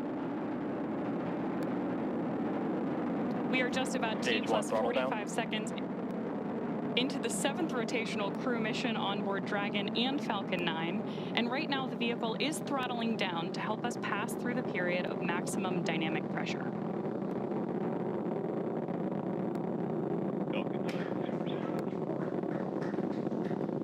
There's the call out that Crew-7 is now moving faster than the speed of sound. Stage 1 throttle up. Confirmation we have moved through max Q and are throttling back up. Copy, 1 Bravo. Heard that call from Jasmin on Crew-7, as well as confirmation from the ground. The call out for 1 Bravo means we are in the second and final abort mode for the first stage, continuing to get good performance. We've got engine chill on the second stage MVAC engine. We will then be looking for MECO, or main engine cutoff, where the 9 engines on the first stage will cut off ahead of the first and second stages separating. Then the single Merlin vacuum engine on the second stage will ignite. We are now coming up on 2 minutes into the flight, the spacecraft traveling over 2,000 miles per hour. Really incredible nighttime views of Falcon 9 and Crew-7 on your screen right now. So as Leah just mentioned, we are keeping an eye on a couple of critical flight milestones coming up back to back here. Stage 1 throttle Those down. are going to be MECO. So main engine cutoff, now that we're throttling down stage 1, followed by stage separation and second stage ignition. Main engine cutoff. Stage separation confirmed. Copy, 2 Alpha. MVAC ignition.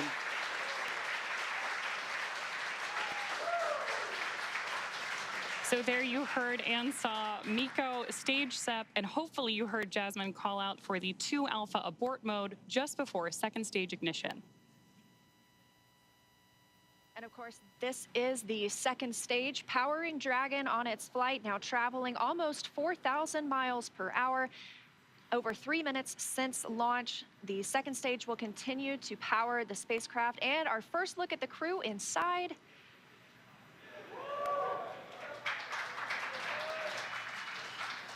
We'll be standing by for SECO. That's the next major milestone for this second stage engine. That comes shortly before 9 minutes into the flight, so we've still got some time on this engine. So right now, while Crew-7 makes its way to orbit, our first stage booster is making its way back to land. So you may hear the call-outs here on the net shortly that we are in the middle of our boost back burn.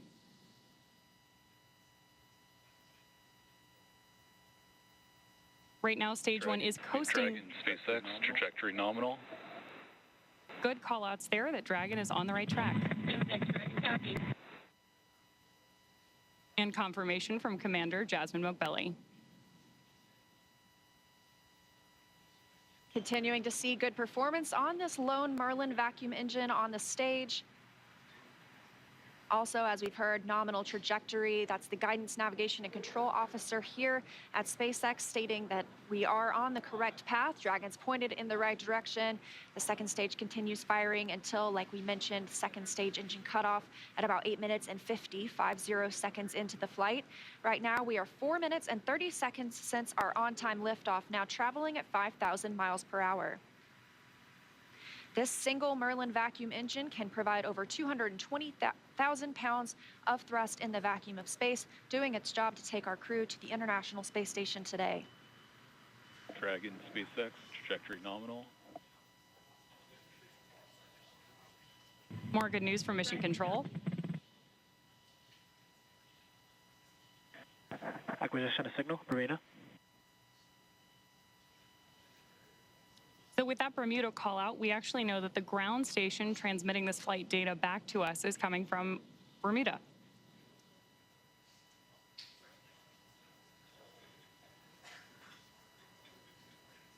The crew is currently pulling a little more than 1 G as the second stage engine continues to propel their flight.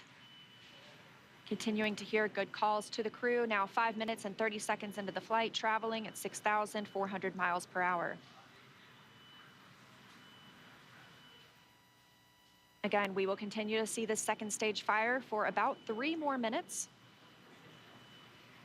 Shortly after second stage engine cutoff, we will see it separate from Dragon, which will continue its journey.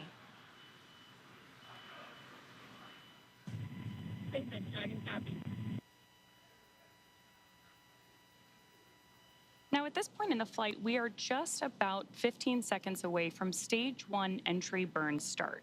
At this point, the center engine on Falcon 9 will be lit for just about 10 seconds to help us slow the vehicle down as it re-enters the Earth's atmosphere. That's not the only thing helping us on re-entry, though. The first stage sees high drag on re-entry, which scrubs roughly 70% of the velocity by the time the landing burn begins, which you just had great views of on the left-hand side of your screen.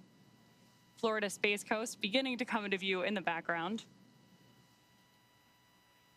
All while Crew-7, of course, on the right-hand side of your screen, lit up by that MVAC engine, continues on its way to orbit.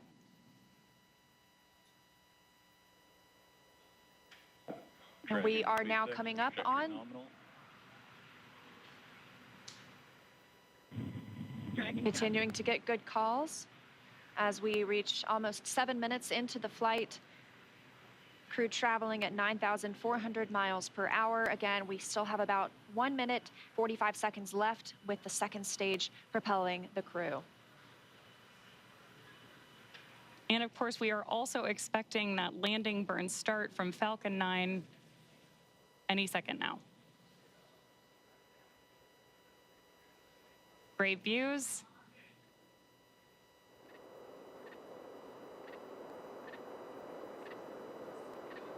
Stage 2 of RTS has saved.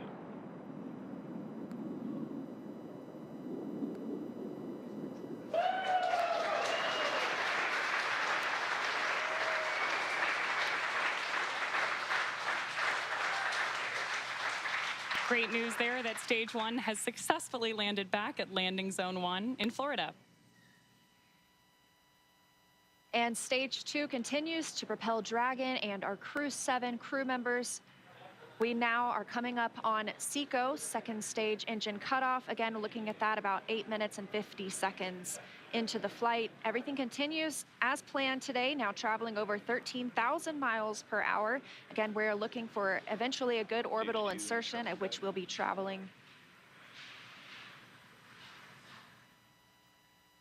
Good calls here at Mission Control in Hawthorne.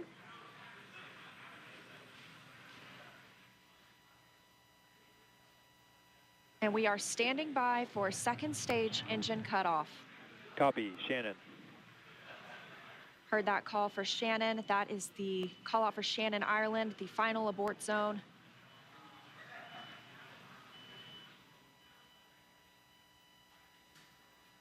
MVAC shutdown. There's audio confirmation, and you can see on your screen that we have had successful second engine cutoff 1 of our MVAC engine. Dragon, SpaceX, nominal orbit insertion. Dragon. And good news there that Crew-7. Nominal orbital insertion. Dragon, SpaceX, launch Awesome to system hear. disarmed.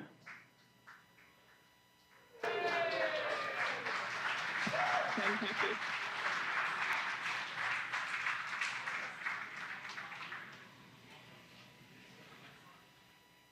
That's the first look at the crew, now in microgravity, confirmation of a good Earth orbit insertion. We are now coming up on 10 minutes into the flight. Of course, we saw second stage engine cutoff, and you're actually getting a look at their zero-G indicator there. We'll stand by for them to tell us a little bit more about that shortly, but we are also standing by for second stage separation from Dragon. Acquisition of signal, Newfoundland. So as Leah mentioned, right now, Dragon and Stage 2 are still attached. Great views of that zero-G indicator there. And what we're doing right now is basically letting any residual dynamics of the vehicle settle out prior to separation.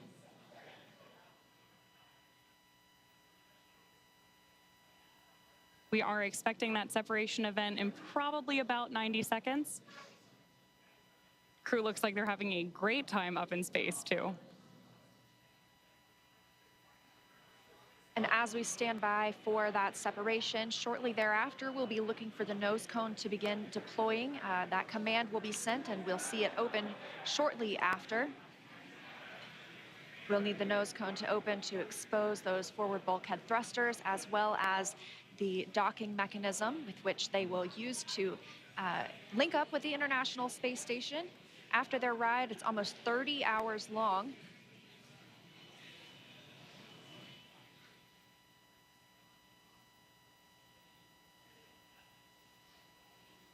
Again, we had liftoff right on time today at 3:27 a.m. Eastern Time. The crew making a smooth journey into orbit. It's now been 11 minutes, 20 seconds since that liftoff. We had confirmation of good orbital insertion, and we are standing by for second stage separation from Dragon.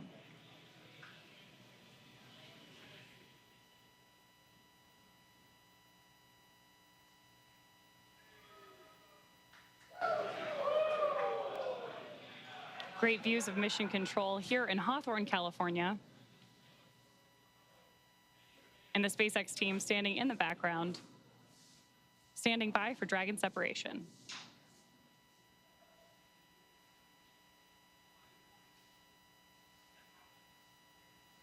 Of course, you also have continued telemetry readouts from Dragon and Stage 2 in the bottom left-hand corner of your screen.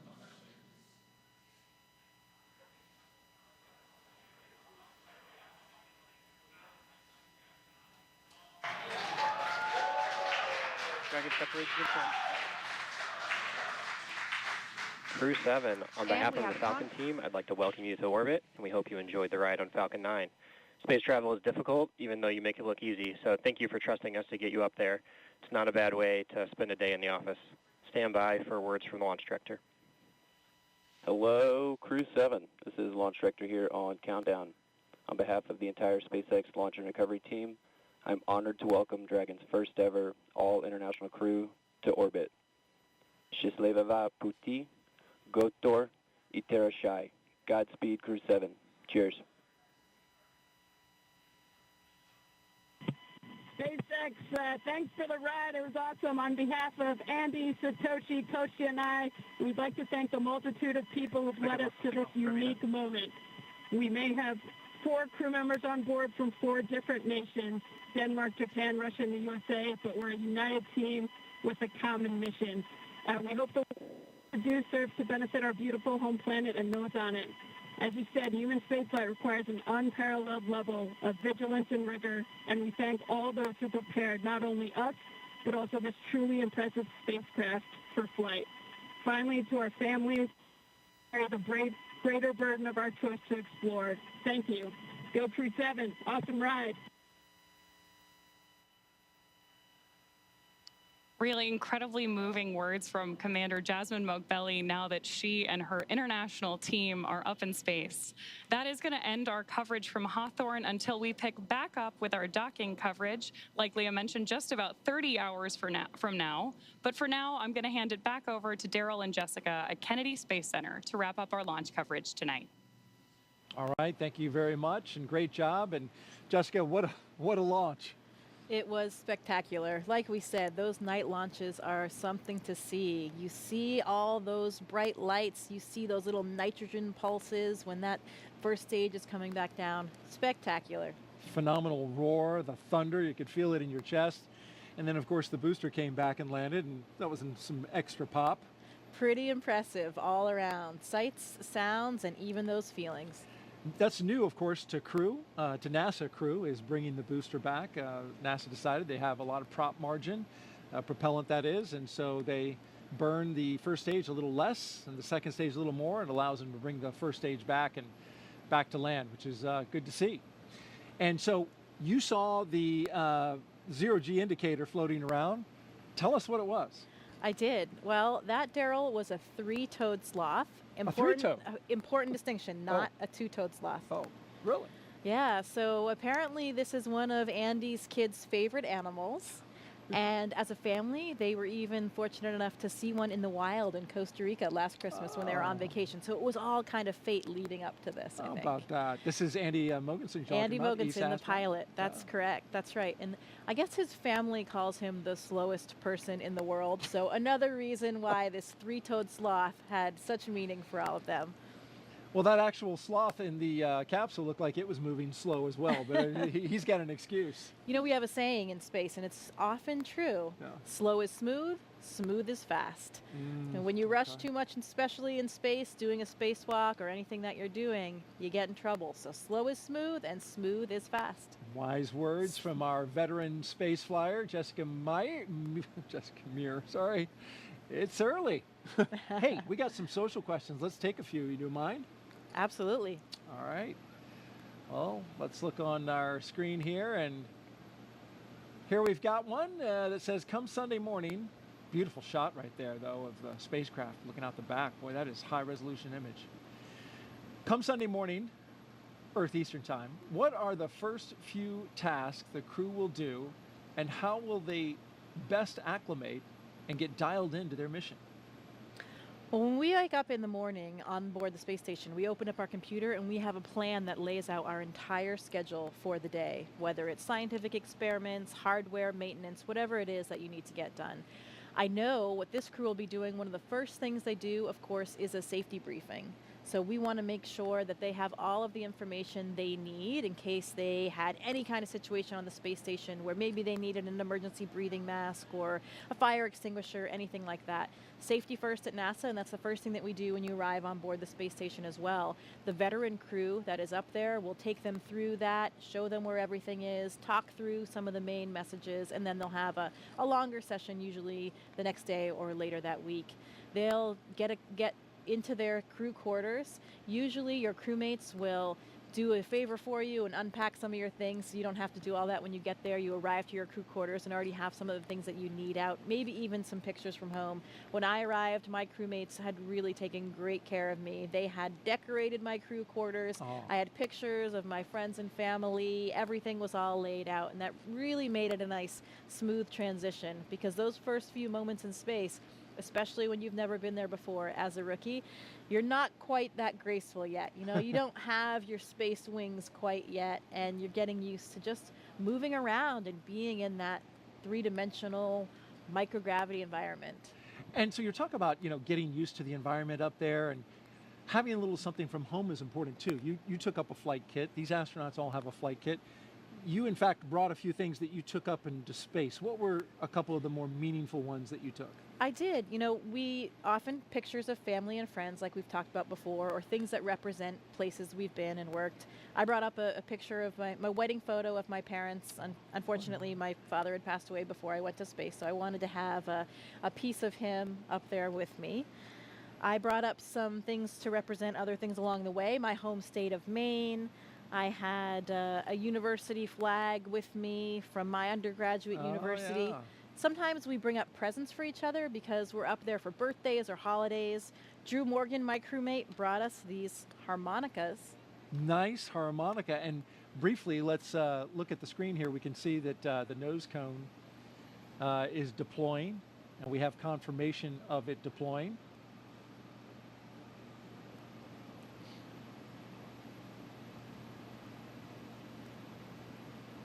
Beautiful shot there. Of course, the nose cone has to deploy in order for Dragon to connect up to the International Space Station. And once this clears out of the way, it is quite a view. Depending on where Earth is in relation.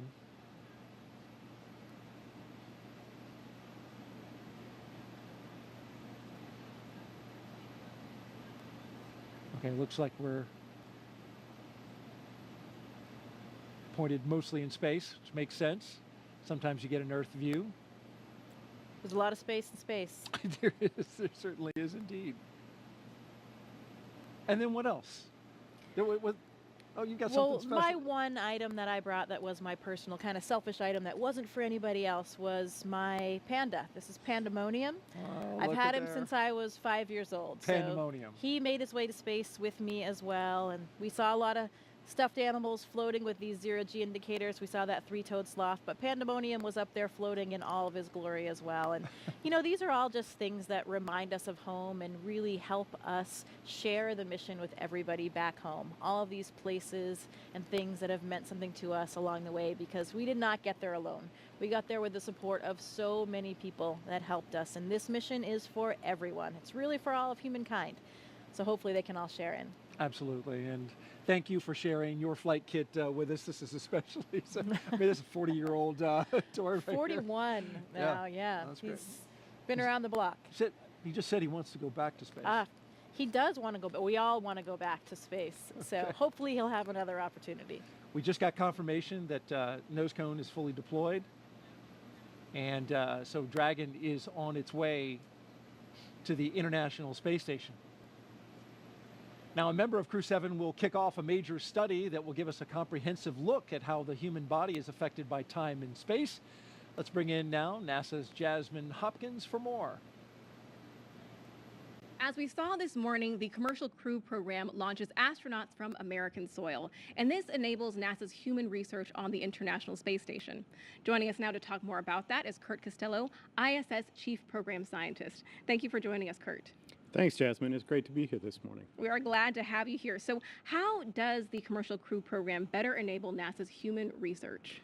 So the Commercial Crew program has enabled us to launch again from U.S. soil.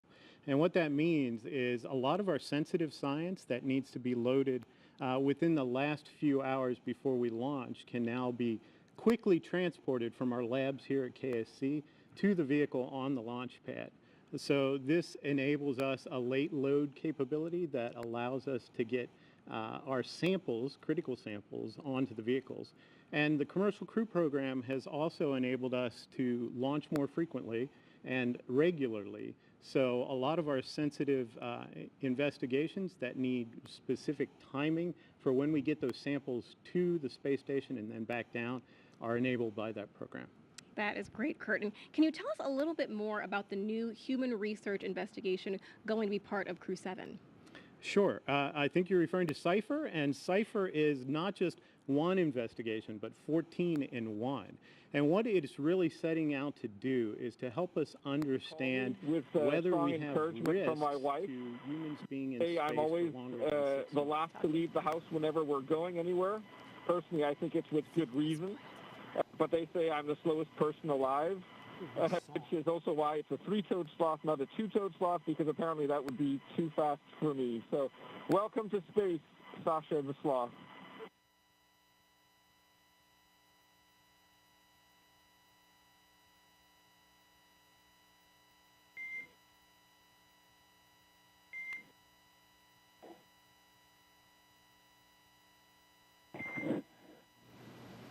And Dragon, we appreciate the introduction to your zero-G indicator and noting that that is probably officially now the fastest sloth ever.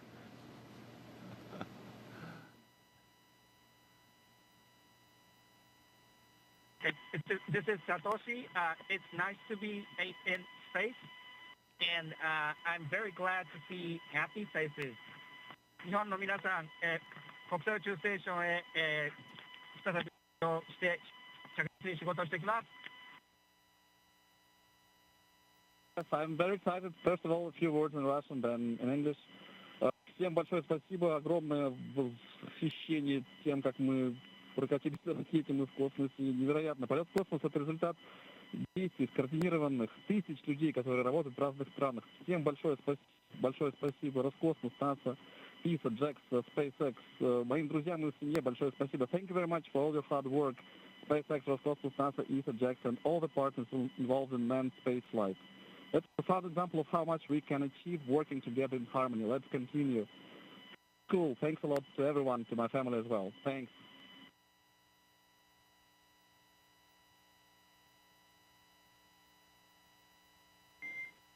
SpaceX copies all. Thank you for the kind words. And Jaws, if you are ready to copy, I do have some upcoming words on the phase burn.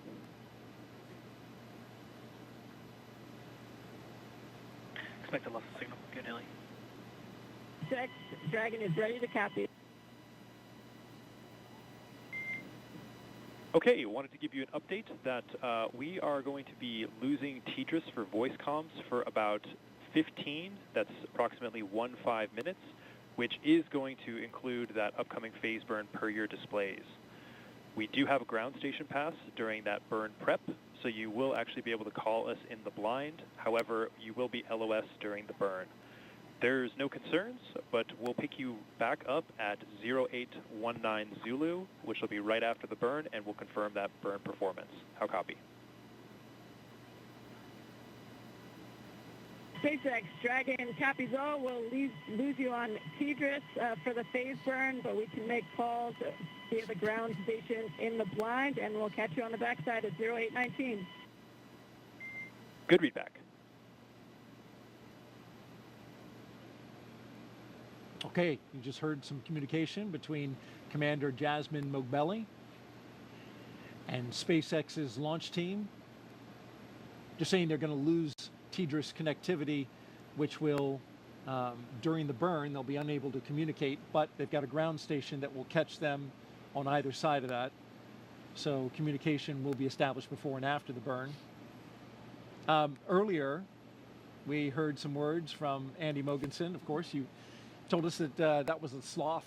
Wasn't sure that we were going to be able to, get some words from him, but it was good to hear from him and the other crew members about, now that they're in space and sharing a message with the world.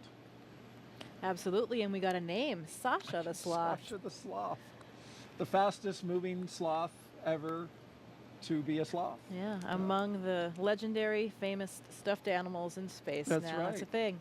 Joins the long list of them. And so Jasmin, Andreas, Satoshi, and Konstantin are on course to arrive at the International Space Station around 8:39 Eastern Time tomorrow.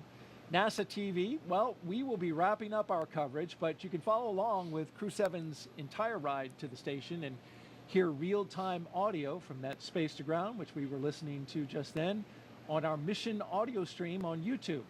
Make sure you look for the link on our NASA social media accounts and in the description of the NASA YouTube launch broadcast. And though our coverage here at Kennedy Space Center is concluding, Crew-7's mission has only just begun. They'll get to the International Space Station in about 30 hours. It's going to be a long ride, but then they'll be able to meet and join, I should say, Crew-7 to Crew-6, and that'll be quite a ceremony. Absolutely. You know, these first missions, these first moments in space are absolutely unforgettable. I'll never forget that. Feeling weightlessness for the first time. You're still strapped in your seat, but everything starts lifting up, your arms, your pencils, anything that was on the floor, the zero-G indicator, everything. And I remember looking across at my crewmate, just sharing those moments and those smiles. I know how happy that crew is right now. I am so excited for them and their mission. It will take a little while, 30 hours, like you said, to get to space station, but they are in space right now, and I know they're enjoying every minute. Congratulations, Crew-7. We are so excited for you. This is going to be an incredible mission on the International Space Station. Great words, Jessica. Appreciate those. And Crew-6 will be coming back down in about a week. They'll have a roughly 5-day handover, and then they'll return. Next up for us is our post-launch news conference scheduled at 5 a.m. Eastern Time on NASA TV. And of course, we'll have live joint coverage of docking and the Crew-7 welcome ceremony starting tomorrow at 6:45 a.m. Eastern Time on NASA TV, as well as SpaceX's YouTube channel. You can find mission updates on X, at NASA, at SpaceX, and on the web at nasa.gov, including, again, the link to that mission audio stream if you want to stick around with Crew-7 and be with them on their entire journey. Well, before we sign off from Kennedy, I want to thank Jessica Meir for being here on the launch broadcast and sharing your incredible experiences and all your insight, answering the questions, bringing pandemonium and showing them off. Thank you so much. We really appreciate having an astronaut, and especially you today on Crew-7 to share this with us. Well, it is absolutely my pleasure. Any good day when a rocket ignites is a great day for astronauts all around the planet. So we wouldn't miss out on it for the world. Very happy to be here and excited to share this moment with all of you. Thanks so much. And a huge thanks as well to all of our guests for joining us today, but most importantly, thank all of you for watching. For everyone here at NASA and SpaceX, have a great morning and keep looking up. We leave you now with a look back at highlights from suit up to liftoff. So we've got Crew-7, and they are doing their suit checkouts. And here they come, the astronauts walking down the hallway at astronaut crew quarters. And here they come, Crew-7, taking their first steps outside before their journey to space. Here they go, doors are closing. This begins the drive across NASA's Kennedy Space Center to Launch Pad 39A. And there's Jasmin Moghbeli, the commander, and Andreas Mogensen, our pilot. There go our pilot and commander carefully getting in. And here come our mission specialists, Konstantin, Borisov, and on the right, Satoshi Furukawa. Technicians working to close that side hatch. 1, engine full power, and liftoff. Go Falcon, go Dragon, go Crew-7. Endurance ascends, an international crew destined for the International Space Station. Stage 1 That's propulsion is 1.7 nominal. million. Good calls from the propulsion officers here. Propulsion's nominal.